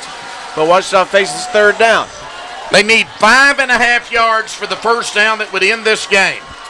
They could somehow get 5.5 yards here. Setting up between the 43 and the 44. Out of the shotgun, Eli Livingston. Livingston is going to give, and it's going to be very little yardage. So you got to call on Tom Weston now to get off the punt of his life on 4th and 6. So you let this clock keep running, but Harding is going to get the football back, Michael, with a chance to win the football game. Conservative there, no gain, right up the middle. Trying to just run the clock down. You have 20 on the play clock. Ouachita might take a delay of game. I think they're going to, yeah. That's going to put it at 1-12. Give Weston even further to work with. Yeah, they're not even out. They haven't even broken the huddle yet, and it's down to 8. Yep. So they will take the delay of game, which will move the ball back to the 38, where it will be 4th and 11. Well, the clock's still running, Rex. It's 1:12 is where they need to stop it. Still going. Yep. They're going to have to reset it now. And really maybe even 1:13. Well, they're going to come after this punt, Rex. Oh, no yeah, doubt they about are. it. But Weston is a pro. He did a great job kicking out of his end zone moments ago. Well, Weston needs to get off the punt of his life. Tom Weston, the Australian. He's still working on the clock, Rex. Been so good this year. They're going to start it at 1:10, Michael. See if you get a good snap, and Weston can get it out. It is a good snap. Big rush on. Weston does get it out of there.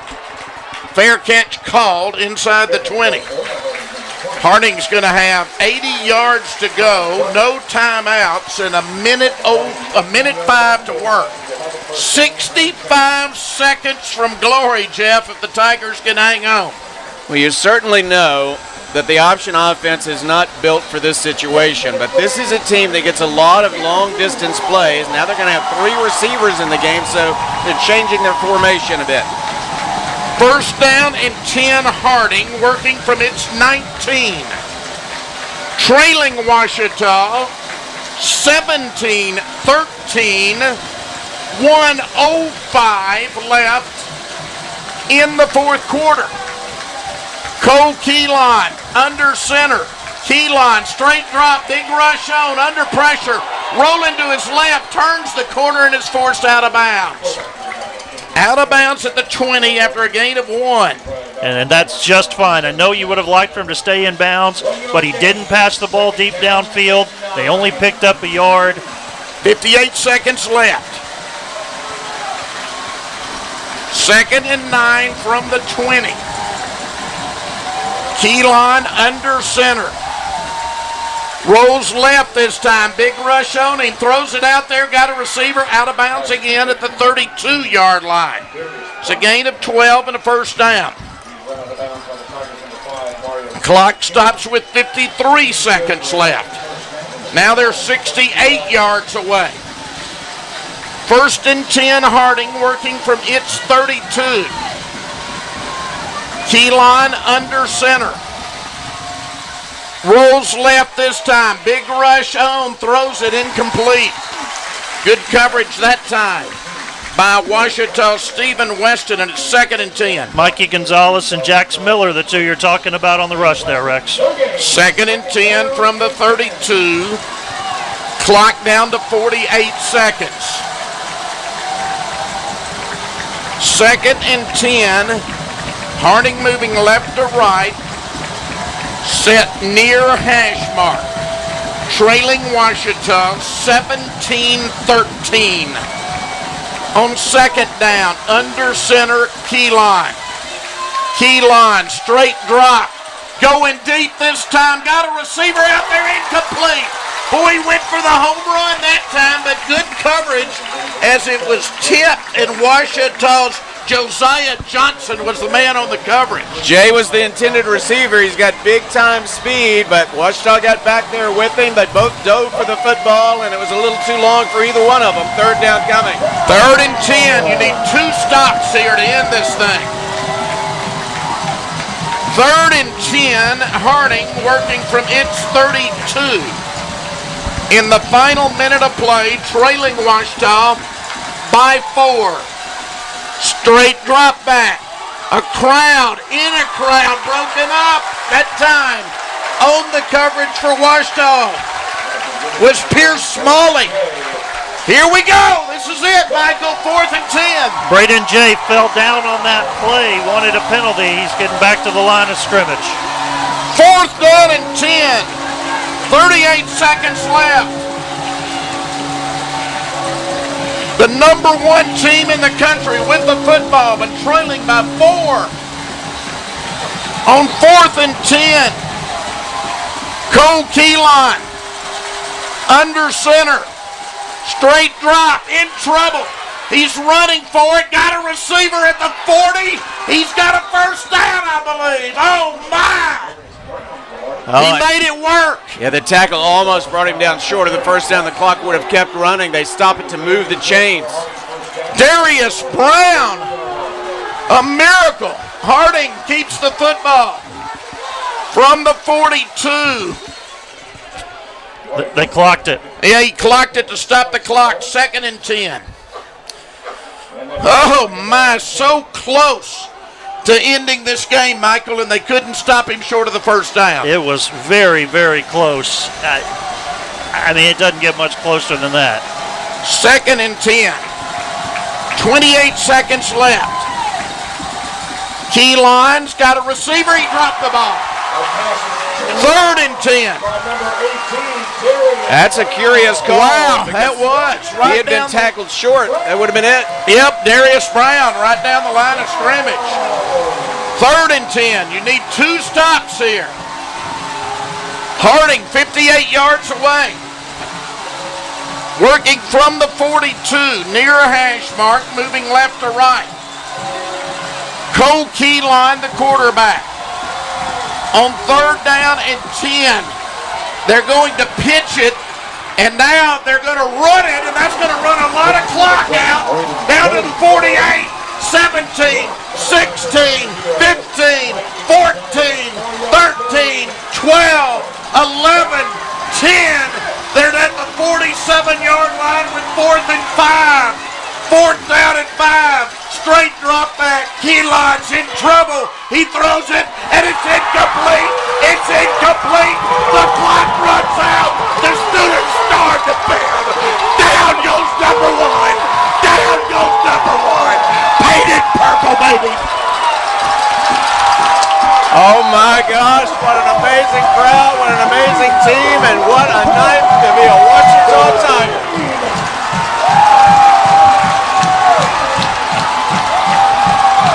Listen to the crowd. Listen to the crowd. One of the great nights in the history of Ouachita Baptist University football. Ouachita goes to 7-0. They have knocked off the defending national champions. They have defeated the number 1 team in the country. The first time ever to defeat a number 1, Jeff. What heart for this team. The defense played and shut out Harding in the second half. And here at the end, Harding just trying to throw the ball to the best they can, but they ran out of downs, and Ouachita gets the win. History. Michael, we're going to get the coach at some point, but I don't know if we can find him out there. I've got him. He just shook hands with Coach Simmons. He's meeting a couple of his players right now. He's out around the 40-yard line. Richard is letting him celebrate Oh, for a yeah. moment. No hurry. We'll be here a while tonight. This is going to be a fun post-game show, Dr. Root. Oh, my goodness. This is just amazing, Rex. I knew that this would be a great game, but this is one for the ages. Let's go down to Richard. Yeah, he's getting to him. He's getting to him. We're All ready, right. Richard. Here with a happy and very victorious Coach Knight. And Coach Knight, nobody gave your team a chance in this one. Nobody expected y'all to play from the picks I was seeing within 20 or 30 points. What can you say about your team on this one? Well, nobody believed in us. That's all that mattered. We didn't have to do anything crazy. We just had to be our best, and that's what we did. I'm so proud of the kids, and man, I'm so proud of the coaches with the plan. And from defense to special teams, offense, doing what we had to do against a really good defense. Very, very proud of a football team. I want to talk about a point in the fourth quarter. You think about the field goal, instead decide to punt. They can't do anything with that. To punt from their red zone, kick it back out to you, and your offense takes over there, and that ends up being the game-winning touchdown. Take us through that decision. Man, I was kicking myself, but I really felt like that would put the game away if we got the first down right there, ate some more clock. Even if we had to kick a field goal after that, I was feeling like the clock was a factor. But, hey, the guys made up for my mistake. Oh, I'm talking about the one where you played the field position battle game, and then y'all got it back at the 45-yard line. That gets the touchdown to score. Two things happened right there. Coach Derby really wanted to play field position. When we sent the field goal team out there, Dax was late getting out. So it kind of worried me that he wasn't quite ready. So we ended up playing the field position. Always a hard-hitting game against Harding. Let's get over here a little bit out of some of this. Just talk about the defense for a minute. I'm going to talk to Coach Thompson, but this is a team that's been putting up 60 points a game. This is our defensive coordinator. They hadn't played Ouachita. Hadn't played Coach Thompson. He's the master at option football. Got to give him a lot of credit. Did a great job. The kids believed in the plan. We rose up on defense, and proud of our whole defensive staff. But that thing, Richard, it starts with Coach Thompson. This Eli Livingston warrior, he was hurt, limping around, came out and able to go the whole second half. What can you say about him? I mean, you wrapped it up. He's a warrior. I love him. Great kid. Great kid. A fighter. Got it done. I know you're going to treat this, you're going to say it's every other game, we go one game at a time, but you just ended a 20-some-odd game win streak, and you beat the defending national champions. It can't feel a whole lot better than that. I don't think it does. I'm thankful. I can't say enough. Thank you, God, and thank you for the players and the coaches. What a great game. All right, thanks. Congrats on the game. Thanks, Richard. Oh, my goodness. This is we've seen some great scenes after Battle of the Ravines, but I don't think I've ever seen a scene quite like this. The student body was on the field, Jeff. Almost the entire Ouachita student body within seconds of the end of the game, and they're still out there. Some of them are carrying Tiger players around. This is big-time football, and what a memorable night. It really is amazing. Back to Richard. got Running somebody. back Kendall Givens. Kendall, I'm going to start out. Y'all just beat the defending national champion who won 20-something odd games. How does this one feel? Man, it's good. Everybody thought this was our Super Bowl, though. Yeah, the number one in the country, but we prepare every week like we're playing the number one team in the country every week. But first and foremost, I want to give glory to God, man, because without him, this wouldn't be possible. But yeah, that was major right there. Okay, I've seen a lot of good games here, especially the Battle of Ravines. Maybe one of the most electric environments I've ever experienced. What would you think? Absolutely. Right, this is up there with the Battle of the Ravine. Yeah, for sure. All right, take us through some of this game. You know it's a great defense. You get 17 points, but you win. The touchdown you get, like I guess we'll call it a Philly special play. You get a rushing touchdown. It's hard to come by. But talk about the offensive game plan. Man, hats off to Hardin's defense, man. That's the top defense in the country. It's probably one of the better ones we'll see this year. But, man, offensively, we just stuck to what we knew. We played disciplined football. We didn't turn it over. We tried to stay as disciplined as possible. And when you do that, good things happen. Talk about the defense holding Harding to 13 points. They've been averaging 60 points this year. Man, that's major. Those guys work hard every day, too. We always say that's one of the hardest defenses we'll see in practice. That's one of the hardest defenses we'll see. So they prepare us every week, and we prepare them. Your touchdown that you scored, we see the direct snap a lot. Y'all tried right up the middle. You outran him to the edge. Is that something y'all have seen on tape? Yeah, that's a game plan deal right there. That's worked for us a couple times this year, so we went back to it, and it was successful. And then finally, Connor just want to one-up you and have a better passing touchdown this week or something? Well, I mean, I've been giving him a little hell about his pass last year against Hardin, and then I told him my passing rate and the completion rate is 100%. So he probably tried to he's going to rub that in my face right there. We'll see if you can get it back next week. Congrats on this big win. Celebrate with everybody on the field here. Yes, sir. Thank you. All right, Richard and Michael, I'll let you signal me because I have no idea where they all are. I've got in him, this crowd. and I'm watching Richard. All right, and we'll get interviews as we can, but Jeff, we've been around it a long time, and I've seen some great battles in my 65 years on this earth, but that one ranks right up there. Absolutely. I mean, the atmosphere alone, you've got the visitor side, which is newly remodeled, completely full of Harding fans, and then the home side, you've got it completely full of Tiger fans, and then the berms have filled up also. The kind of thing we don't see except for the Battle of the Ravine came tonight as the number 1 Harding Bisons took on the number 9 Ouachita Tigers, and the Tigers worked hard, grabbed the lead, and would not let go through a shutout in the second half against a team averaging 60 points a game. Just an unbelievable effort. Michael, you've been around a lot of football, too. It's got it right near the top for you, I would have to think. Greatest it's at the top. ever. It's at the top, Rex, for sure. I just, I know you're going to go through all the stats. One that immediately stuck out to me when I saw this list a moment ago, 1 for 12 on third down conversions for Harding tonight. Remember, the one they got was 3rd and inches. You take that out, they do not convert on third down besides that 3rd and inches, and that made the difference.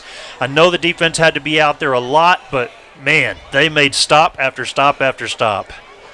Good night. What a game. I mean, Ouachita, I couldn't have dreamed, Jeff. I knew these Tigers had a good defense, but that they would shut Harding out in the second half? It's just amazing. Harding, of course, moved the ball, scored on their first possession, but after that, just a couple of field goals. All right, Richard just sent us a message, said, bear with me. He's got Chris Babb. Babb, thank you, finding folks for interviews. So we are going to hold it here, and we don't mind holding it here at all, do we, to talk about this one? No, now the football field is full of people, so it's a little harder to find everybody that you would like to interview, but the students just rained onto the field as soon as it went to 0, and everybody's enjoying the night tonight on the Ouachita campus. It may be Division II, but you're not going to find more of a big-time atmosphere than this. We're going to go down to Richard. Wide receiver Key McKnight, you've had some big games in your career. You didn't score a touchdown on this one, but I'm going to say this may have been the biggest game. So many third down catches and big catches in this one. How does this one feel? It feels great, man. This is the reason why a lot of our guys came back for moments like these, man. You got to give credit to the coaches helping us believe all week, and just for the game plan that they had for us was excellent, man. We went out there and executed. This is a typical Harding-Ouachita game, hard hitting, back and forth. And I guess you came into the game in this one not running as well this year, so it seemed like passing is something y'all were going to have to do. Is that some of the game plan coming in? Yeah, that was when we first came in Monday, we told the receivers it's on us. We were going to have to make plays. We were going to have to execute all those, and we just had a bunch of guys who believed, and that's all that mattered. No back down from you. A lot of catches across the middle. Kind of take us through knowing, hey, I'm going to get hit on some of these guys can make these catches. Hey, just giving it up for my teammates, man. Just giving it up for them boys, and it's where we is. We came out victorious, and that's all that matters. Eli Livingston gets hurt, comes back in this one, is able to play that whole second half. What can you say about him? Oh, man, he's a warrior, man. That guy, he works hard every single day, and it shows, man, every day. I know, and I talked to Kendall. I know y'all say one game at a time all the time, but this one's got to mean a little bit more, especially, last year that was one of the hiccups and kind of a rival game. It feels really good to get this one, doesn't it? Oh, yeah, it feels good, man. Like I said, this is the reason why a lot of our guys came back for moments like these, and we just got to keep going. You've been in a lot of games here in Cliff Harris Stadium. Can you think of one more electric than this? Oh, no, this is the best one out of all of them. This is the best one. Well, congrats on the big game. Can I come back in just 1 second? Yeah. Let me talk to Eli Livingston real quick. We'll get Flanagan here in a minute. Eli, coming into this one, you haven't started against Harding. You've played a little bit against them, but you know it's a hard-hitting battle. You missed last week, and so coming to this one, what were your feelings coming into this one? Prepare the same way that we always do.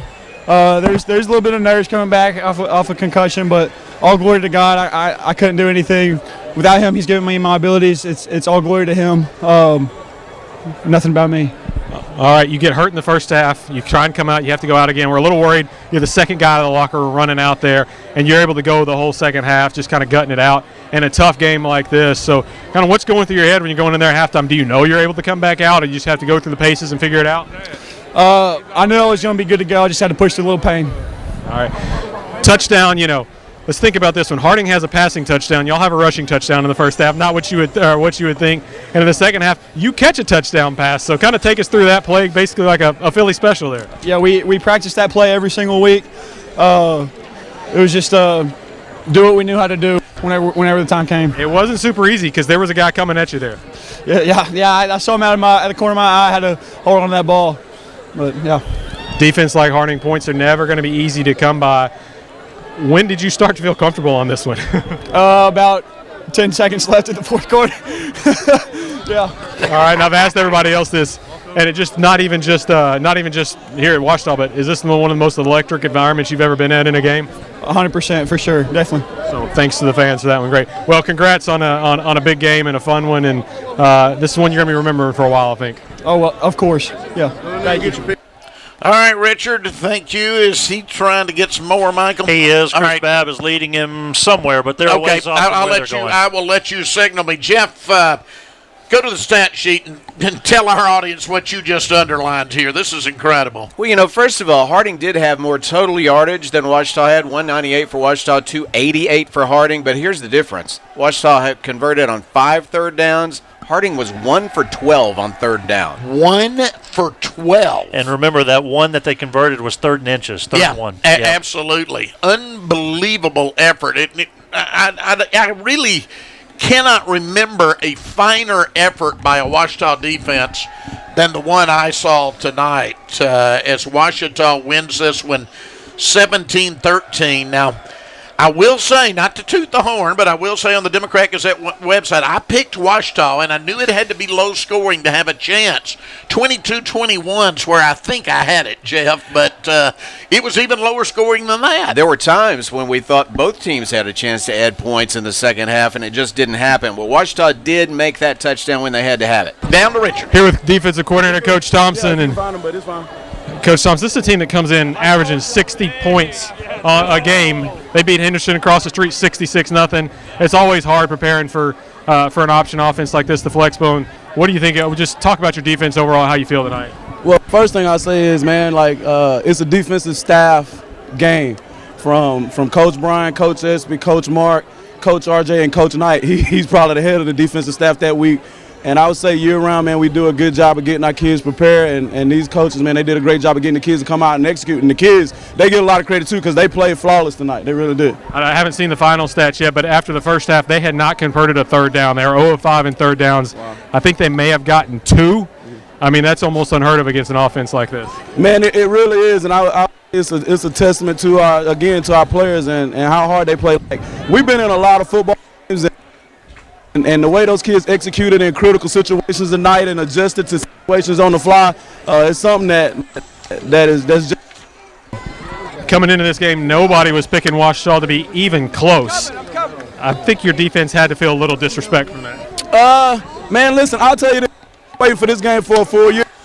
We left last year with a bad taste in our mouth, and our kids did. And if you actually want about what happened tonight. We have full confidence in the football team. Offense and defense, we have full confidence that if we can come out here and play good football, that at the end, this will be the result. So I'm proud of the coaches, proud of the kids for how they played tonight. Not over till it's over, and, they get the ball a minute left. They're going to have to pass going down the field. But I don't remember if you were here or not, but we remember a long pass to win a touch to win a game a long time ago. So what do you tell your defense when you're not having to defend the run as much as the pass anymore? We knew the formation that they were going to be in, and probably on Thursday we came up with a really good plan. Shout out to Coach Espy and Coach Mark. And we felt like to take away their top player in that critical situation, and that's what happened. The guy they wanted to get the ball couldn't get the ball, and the kids adjusted, and we were able to send some pressure in that situation, and they got it done. Braden Jay seemed like the guy they wanted to get the ball a lot. Seemed like y'all keyed on him the whole game. And we knew that Seven's a great player, and we knew that they wanted to give him the ball, but again, we put our best on their best, and tonight our best won. Yeah! Wow! Let's talk a little defensive line real quick. You have to control that fullback. Your defensive tackles seem like they really did that. Even got involved in the passing game and knocking down a pass. I want to talk about defensive in a minute, but talk about those defensive tackles. It's a mindset of attacking the dive. Those guys have to understand it's not a pretty job that week. You have one job. You're attacking the hill. You got to tackle the dive, and they eliminated that guy, right, and really kept that guy in check because that guy is the fullback keeps the first downs going, right? Those 3-yard carries, we limited those and allowed us to get off the field. I don't remember a defensive end against Ouachita being involved in as many negative yardage plays as Mikey is. A lot of times you're kind of holding the edge and stuff out there, but he made a lot of big plays tonight. Talk about him. I mean, he played phenomenal. We know, like Coach T said, they want to toss the ball to number 7. Those guys set an edge, one-on-one blocks, ran flat, forced them to something they weren't comfortable with, and Mikey played out of his mind. Really all those D linemen did a great job applying the game plan, playing physical, and really shutting down that option offense. Not just a pass rusher, is he? No, he can do it all. All right, thanks. Congrats. All right, Richard talking to the Ouachita defensive coaches. I assume he's going to be getting some more people here, so we are going to hold it here in the wake of Ouachita's 17-13 win over the number 1 team in the nation, Harding University, tonight. Back to Richard. All right, Connor, you're a senior. You've Connor been around for this one. Where does this? You've played in some big games. You've played in some big Harding games. You've played in some big Battle of the Ravine games. Where does this one rank? Man, it's hard to rank them. Looking back at it, I mean, you got that Battle of the Ravine in 22. Honestly, the first game that I played in, the home opener against OKBU in 2021, that was a crazy game. But, you know, the rivalry with those guys is so intense. This one definitely ranks pretty high, for sure. We're used to seeing you catch touchdowns. You got a few receptions today, but I got to ask, take us through the passing touchdown there. Oh, that's something we've had in for a couple years, honestly, and we've just been waiting for the right time. And, you know, when Coach called it in, we've been working it so much, me and Eli. We've just been putting that time in a couple times after practice, getting that throw down, and we just felt good about it, and it was there. So he made my job easy. He was wide open, just pitched it to him. So. I don't know if you realize, but both defenses are so good. There were 3 touchdowns scored. 2 of them were on trick plays tonight. Yeah. Oh, I mean, we knew that defense was loaded, and we knew ours was too. And we felt like that we had a chip on our shoulder because we didn't think our defense got the credit they deserve nationally, and we showed that we can play with anybody. And all respect to Harding, because that's a crazy good defense, crazy good offense. But we were just able to make a couple more plays than they were tonight. Not huge passing yards, but you already make some big ones. We talked to Key McKnight. He made some big third down ones. You make some good ones, especially late in the game. Against a defense like that, it's never easy. So kind of take us through what you're planning going into the game and getting ready for this week. Like I said, it's a really stout defense, especially up front. And so we knew that if we were going to move the ball on them, we were going to have to nickel and dime them, you know, take what they gave us. And those are some out routes, those crossers, some of those quick throws that you saw us take. We just felt like we could take advantage of that, and that's what we did. And some of the shots that we connected on, we had those game planned as well. But we just really wanted to play in ourselves. We didn't want to get too crazy, try to be more balanced tonight than we have been in the past. They've won over 20 games in a row. They're the defending national champ, and nobody picked y'all to be within 3 touchdowns of them. It feels good, doesn't it? It does. It does, absolutely. I know you say one game at a time, but this one's kind of been circled on the calendar, hasn't it? No. I mean, it's been 1 week at a time, and that's our motto. We're going to enjoy this 24-hour rule, and then we're going to get ready for next week. Yeah, Arkansas Tech can't have a letdown there. That's right. Thanks. Congrats on the big win. Thank you very much. Mikey, I want to talk to you. Mikey Gonzalez from the defense. It's really hard to defend the flex bone, and mainly because it's just so different, and you'll never see it. Y'all practice all year long getting ready for this. How does that help in a game like this? It's just preparation, you know, just getting able to see the look really every day. You know, we work on it every day. Just the amount of preparation that goes into it, all the hard work we do, it just really helps us prepare for the game just a lot. You come into this one of the conference leaders in sacks. You know you're not going to be able to get a sack in this one, but it seems like in this one you're saying I can play the run pretty well too, because I don't remember a defensive end getting into as many negative yardage plays as you had tonight. Oh, I can do it all. I'm a dog. As a defensive lineman, you know it's going to be a hard-hitting game. Do you kind of look forward to this one a little bit? Oh, yeah, I love to clack heads with people, you know, before the game. I'm over there. I'd say it's CTE day. You know, just get to clack some heads today, you know, and it is what it is. I love this game. Could you tell they were starting to get frustrated as some of these big plays weren't open, especially some of the pitches on the outside? Did you sense some frustration from them? Oh, yeah, I can see the doubt in their eyes every single time. Every single time I see the doubt in their eyes, and then, you know, as the game went on, I just started seeing fear. Coming in this one, it seemed like y'all were pretty excited and pretty hyped getting ready for it. I'm sure it was a long week of practice getting ready for it. What were kind of the emotions like as you're all week just waiting for it, and then it kind of finally gets you? You know, like we did it, like it's just another game. It's just another game. You know, all the preparation, we was ready for them. You know, we came out on top. Well, Mikey, you just beat the number 1 team in the country. Congrats. You've been here a while. This one has to rank up there, right? Yes, sir, it does. All right, congrats on the big win. Going to talk to a defensive tackle now. I've got Connor. Connor want to talk to the defensive tackle. A game like this, we're talking to Coach Thompson. Hold on just a second. Ken, I want to talk to you. Talking to Coach Thompson, stopping the dive is huge. As defensive tackles, how hard is it, and what are you have keying on? What are you doing out there? You just got to get off the ball, get vertical, and take the heel, and you just got to be a dog. There's a lot of those guys that have been there for a while and played a while. You're starting. You got Carter out there. You got Chop out there. So those guys, they've seen this so much, and y'all are rotating in. You've probably the deepest defensive line y'all have had in a while. What is your feeling as a unit of your defensive tackle unit?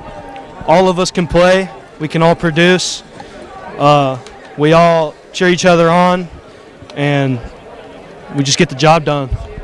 Forcing all these punts, forcing some turnovers, and eventually, sometimes offense doesn't come away with points in these, but didn't seem like defense ever got discouraged, and y'all were just going out there playing your hair on fire each time. Oh yeah, we just put on more steam, and if anything went against us, we're coming back out there to stop them. All right, thanks. Congrats on a big win. Kenta. All right, you've been around for a while. You played Harding a lot. This is about what most of the games are. Last year kind of a little different, but I mean, it's a hard game. It's physical. It's nerve-wracking. These are fun, though, aren't they? Yes, sir. This is what we prepare for. I mean, sometimes the blowouts, they easy, but these the games we prepare for, the ones that's going to come down to the last seconds, man. This the environment I love being in. One of the biggest plays of this game is not the last drive, but the drive before that where they pass it down and they're not able to get that first down. You're in there to help break it up. Take us through that play. Yes, sir. So I was coming down. They was watching me come and kill the pitch, so they feel like I was going to have bad eyes and I was going to be out of position on the wheel route. But when I saw his shoulders squirt to the line of scrimmage, I retract, ran it down, and played under it because I had a safety over top of it. Well, Braden Jay is one of their great players. He averages 19 yards a carry. Really didn't do much today other than throwing for the touchdown. It seemed like y'all were keying on that, and as safeties, y'all were having to come down a lot, and make plays on him on that pitch game, and probably contain the pitch as good as I've seen a Ouachita team do it in many years. Yes, sir. Yes, sir. So with the help of Coach Thompson, Coach Knight, Coach Espy, and all the defensive coaches, man, they gave us a great game plan, put all the players, great alignment, great assignments throughout the whole week. We practice hard, man, and that's what happens when you listen to exactly what the coach do. They're going to put you in the right position every time. Well, this is a big win, but there's still a lot left to go. How do y'all kind of recover from this and not have a letdown, next week against Arkansas Tech? You're one of the seniors on this team. How do y'all do that?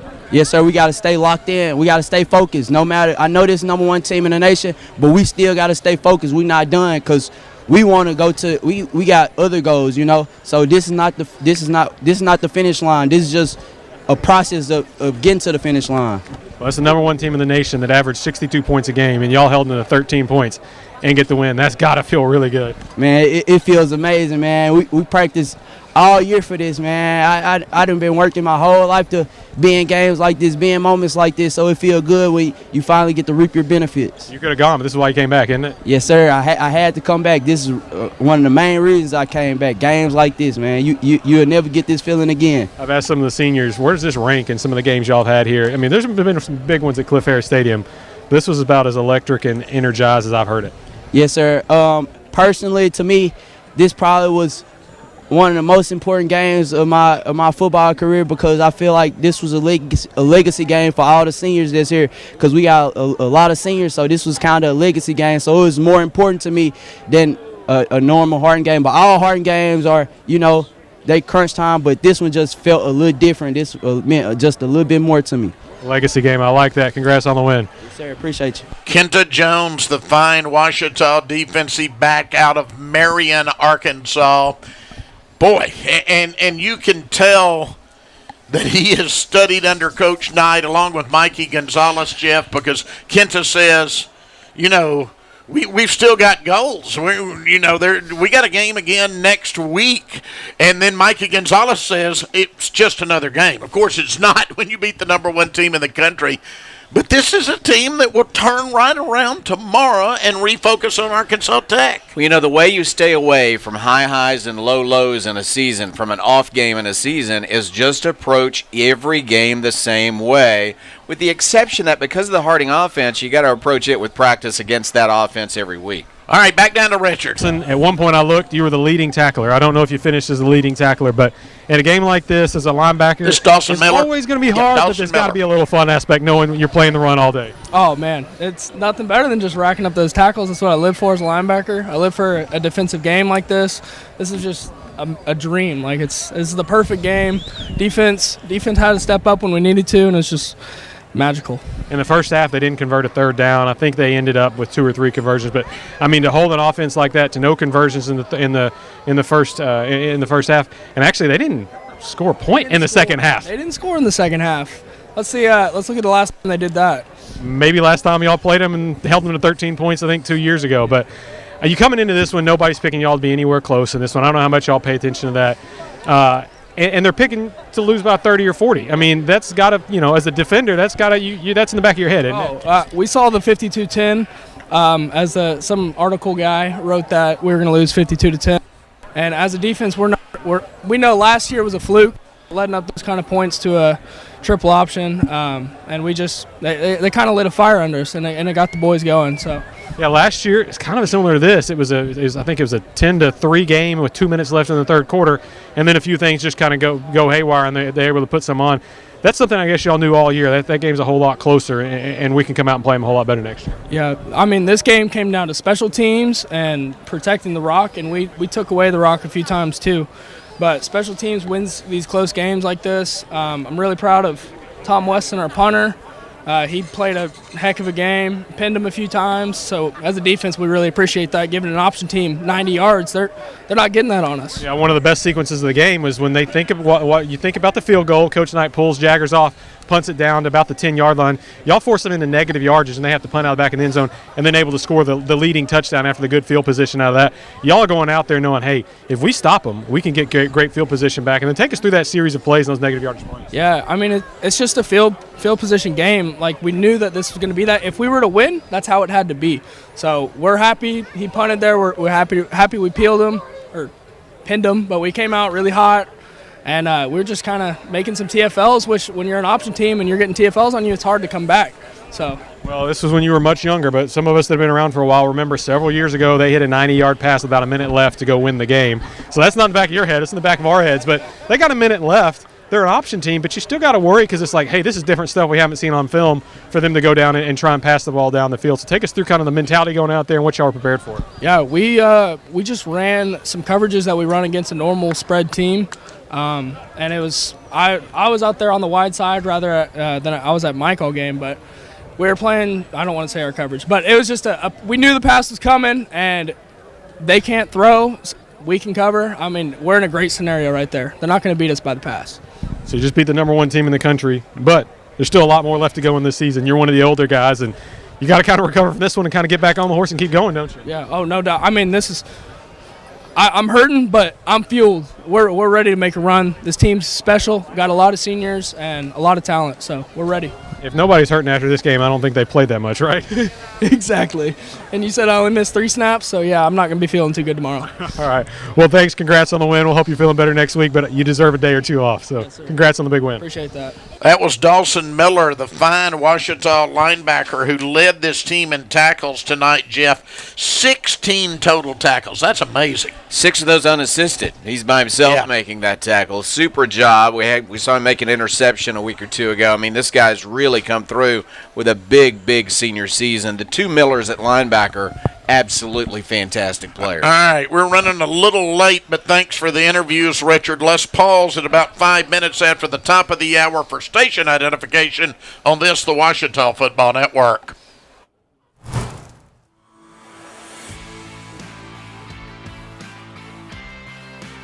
I'm Nicole Auerbach. Kevin Kugler of Westwood One. Hi, everybody. It's Pete Granick of the Memphis Grizzlies and Fox Sports Southeast. This is Danielle Musselman. This is Kyle Peterson with ESPN. This is Tom Hart of ESPN and the SEC Network. Thanks for tuning in to the Ouachita Sports Digital Network.